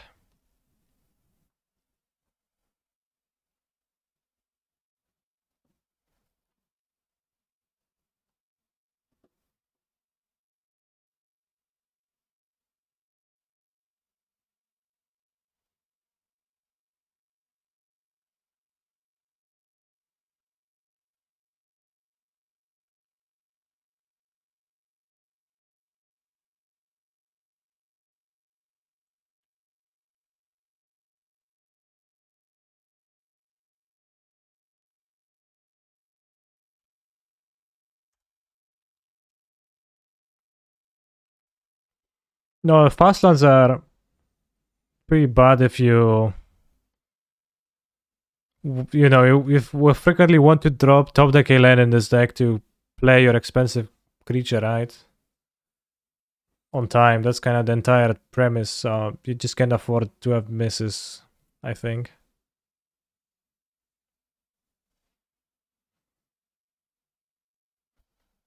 I think those were two separate sentences. I played less clones and fought the Fodnansir main for a while. By the way, it was interesting in the movie. Probably that's what they meant. In the chat.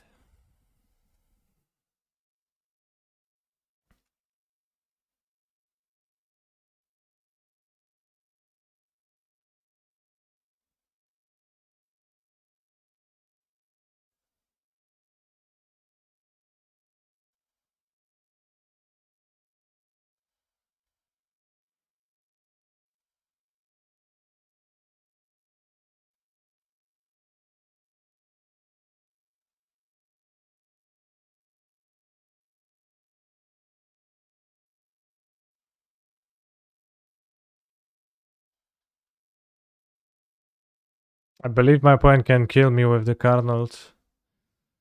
And 1, 2, 3, 4, 5, 6, 7, 8, 9, 10, 11 devotion. Maybe not quite kill, they only have 1 Kiora. They have Heart of Kiran. No, that doesn't really help.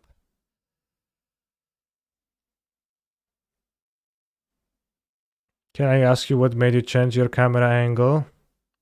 I was watching Weibe, who's a VTuber. And I thought, all the VTubers, their models on the screen, they're really large and they take up a big portion of the screen. That makes me feel more intimate with them and more plays more into the parasocial relationship. So I just followed suit. Yeah, but VTubers are cute. True. But I don't know, like, what relevance that does have to what I said. Have you been getting more subs? Actually, I've been getting fewer subs.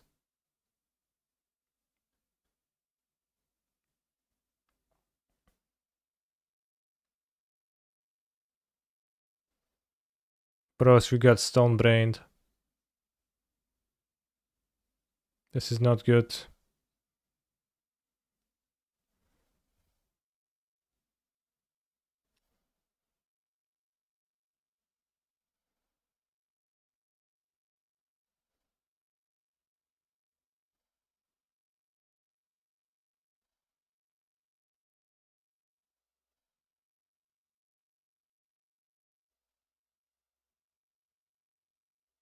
I'm not playing the Pioneer Challenge tonight, no. It's because it starts at 11 a.m. p.m. Which means that it runs up to 3, 4, 5, or if you're lucky, 1 a.m., I guess, if you lose early. So I just almost never play it. Sometimes I play it if I feel like not sleeping, but today I feel like sleeping eventually.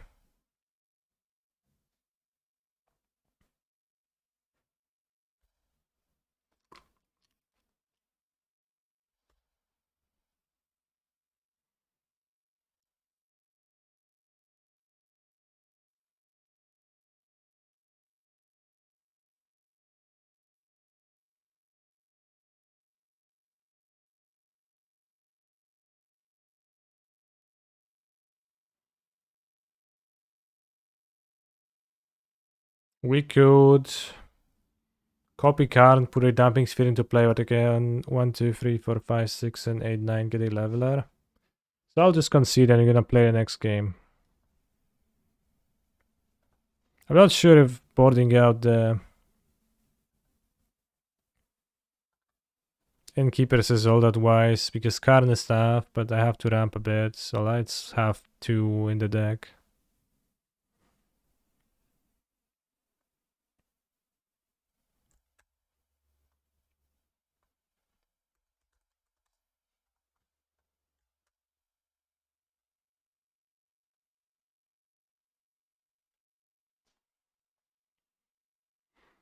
The message from the Twitch chatter asked,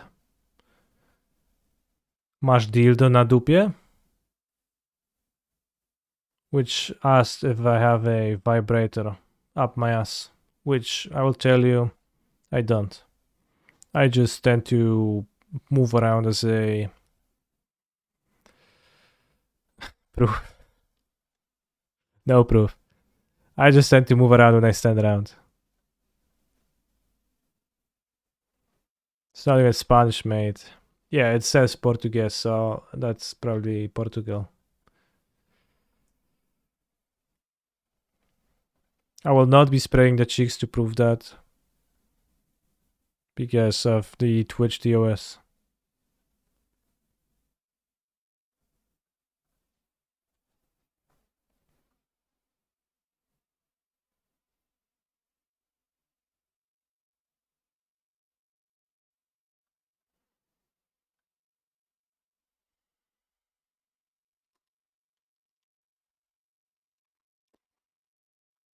Also, I have 3 Blossoms in my deck, which I don't really understand.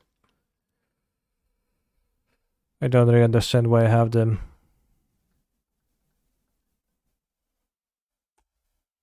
But I don't think they're fully necessary.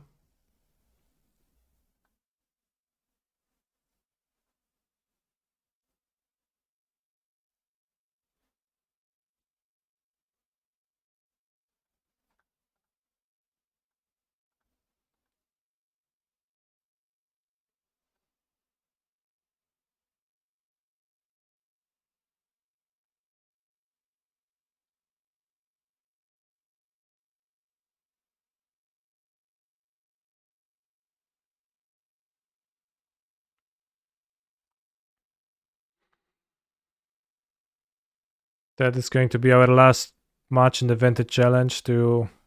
Seems like we are on the draw.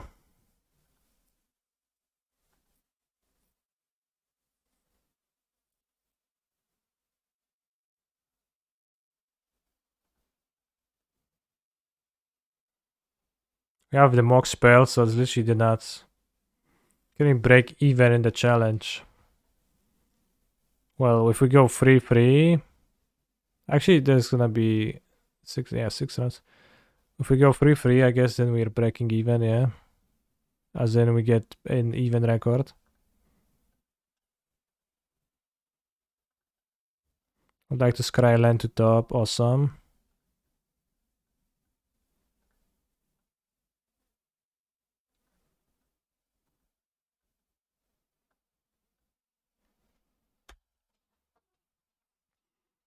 They should make a commander that you can play only if all your permanents have entered the battlefield effects, and then it made enter the battlefield effects not work. That's an interesting idea. For sure. They miss... No, they did not miss a land drop. We could kill the elves, but that does not seem very productive. I'll just kill my opponent instead. Also, if Gigan's gonna be already in play, then we don't mind if it whiffs. So it's better to keep the clone because of this Wisp-Weaver Angel thing.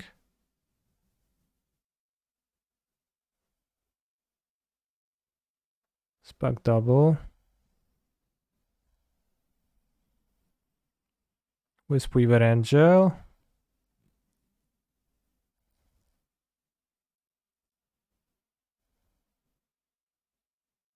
So now I go...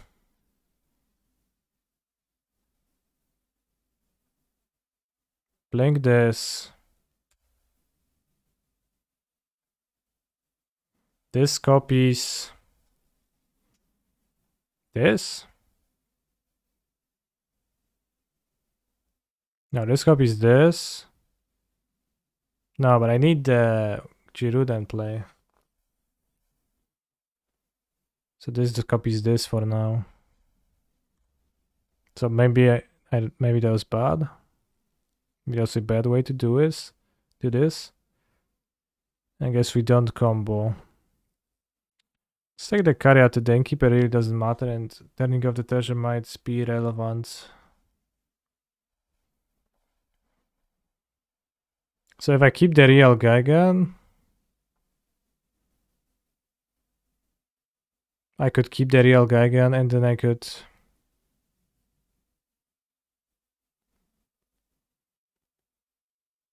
Angel, blink clone, copy Whisper Angel.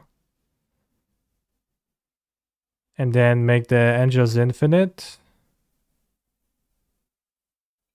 And then click Geigen and I would have an infinitely sized angel. But since I kept a non-clone, I actually couldn't have done that, if I understand correctly. But I'm just casting Ancestral turn 1. They mulligan? No, they moved to 7. Probably gonna play Mox. Tax and Probe, okay. Opponent here with Kiora and Karan, so that's deeply problematic and probably causes me to die. Because they can get back Nicol Bolas. It's pretty strong turn 4. Get back Nicol Bolas and Kiora. Just makes tons of mana. Nicol Bolas, Chain Veil. Use Chain Veil. Combo off easily.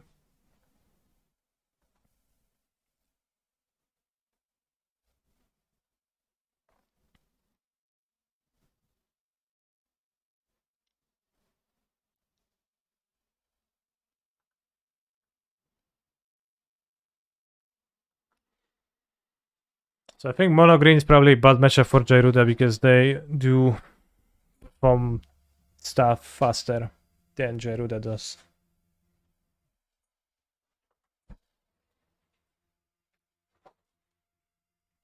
Manifold Key. Turn 1. My Chalice is not gonna be very useful in this vintage game, I believe. Probably going to play Spirit of Labyrinth, not Thalia. Blind play Spiffing Needle, which currently doesn't affect anything in my hand, so not worried about it too much.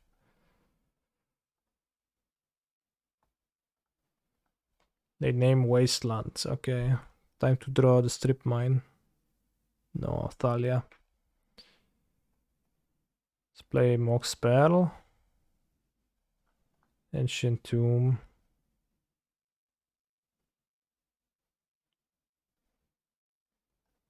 Probably has to be Spirit this turn.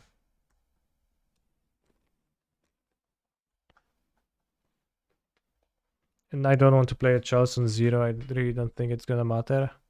Spirit might make them clogged on a certain draw. Seems like my opponent has tough time figuring out the comboing line. I feel like I should maybe write it down in the chat for them to just use it, but no reason to be rude if they would consider that to be rude. They had the Morning Tutor, which does not draw. Probably getting Tinker and... no, I guess getting Time Vault is probably more effective than Tinker.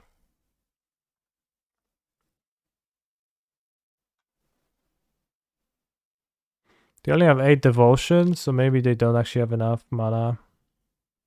They probably don't have enough mana, actually. Could untap Nykthos, tap 8, 9, 10, 11, 12, 12 mana. Burst, get back Nicol Bolas Kiora. Nicol Bolas to 7, Veil, Chain Veil, you can't do that. Alright, I guess it actually was a pretty tough situation, so they're not necessarily winning this turn, which is good, because then we can win back. Alright, so we die here to Time Vault. We got Tinkered. Not even Tinkered, I guess the card Tinker was not involved, but we got Tinkered pretty hard. It's got Solitudes. And let's go. Let's see what Carnold brings. They already used the card, so you'd think they know what they're gonna be grabbing, but maybe they're just thinking. Yeah, we're gonna board the Mind Break.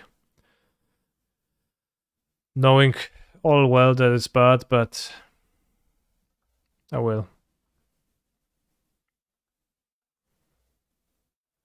Turn 1 Plains go. That's a bit weak for the format.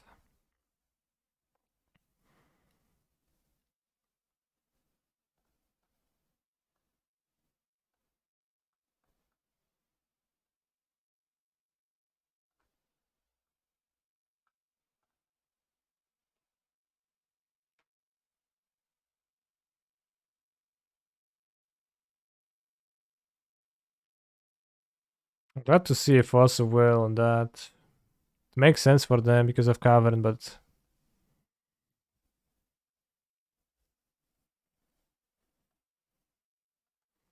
I think we're gonna Peacekeeper first. Opponent Chain Veiled and did stuff, so they actually could have comboed the entire time. So they actually did the thing I was saying. So like, sure, bro, like, good for you. Their hand is kind of stinky. It's named Time Walk.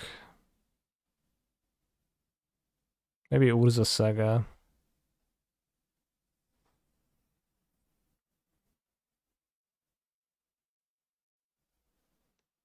I think Time Walk.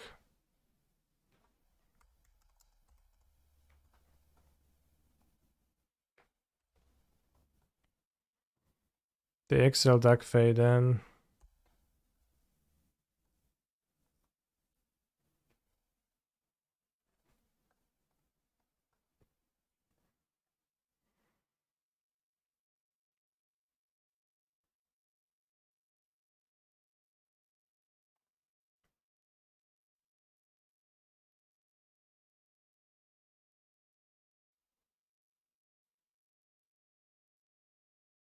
Ponder.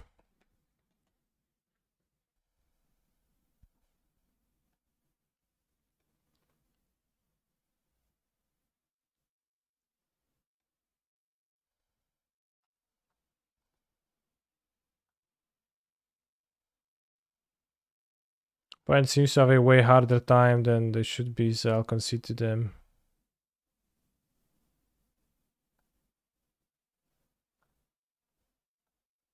How much of my income do you reckon you spend on MTG?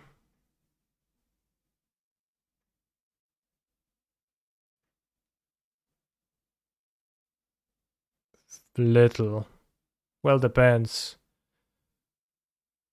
Spend on MTG, you mean cards, tournament fees, travel to tournaments? What if, like, but if I...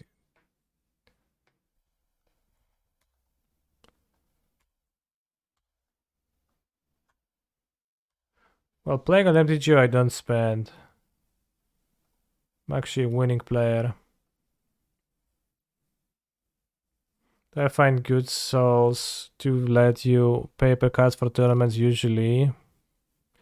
Often, but I have a collection of Modern and Pioneer cards at this point. Started buying them at some point. It's much more convenient to have cards on my own, but I, for example, don't really have fetch lands. Because there's always someone who has plenty of fetch lands and I can borrow them. I have some random ones. Do I have Bazaar of Baghdad? I don't know.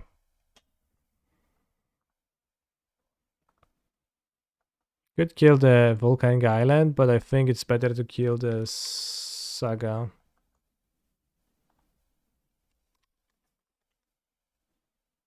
You spend, you just gain more, no? Well, I have bought tickets a few times in my life, but very few times.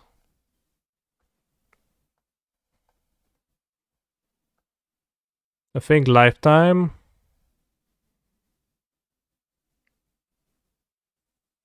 I probably inputted like $1,000 into Modo, or like 1,200. And then the tickets I have, the collection I have is from playing.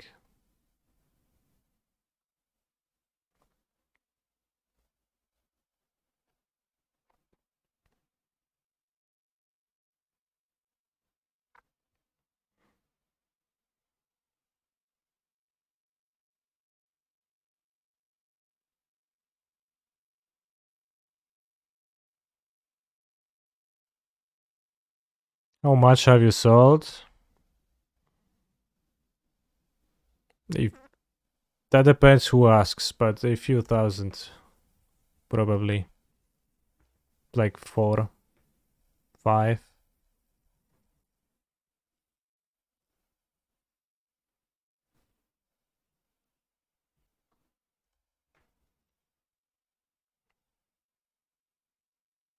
Then I have not sold any Candy Candy.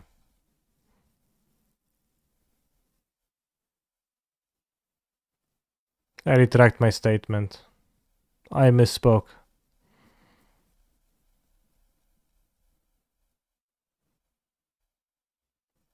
My most profitable deck dollar-wise on Modo.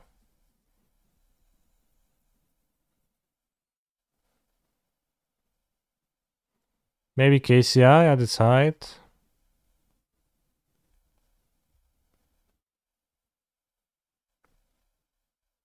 No, it was Cyberbloom, yeah. At the beginning, it was Cyberbloom, definitely. Because back then, I just grinded.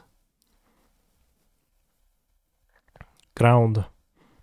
My wife thinks I've spent 1,000 on Magic.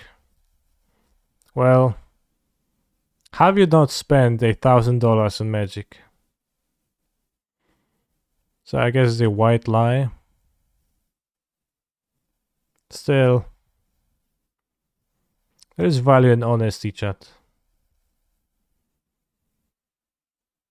Do I miss Hogaken Modern?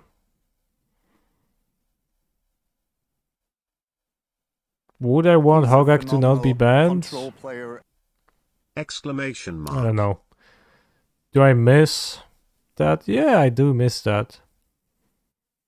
What I missed was like the first MH1 released stream where I just logged on and I said, I'll play some Modern Horizon cards decks today. The first one is gonna be this, and it was the Hogak deck with Bridge from Below and Altar of Dementia. And I said, yeah, I've read about this idea in some Discord. It seemed pretty nice. You can actually combo kill your opponent by milling them with this Hogak. And then I spent 10 hours just playing the deck, and it was pretty good time. I haven't switched to a different one. Is the VOD on YouTube? Unfortunately, it was before I was wise enough to save my streams on YouTube, so it's gone.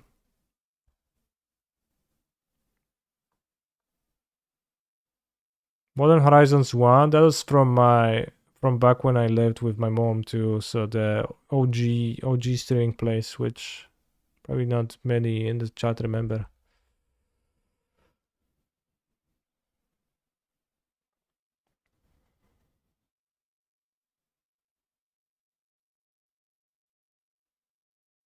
It was not even a basement, but calling it a basement has a good vibe.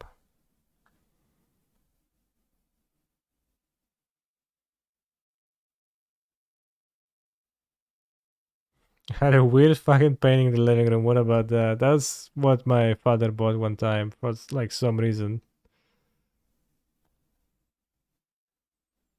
And it's I don't know if I can It's hard to describe it, and I don't know if it's gonna be anywhere in the internet, and I wouldn't know who painted that or what's the name, what's the title. And I guess I don't know. It's a orange person biking, but it's really ugly, and I don't know what style is that, but it's pretty ugly.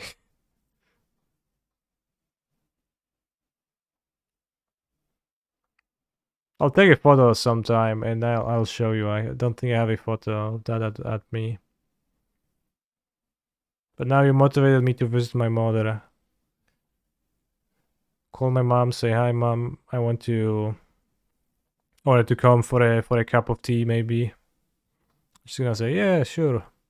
And I come and it's actually just take the photo of the painting in the living room to show to my chat. But still, we will drink the tea and have a good time. Let's put a counter. Well, probably here. Because this has an effect and this doesn't, so I would rather have this killed by removal spell. O ty kurwa, Snapcastera. Trochę mnie wyjebał.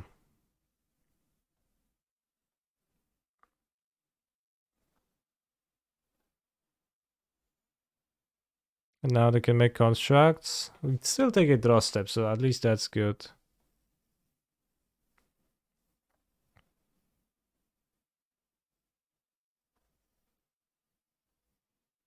I remember a tweet from you where you posted a text of Hoga and you said it's not a drawback, it's an invitation. Yeah, I did say that. I thought it was pretty catchy for a so-called tweet, so I tweeted that. Can maybe gold the Snapcaster Mage. Is it better than Trap? They would go to 6 lives, so Mana Crypt kills them in 2 effects.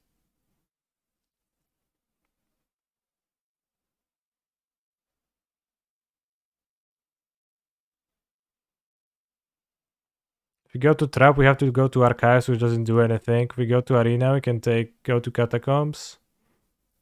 Which is okay against the Urza Saga. Let's go the Snapcaster Mage. Hopefully, they will not assemble the Time Warp combo. Hey Kani, will we be looking at Modern Decklist from today's challenge? Did you win it?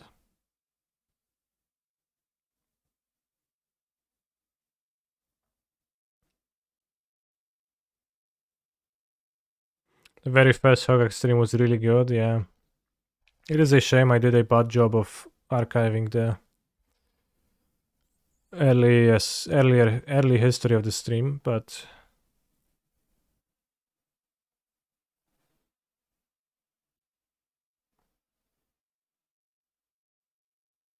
so we go to Catacombs.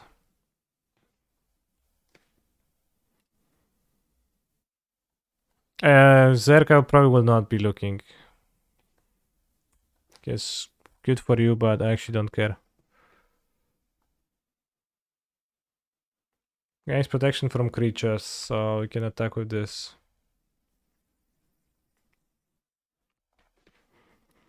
But yeah, now that there is 4 modern challenges, that's just lots of decklists every week.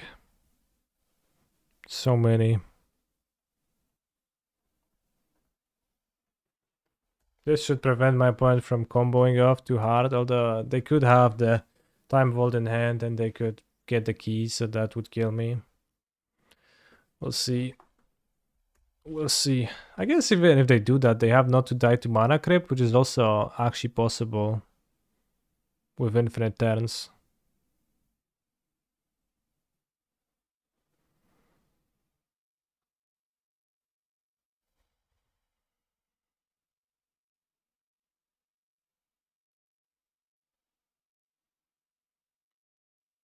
Yeah, winning the challenge with Hogak after the ban was also pretty good. And was also like a 12-0 run, 12 matches won or something like that. It was like 9-round challenge and then 3-0 in the top 8. No matches dropped. Very based. Do you think you could ever go back to one tricking a deck for a long period of time like Bloom/Lantern/KCI? I think I would get bored of doing that over and over. Fully one tricking. But I think I'm closer to one tricking than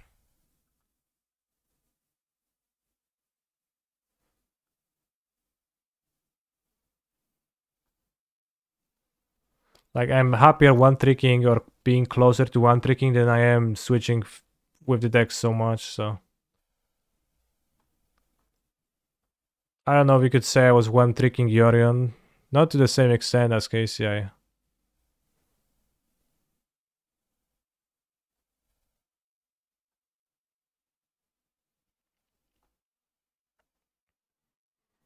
So they just die if I attack with this and this.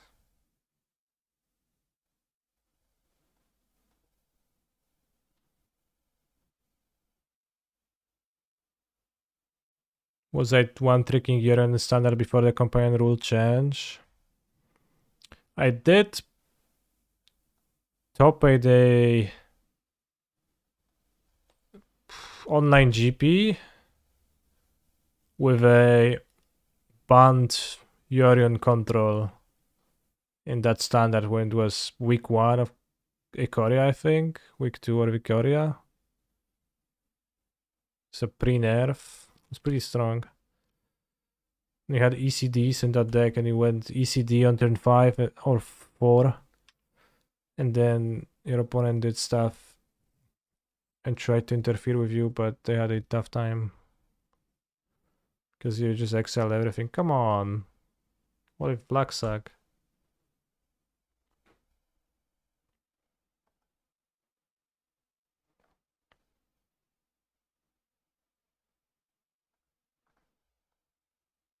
But I'm not sure if I would say I was one tricking it. I was playing standard back then for MPL too.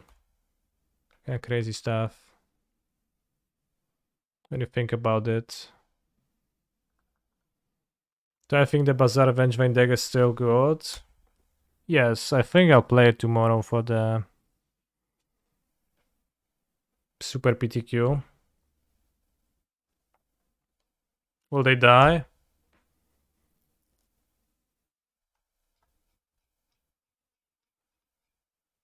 Canister wins. My opponent has lost the flip and considered from the game before they took the damage. So he didn't take the damage.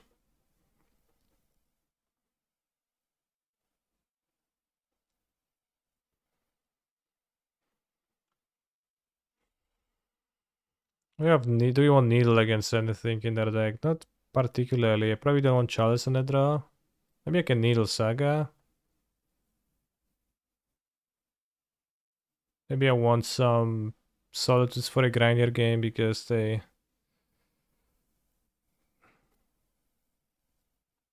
Doesn't seem like Mindbreak is for the matchup. Yeah, let's do that. Streamer, my local shop has a lot of black, red, and mono white gamers. What deck should I play to demolish them all? Boats or Sacrifice, I guess, are fine options, I think.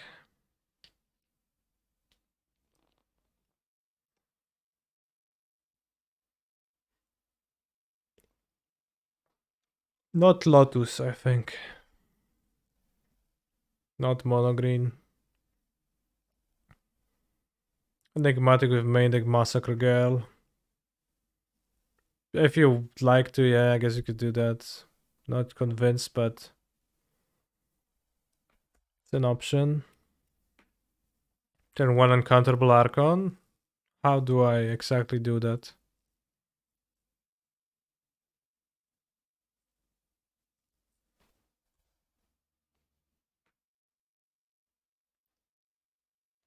I think I'm gonna play turn 1 Counterable Archon.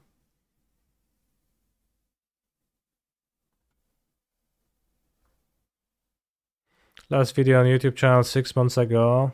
Yeah, it's gonna be more soon. It's gonna be one Monday, bros.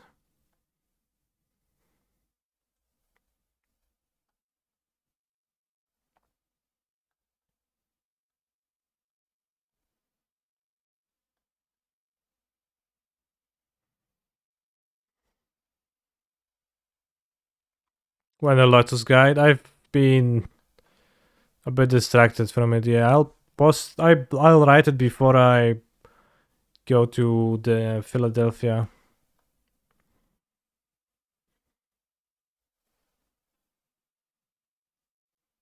The painting was never on the stream, so you actually can see it here.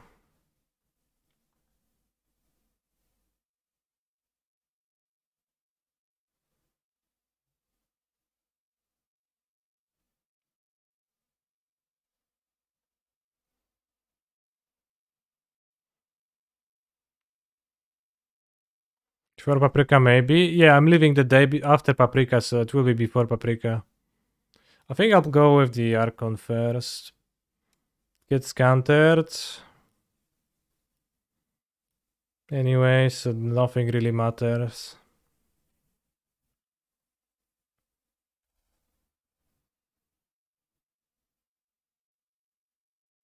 They cast their stupid draw 3 cards, but if they play Saga now, I can Loran Saga. Yeah. I'll see maybe I Loran the Pearl, but I think I Loran Saga still.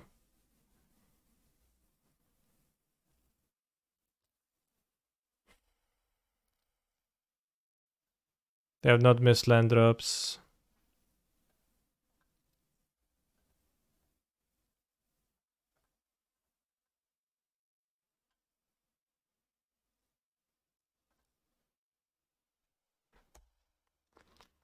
And if they just draw on their Mox, it's too bad if I leave Saga alive.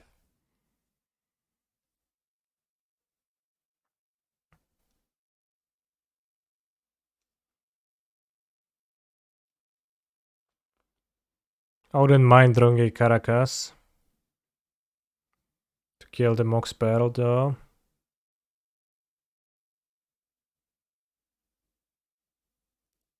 I've liked Loran quite a bit in this mono white deck. Loran Caracas pretty solid against many archetypes. Even without Caracas, the card drawing comboing with the... Oh yeah, Flashback Ancestral. Nice.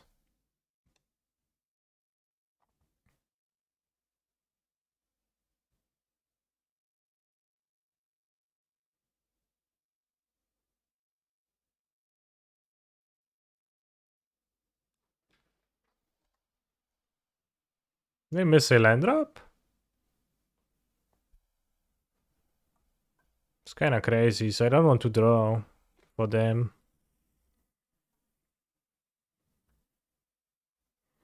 I think I don't offer the trade either. Because we can go the Snapcaster later.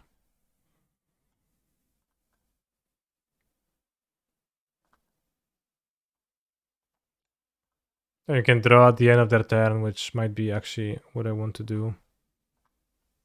And you fetch the planes with the robot. So if they, for example, miss a land drop again, they don't have good plays, then you can draw at the end of their turn. Because I think end of their turn drawing is okay. Time walk. Okay. What if Time Walk would make every player take an extra turn after this one? In up, nap order. I think that would be more fair. Okay, I have 8 cards, so I guess you might as well draw. They're gonna discard 2.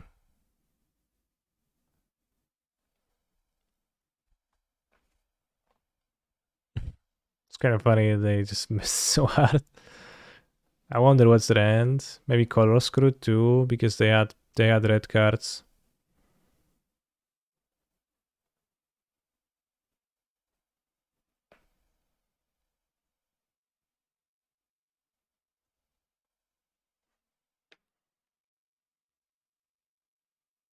Hull Breach and Upbraid discarded, interesting. Can go to Forge and put counters on Loran.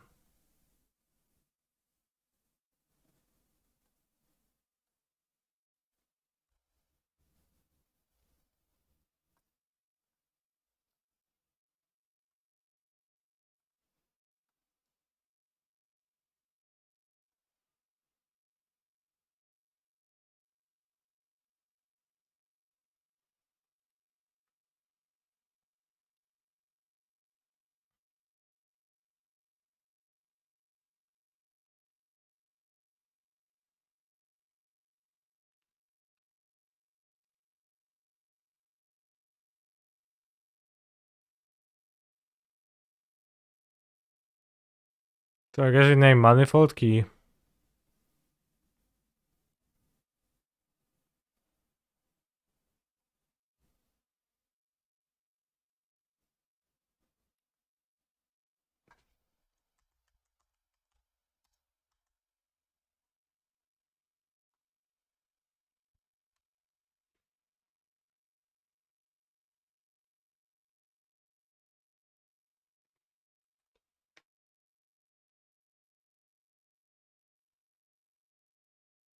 This doesn't seem to meaningfully change anything on the next turn.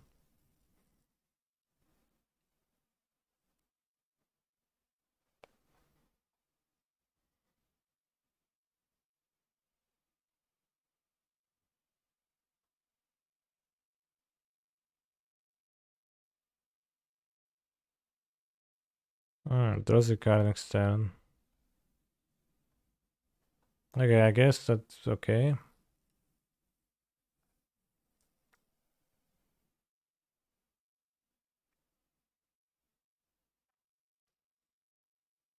Oops, didn't play my land.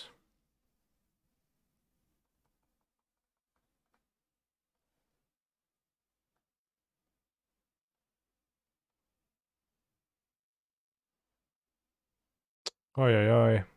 That's a life card.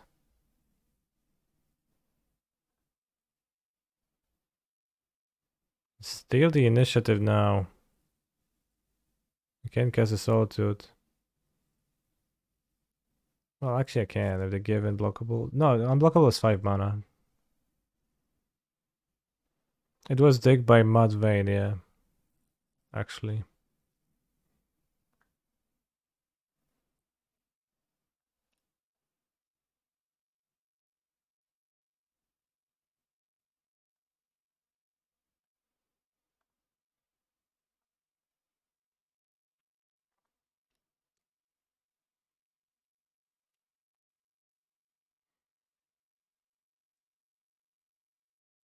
So you can play the Hull Breaches, so let's not tap the Loran.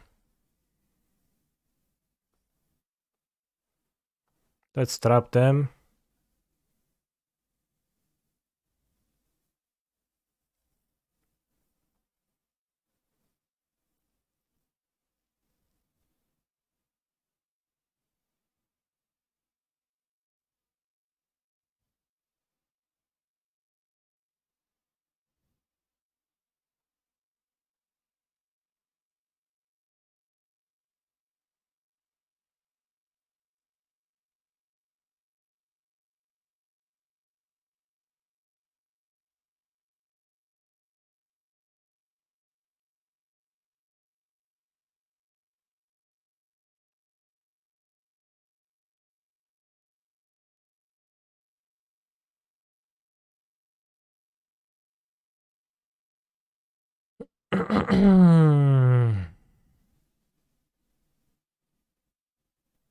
Got Force of Will.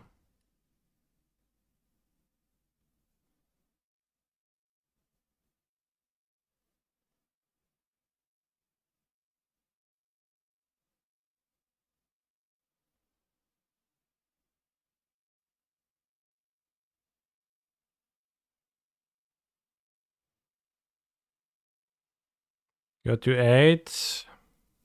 This didn't grow, so it's not good. How many initiative cards are in the list? 8. 4 Seasoned Dungeoneer, 4 White Plume Adventurer.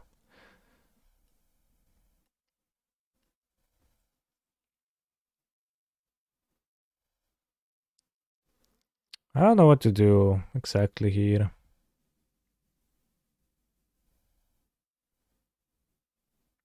I don't have Palace Jailer now.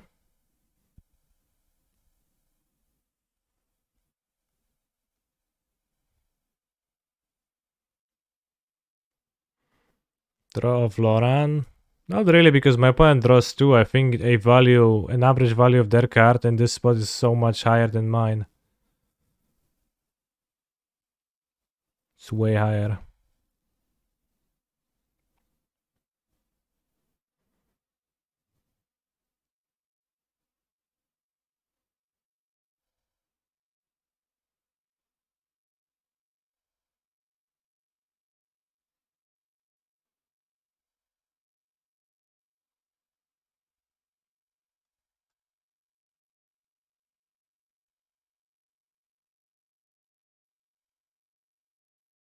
Oh, two triggers pro creatures. Okay, well, I already passed main one. So that we should have played the dungeon in pre-combat, then of course we get 2 protections they can't block.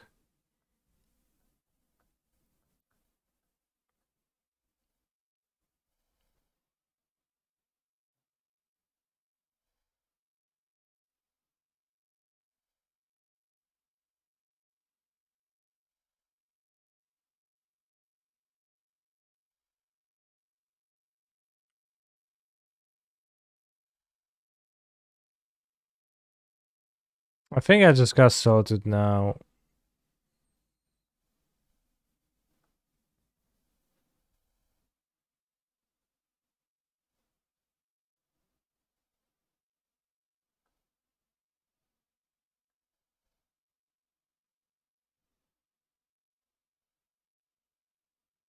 I'm gonna force it.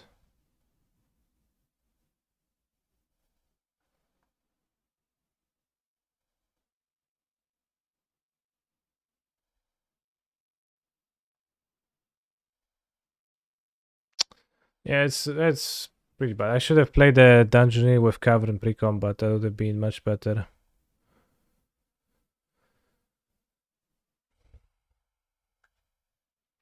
Now they get option to block. They do it this way. Go to 2, but can do this, and that's not very relevant.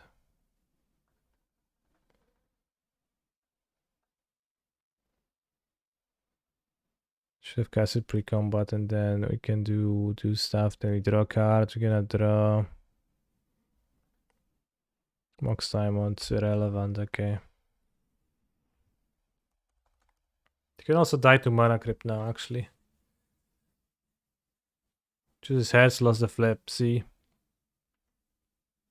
If you draw a card first, a Breacher. That's why I didn't do that. Yeah. No, actually, no, that's fine. I don't lose to just Breacher. Get to cast Vamp. I should have casted pre-combat. They get to draw a card with full Breacher, but I killed them. Because 2 of my creatures have protection from creatures, so they're unblockable. Because this, whenever you attack, target attacking cleric, rogue, warrior. So this is cleric.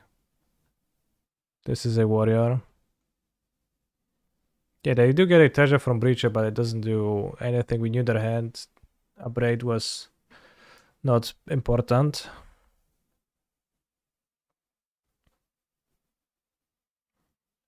So we went 4-2 after the powerful O2 start. So I don't know. The deck seems okay, kinda, sort of. So the round bra. All right, time to go 5-2. But it's more than 64. You're right. You also would have the initiative and spin a creature into play from the top 10. No, I wouldn't. Well, on my next upkeep, sure, but that doesn't matter. If we are afraid of dying, then Dev having an effect on the next upkeep does not prevent me from suffering death in this very moment, right? I would say it's rather minimal. Consolance. Consolus? Solace? Consolus price? Consolation price. A minimal consolation price would be how I would describe it. Felt like the goodbye speech. I was afraid you were gonna drop and close. No. I thought there's 6 rounds, but that's because even though I've been playing Magic Online daily for 10 years now. Okay, 8 years. I still don't remember the break rounds for the amount of rounds, so I keep thinking that vintage challenges feel like 6 round tournaments, so that's why I said it. Because I actually thought there's gonna be 6 rounds.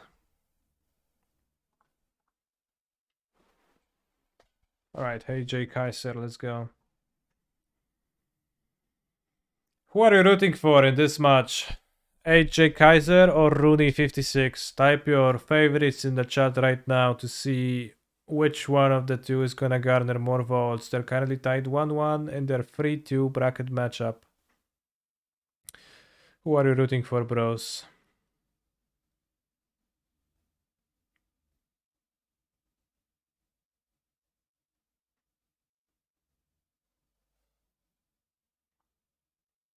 Rooney, he used to play for Manchester United. You think it's the same person? Wayne Rooney.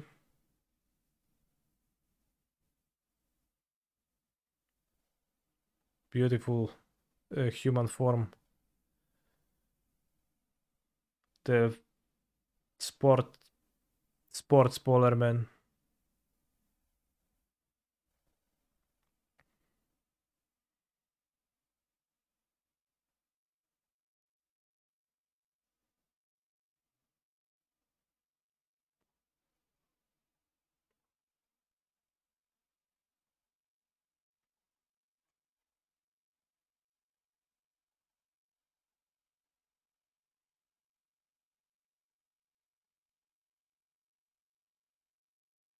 Right, who won?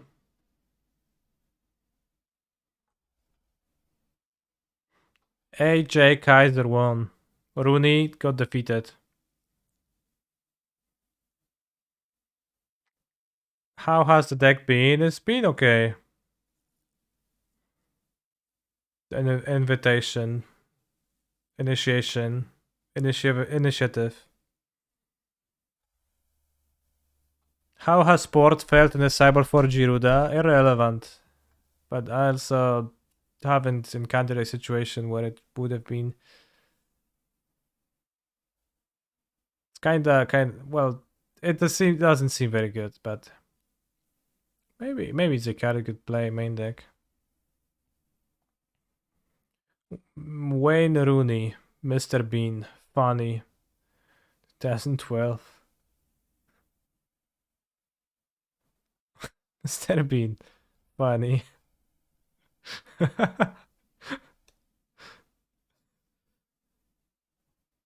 Rooney. Yeah, definitely looks much older now. Probably because he is older. Mr. Bean. Funny.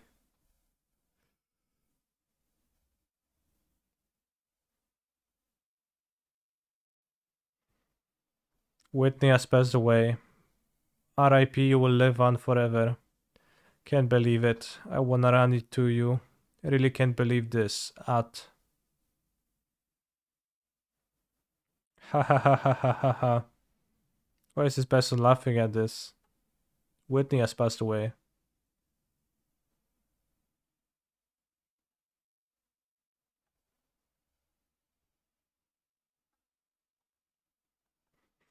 I wanna run to you. What does it mean?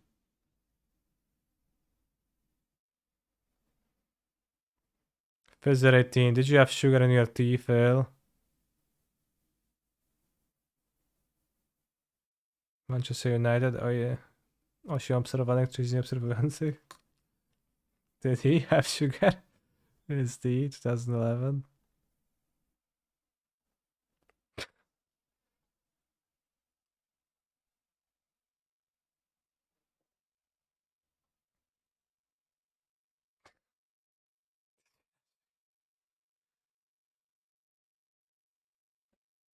I mean, it's a good question. It's an earnest question, like, and this is something you might want to know, but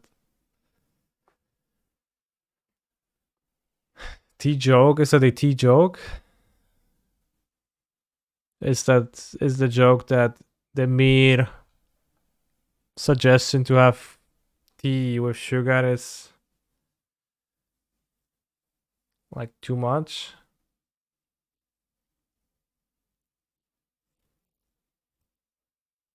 Compral question is saying I want to go to combat, and at the beginning of combat I want to do XXX, a shortcut that follows me straight to declare attackers. I think I got rule shocked hard last weekend.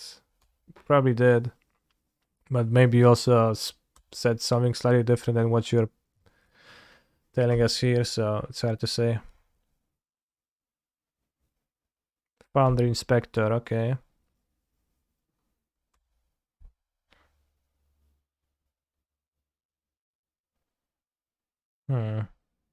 Well, Guess I'll play Ganja.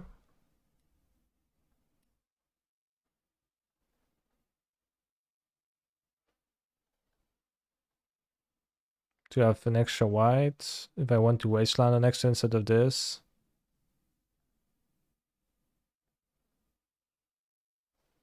Let's get the snow covered one because of the pixels.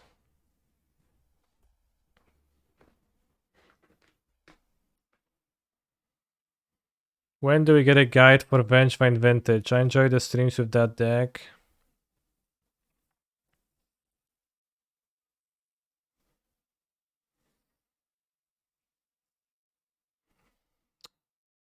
Someday. If I make a guide about it, I probably will make it in a video form rather than... O kurwa, nie, moja inicjatywa. Rather than via text form.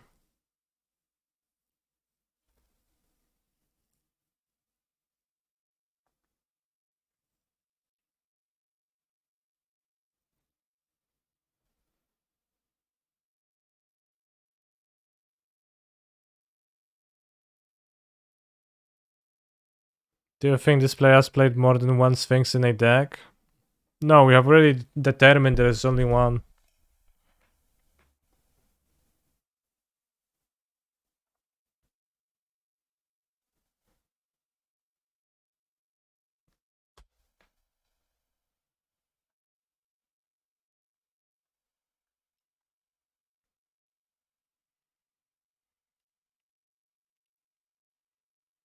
They can use Inventor's Fair. I don't know what's the sickest artifact they can grab.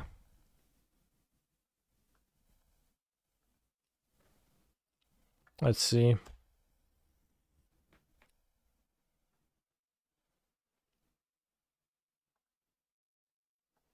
Let's grow this bigger than Mightstone, Weakstone.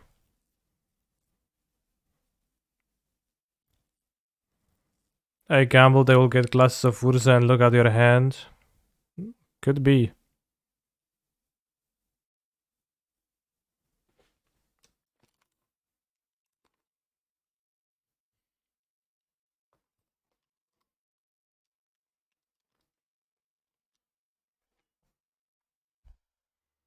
During a match at the Comprel event, can I phone a friend to ask them what they would play in the spot? You actually can't.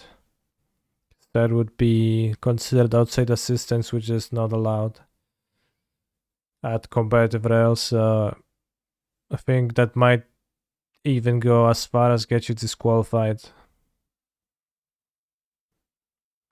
Metamorph or Spine of Ishsa? No, it's just Mystic Forge. Well, I say just, but that's actually pretty scary.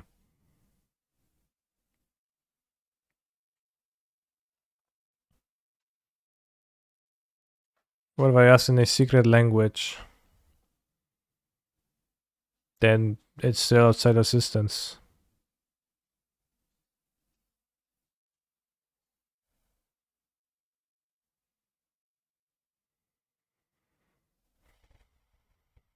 Chłopie, no, zmiłuj się.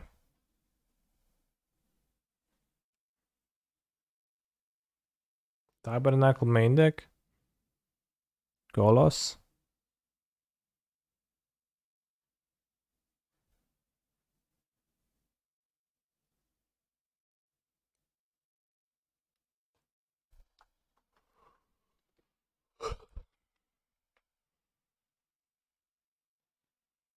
I'll trap them to kill them.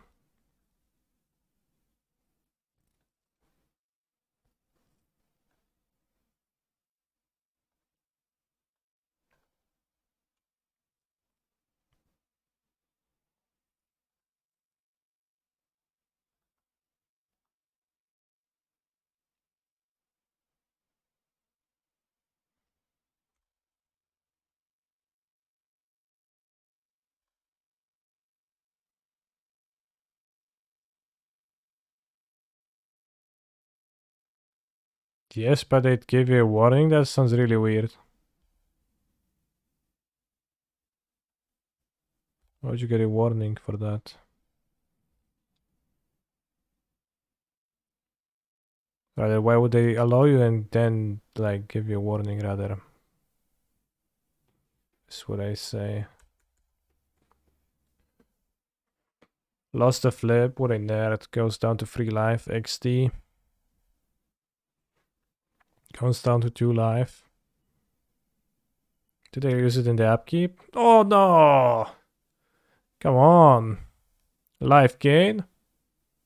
And vintage? Not fair.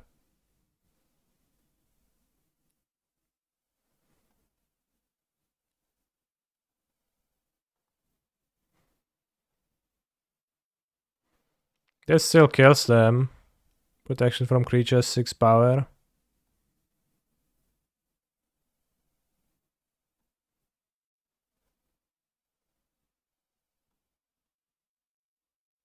Carnold, that probably kills me. Well, I need to not die to the blockers. Wilderness Sphere? What the hell?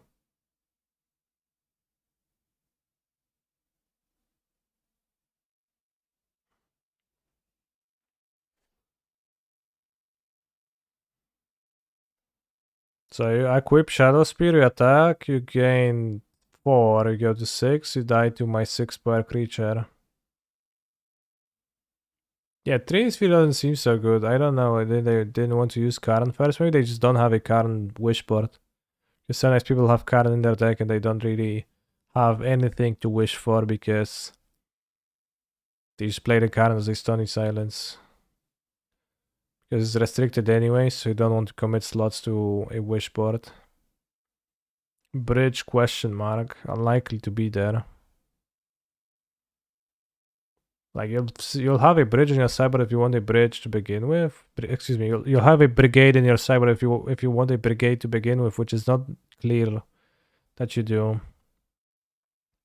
Also, Twitch chat, I think you could use getting reminded about the fact that Twitch Prime lets you subscribe to your favorite streamer every single month for free. And it's a shame not to use that opportunity to support some of your favorite content creators who rip their veins out while playing Magic Online every day. Also comes with many benefits such as access to sideboard guides that I post in my Discord. It does come with access to the sub-only portion of the Discord where you can ask me questions which I will mostly answer relatively quickly. Answer relatively quickly. And also emotes, ad-free viewing experience, etc.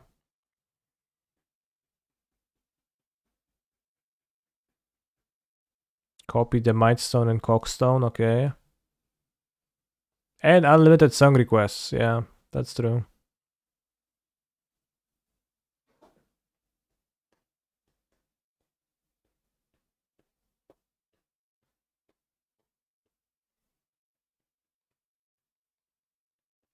How does it work, this song thing? Can type exclamation. Ojojoj. Ła, kurde, koteczku, ale się wbiłeś. Wow.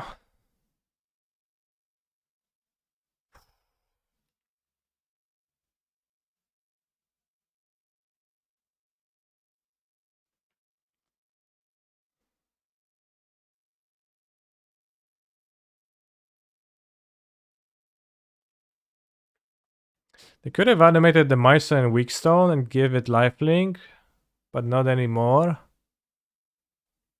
Which was actually an out, I just realized. Like Metamorph, but keep the original, plus Carnonite.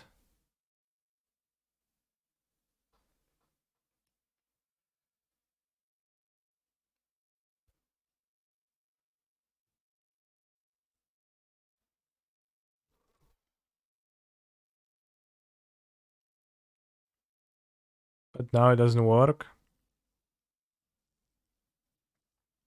But the card is still unused.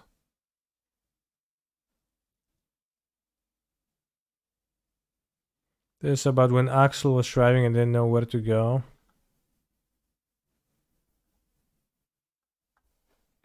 Damn.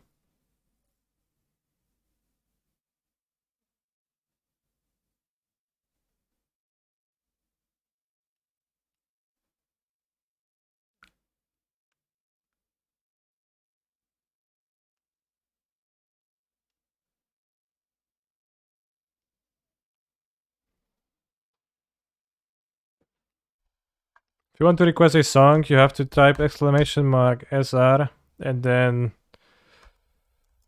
the title of the song on YouTube.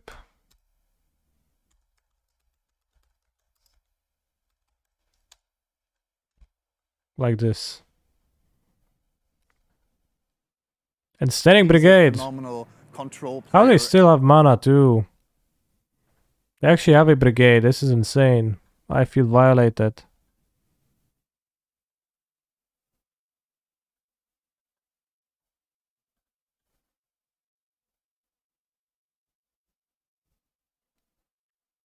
They still have a mana creep. They could die to it.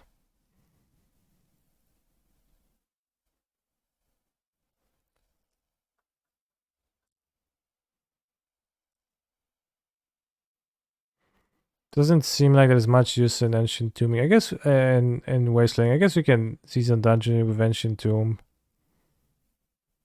Take the initiative from them. Get a creature.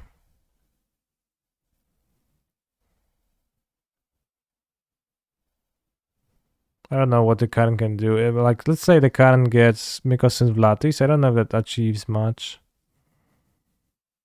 But it's weird to me that they had so much mana when they had the Trinisphere in play. And this, well, this with Trinisphere doesn't really matter. Can get Solitude, can get Loran. Oh, well, that's good. It's a pretty good one.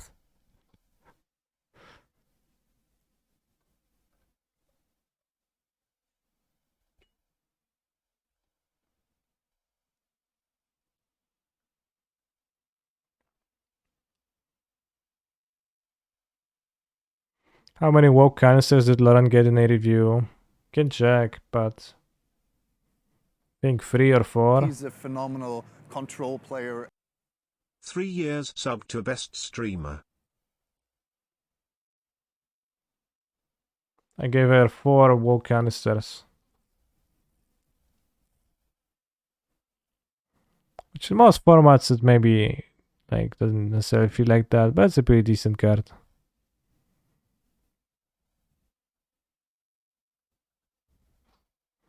Spirit of the Labyrinth kinda not relevant, I think. Is Loran that one dude's wife? Loran is Laftna's wife. I think Laftna? Latnam? No. I think. Drafna, founder of Latnam. Shit, no. Alongside his wife Hurkul. I messed up, bros. Feldon.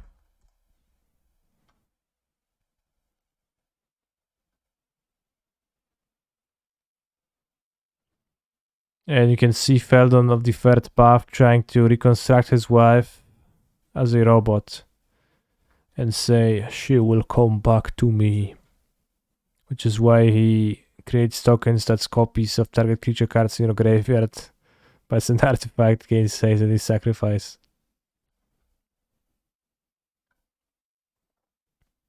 It's pretty grim actually. There's also two Lawrence.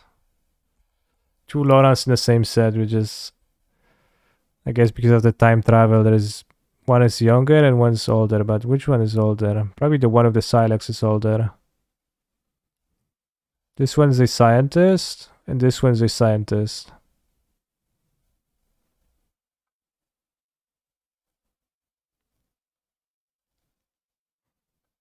Could cut the Chalice on the draw for Mindbreak, maybe. Trinisphere probably pretty bad too. Let's have the Spirits instead.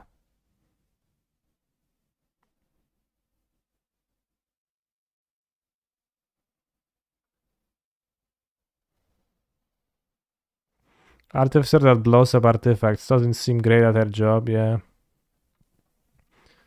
It's kind of interesting. This one returns. So the first one returns artifacts to hand, and then the more advanced in age version just blows them up. Maybe not. Maybe actually it's the other way around. Urza and Misha may have been... no, because she died. So it can be after the war.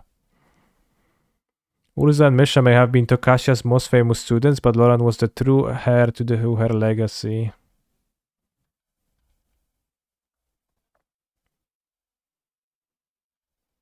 There's also Loran's escape.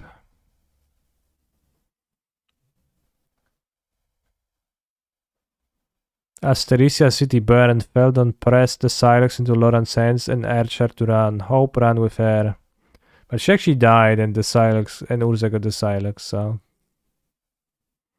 it's kind of funny that it's got a card where the creature gets indestructible and hexproof, but then she actually gets caught and dies or something like that. Why is there one Snowquell place in this deck? I mean, I just like the Pixel one. Can keep the sand, maybe? Not sure. Why they give a Rex Sage so much lore? It's because the lore was there, they just made her into a Rex Sage. She died on the next turn, probably. Oh shit. And a Mox on top of everything else, damn.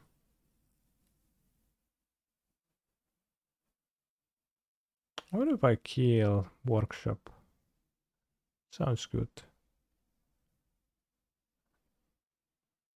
Let's play this, they play Spheres or Thorns.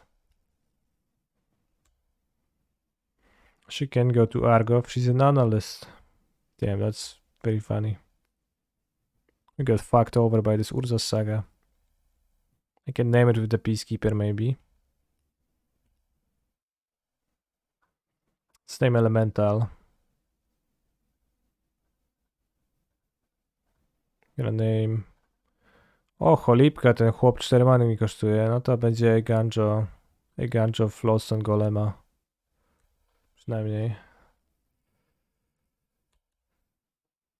Okej. Okay. No! No! No! No! Disaster.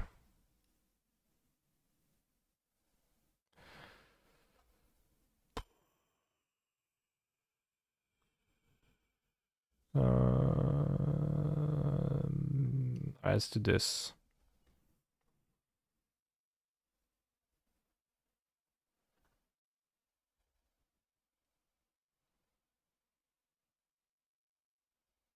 Well, I didn't really want to play the Anointed Peacekeeper. I think keeping a Brigantia was actually better, but you get hard punished by the Wasteland.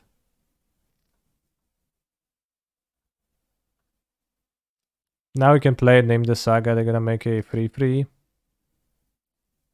Which is rough, but... Oi, oi, oi. Mystic Forge. Urza's Saga. I guess.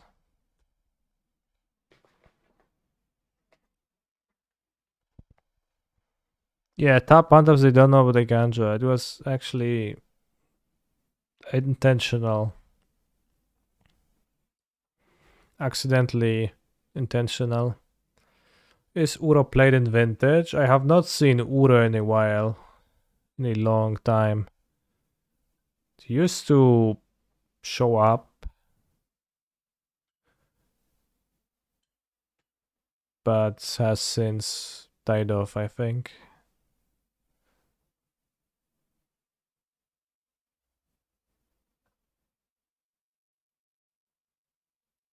I mean, Uro is pretty bad. You play it and it just dies. So no wonder. I don't think I can necessarily beat this construct right now.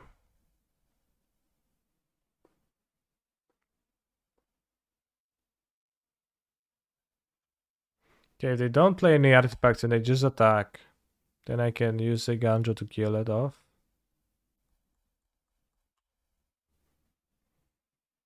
It's also a format where you play no lands and have awful fixing through.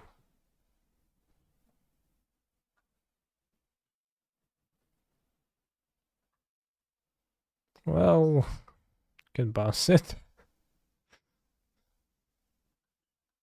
Put a stop at the end of combat. Only when my opponent is in combat I'll put that stop.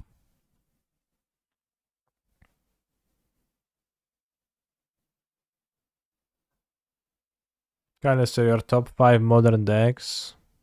I mean, I could literally name 5 modern decks. If you ask anyone for top 5 modern decks, they're gonna be the same. So that's not really. It's not really all that enlightening. I don't think so. Chalice on the play, good. Spirit doesn't do anything. Mind Wreck Trap sucks, but let's go submit.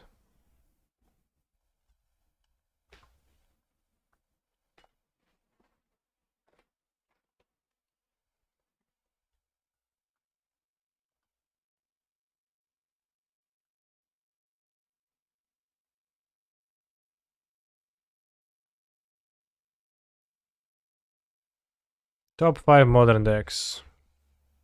Blue Red Merktide, Hammer, Creativity, Rhinos, Scam. That's my answer. What are your 5 favorite dragon cards? Let me think. First, Teneb the Harvester. 2. Vorosh the Hunter. 3. Intet the Dreamer. 4. Namot the Devastator. 5. Dragon Lord of Jutai.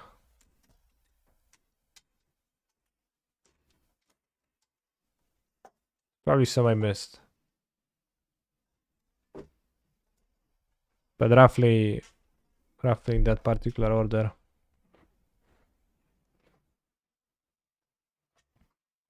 Top 5 basic lands. White bordered 8th or 9th edition island with a tropical island with a palm tree on it. Then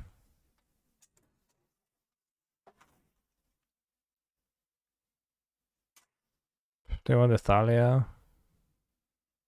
Probably. Then the Dark Swamp from the same series. Then I don't know. I like all basics. Cleric.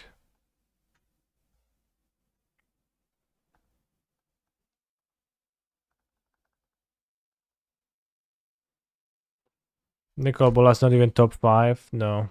Nicol Bolas is like top 7 maybe. Oh yeah, I like Corvo too. But it's because the card is fun to play and not because he's a base dragon. He looks kinda silly, I think. Kinda goofy. Cavern on Trap. I can. Well, I can't do that technically, yeah. Bros, my initiative has been stolen. Top 5 MTG waifus. 1. Narset. Pater of Wales. Anime version. 2. The Wandering Emperor anime version. 3. Spectra Seller anime version. 4. Idol of Rhetoric anime version. 5. That cat girl version of the legendary cat anime version. Snahiri anime, not anime.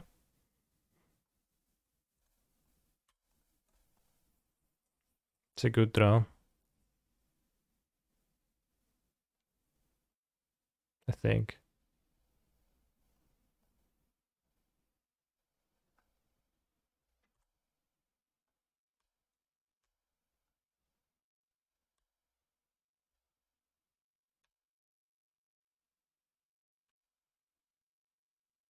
I'll go the Forge. Make the guy really big, so if they steal it again, they can't steal it. Awa! Tofu leg. Why it cause me so much pain? Every day.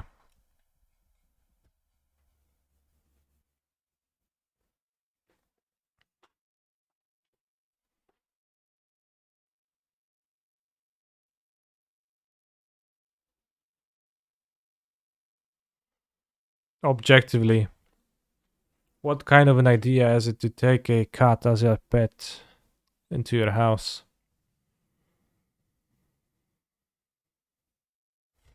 If you weigh the benefits and the downsides. It's not that bad, but at times it's pretty annoying. Up goes Time Walk, Necro, Necro up to 7. I play Archon, they concede. Pog. Congrats. Imagine doing that twice. Both of the cats were actually adopted at the same time. It's like a child that never grows up, yeah.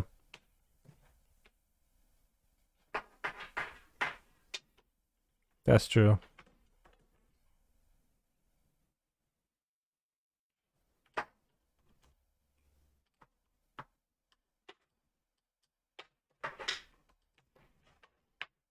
Right now he's playing with my controller cable. Get a Monolith. How many spells you've cast? 1, okay. Kurde no, ten trap. To jest szajs, ten trap, to jest tak słabe. Nigdy. Never have I countered a single spell with this. Mindbreak trap. It's literally the worst.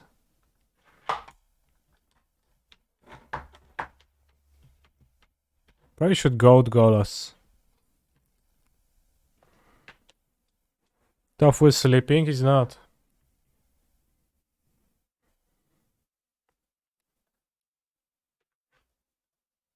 That's Goat Golos. Maybe the trap was putting it in the deck. Yeah, but then I go to the Vintage Discord and I ask people, hey, have you had good experiences with traps? And they don't respond in a way that that says that. They always just say, I like trap. They never say, trap has been good for me. No, they always say, I like trap.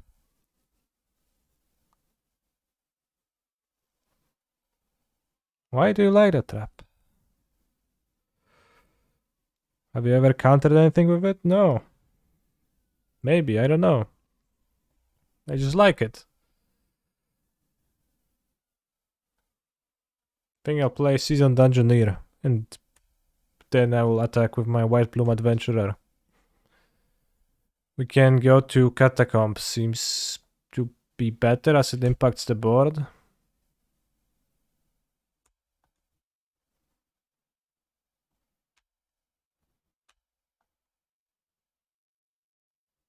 Graveyard.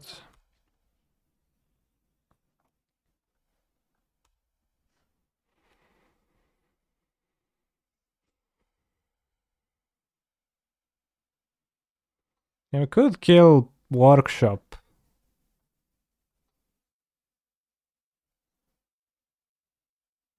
Is trap one of the more reliable ways this can beat Storm or Doomsday on the draw? No, it's not reliable because they just...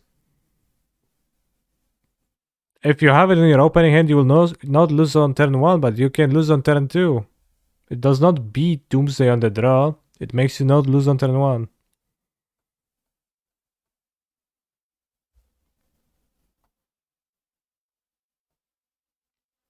Let's kill the shops, I think.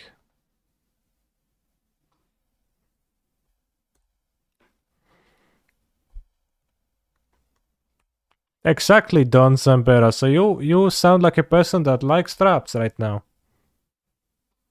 That, you know, exactly this type of thinking makes people put this card over and over into their deck, and it makes me put the card into my deck over and over. I've been playing Vintage Challenges for a good few years now, and I've drawn Mindbreak Trap plenty of times in various decks. And I probably countered spells with it less than 5 times.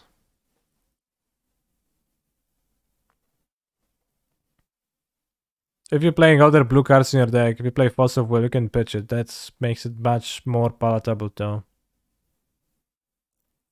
If that's the case, why we are running it? Because I just keep getting debated myself because I think, no, I guess it is good on the draw because I don't want to die on turn 1, but it's just fear that motivates me and not reasonableness.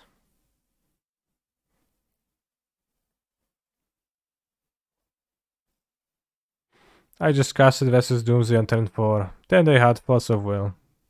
Nice.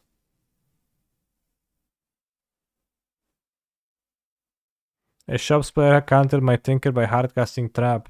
I did hardcast Trap once too, yeah. Or twice.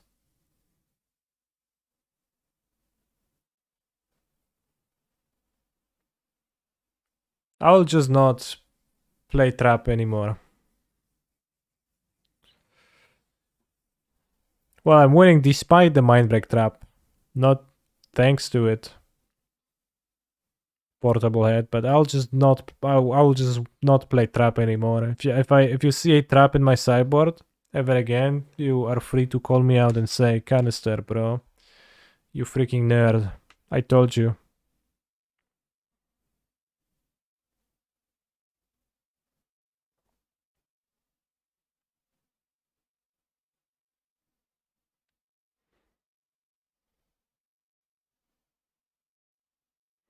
Sure, I mean Storm as a thing, like Pure, Breach, etc. stuff that plays lots of spells in sequence like Storm traditionally would. The problem is they don't. Often they don't. Very often people just gonna go Mox, land Mox Demonic Tutor, and they're gonna Tinker you on turn 2. And Trap does not help with that.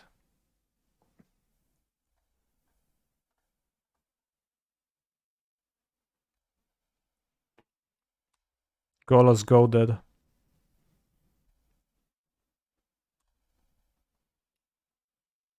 Alright, you can venture into the other city. Into the throne of the dead free.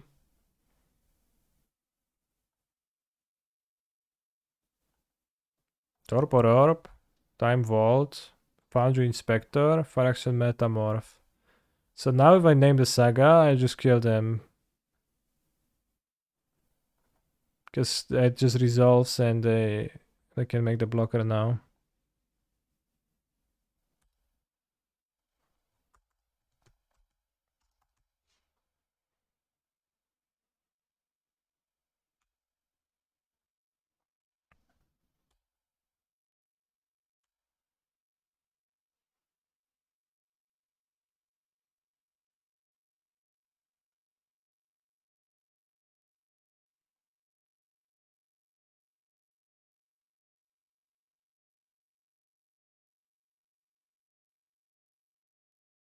I think Saltwood kind of sucks in this deck too. To be honest, people play it a lot and I played a lot too, but I think it sucks a bit in this deck. But then everybody else is playing it and they tell me, oh no, it's actually good, and then I played it again.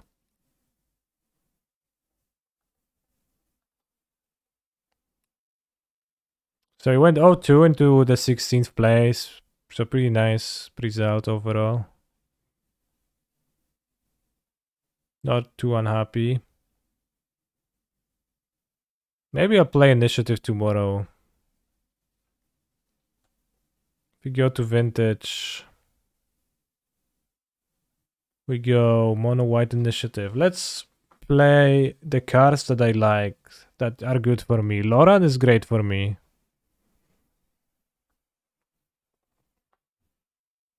Containment Priest didn't come up. Archon didn't come up. Solitude, whatever. Traps. Archive Trap is okay.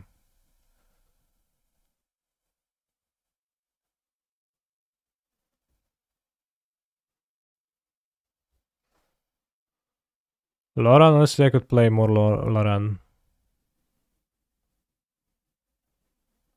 Solitude is like for the mirror only. Can play 3 STPs to have some removal versus staff. I like the Spirit and Peacekeeper. Not sure if I like Trini Sphere. It's been okay a few times. It did not pressure and wasn't wide. Not that big of an issue though. Mox Diamond was really not that great, but it felt much better than Chrome Mox. Similarly, Deadwind drawn later, but in opening hands, much easier to have a spell land, and Initiative grabs you a land. Anointed Peacekeeper was pretty solid. Not sure if I would want 4 copies, but it has good stats against creatures, and it has an effect that's slightly relevant against everybody, but I think I don't want to draw too many multiples. Whoops. So it's fine. Spirit is okay, but not always.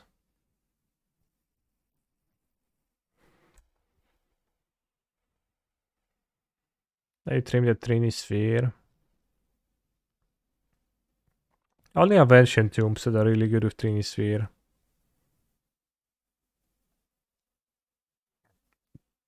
So it's unclear that I want it.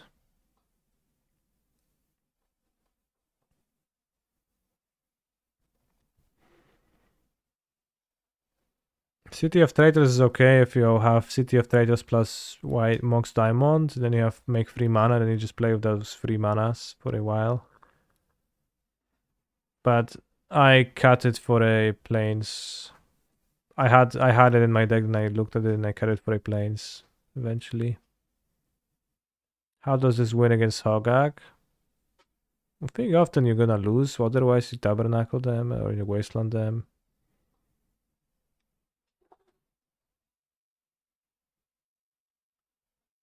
Or you Containment Priest them.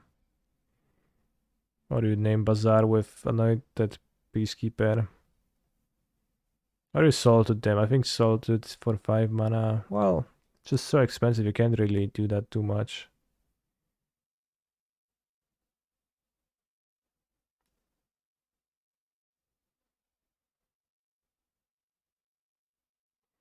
Well, I have no Dredge hate, so I guess Dredge is pretty horrible.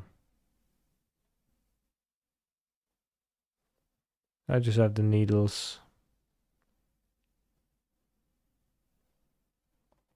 As far as game 1 Hogak plans go, Wasteland Swords isn't the worst. I agree, yeah. Actually, that's a decent amount of game to have.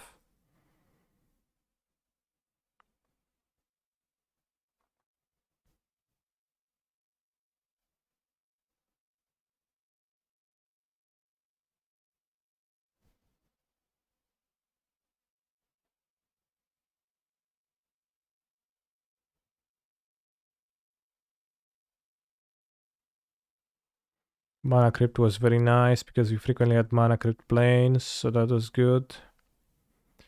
All the random Moxen were good.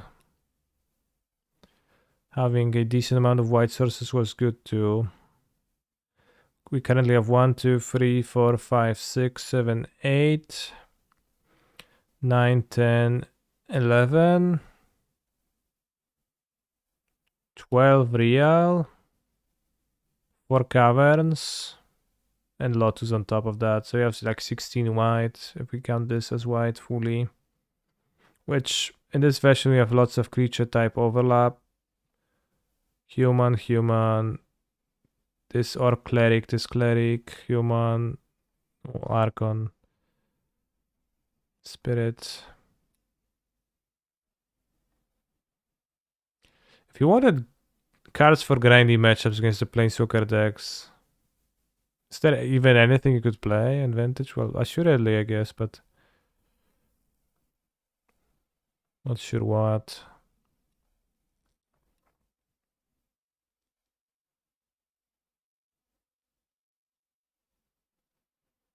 Played Canopies a while ago, they were fine. Ah, that's interesting, yeah. I have so many planes, I could play a few Canopies.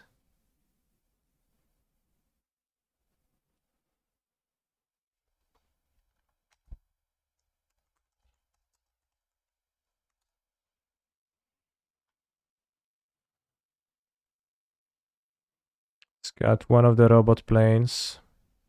It's lots of mana sources, yeah. But we have Mox Diamond. Also, the common wisdom deck dictates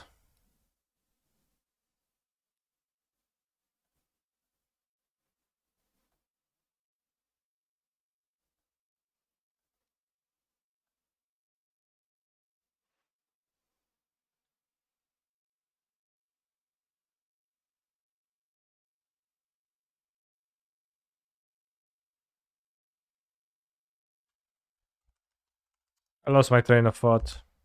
What I was saying, chat. You need to have lots of mana sources. The common wisdom dictates that you needs to have more mana sources if you think the games go shorter. They're more if the fast opening turns are more important because you well, it's kind of tricky, but you need to have good turn.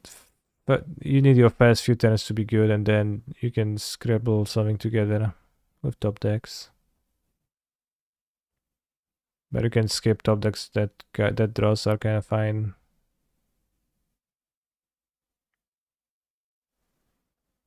Bad initiative list. Do you think my initiative list is bad, or do you think my initiative list is better than yours, bro? Can play Sentinel? You could, yeah, but it's a pretty low impact card in Vintage. I guess that's kind of a grindy card.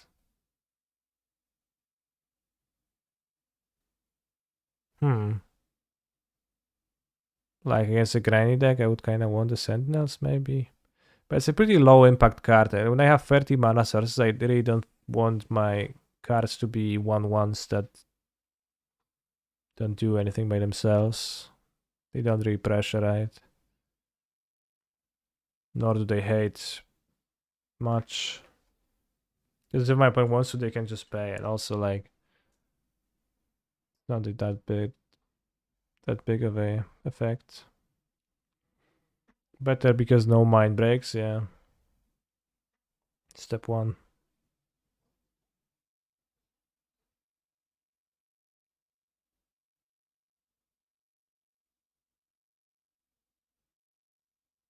Wait, this is a Giganta deck.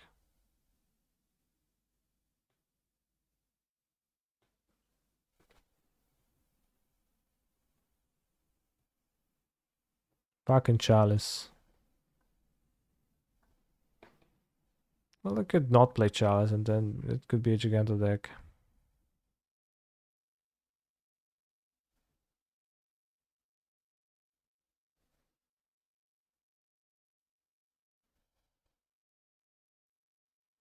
What appeals to me about this deck? Well, I like to play the non-Force of Will deck. Every deck in Vintage that's decent, that's not a Force of Will deck, appeals to me. Just baseline, I like them.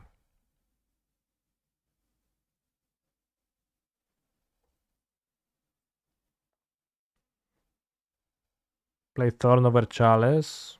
Well, I probably wouldn't play Thorn, I'll play an extra creature.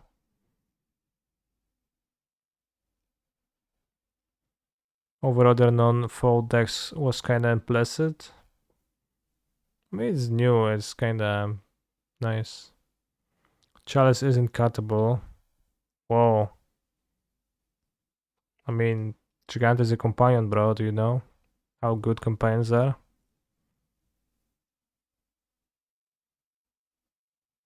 What I need to play and in what format if I am tired of every format and played every archetype in every format for past 2 years. Go play Call of Duty to wind down.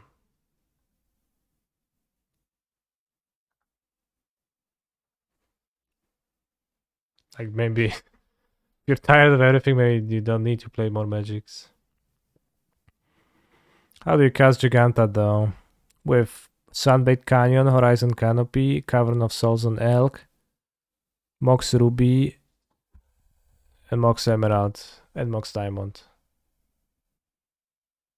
And Black Lotus, most importantly.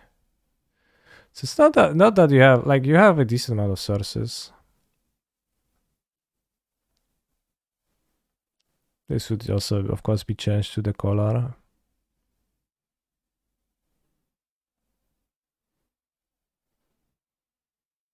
It's like 12 sources if this is a full source. It just is not, but...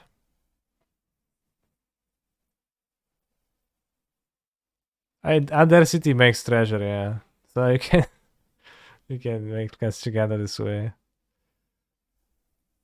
Add second Caracas. Second Caracas is probably pretty fine. A Ganja... Well, we were close to using an Ganja, but my opponent wastelanded me, which was shameful. And Caracas Lorand is really nice.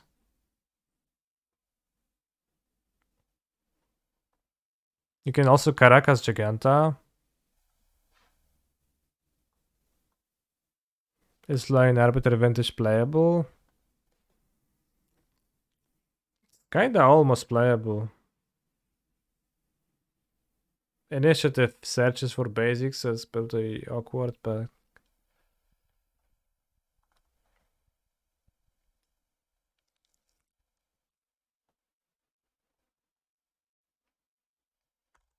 I guess against... You don't need Giganta against this deck.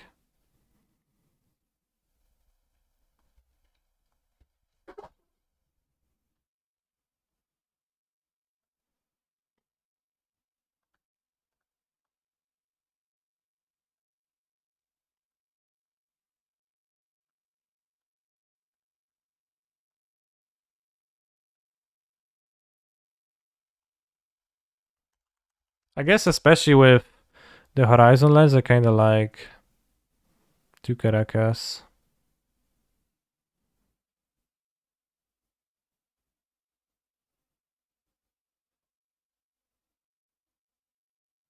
Archivist of Ogma.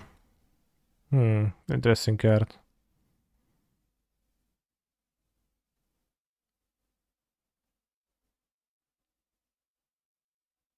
I have 3 planes right now. How many times will I search for planes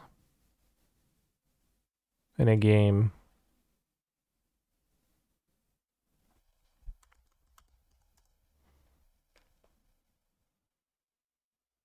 I mean, once, right? I could just play 2 planes.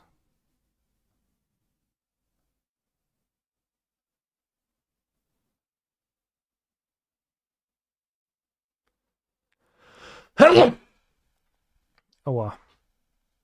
A mi ryja ujebał. Is the change over? Yeah, we got 16th.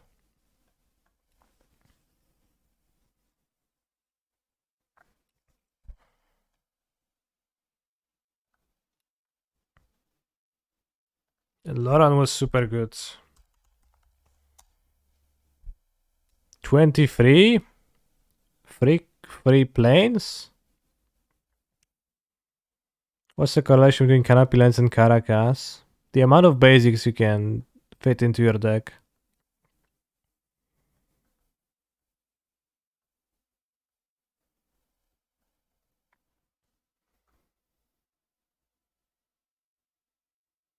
You don't want to play it and pitch it to a Mox and not get a land from initiative guy with 1 normal Mox.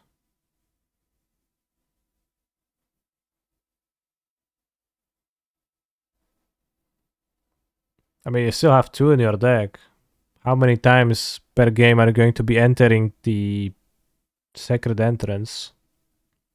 Is the question, I think. Loran is also based against Oath, I guess.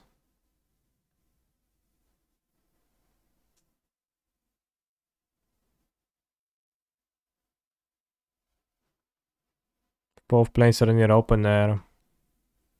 Well, but I don't. They're not gonna be.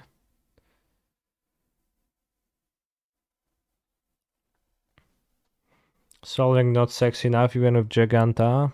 I think soldering is kinda not super. It's not too bad. You can cast a 3-drop by going planes, smokes, soldering.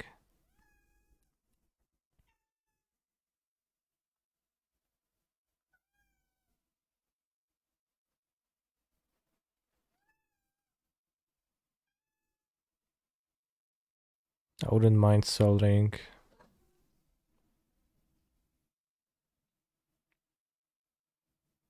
I think Glowing Arbiter is kinda nonsensical.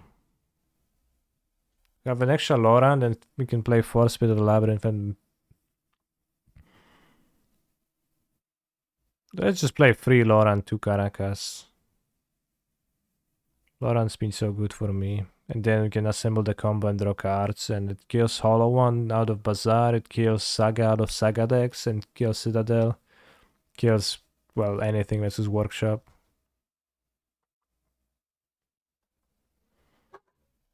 And then we have Archive Traps, so then we can Giganta against Doomsday, but we can trap them.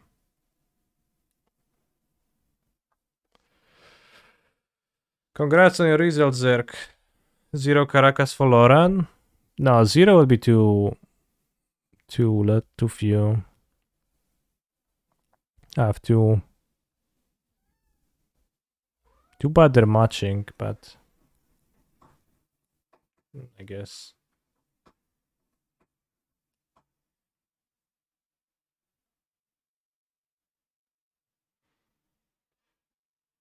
Now I want Chromox back to pitch this Loran.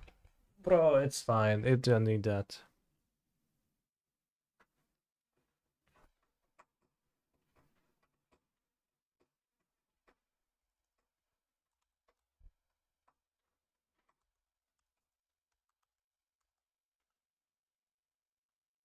Do you think a Giganta deck has ever happened in Vintage before?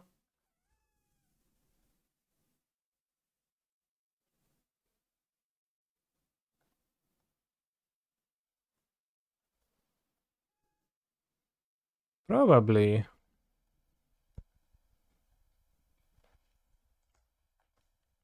Yeah, Giganta shops.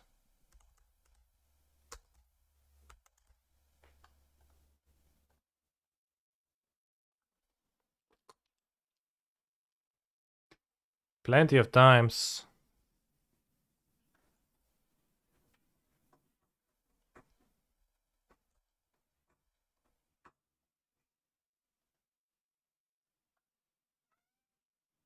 Weekly Vintage Mythic Society. My lands. Shops. See, but Chalice is non-cuttable and they cut Chalice. Crazy, I know.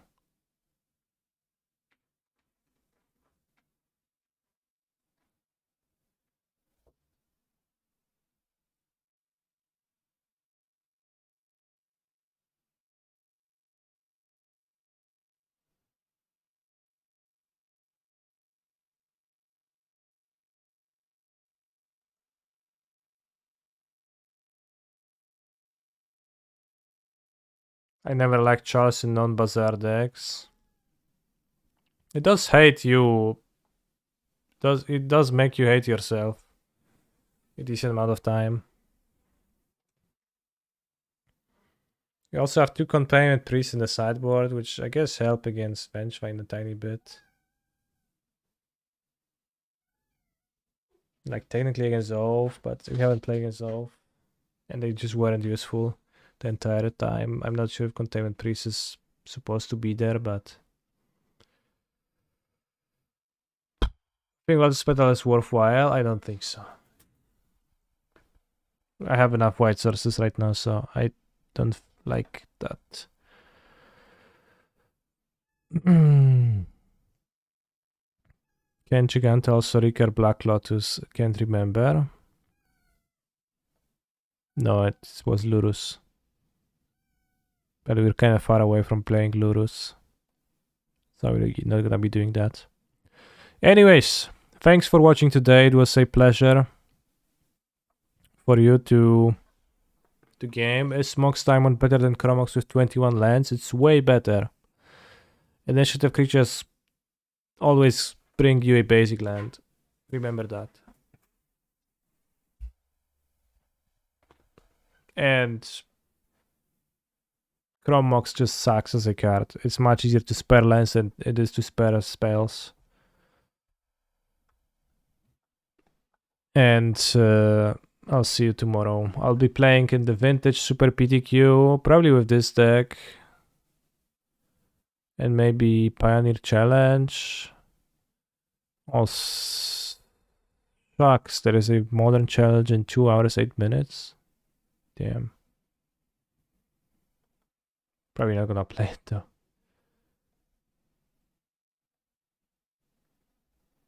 It's funny, victim to raid.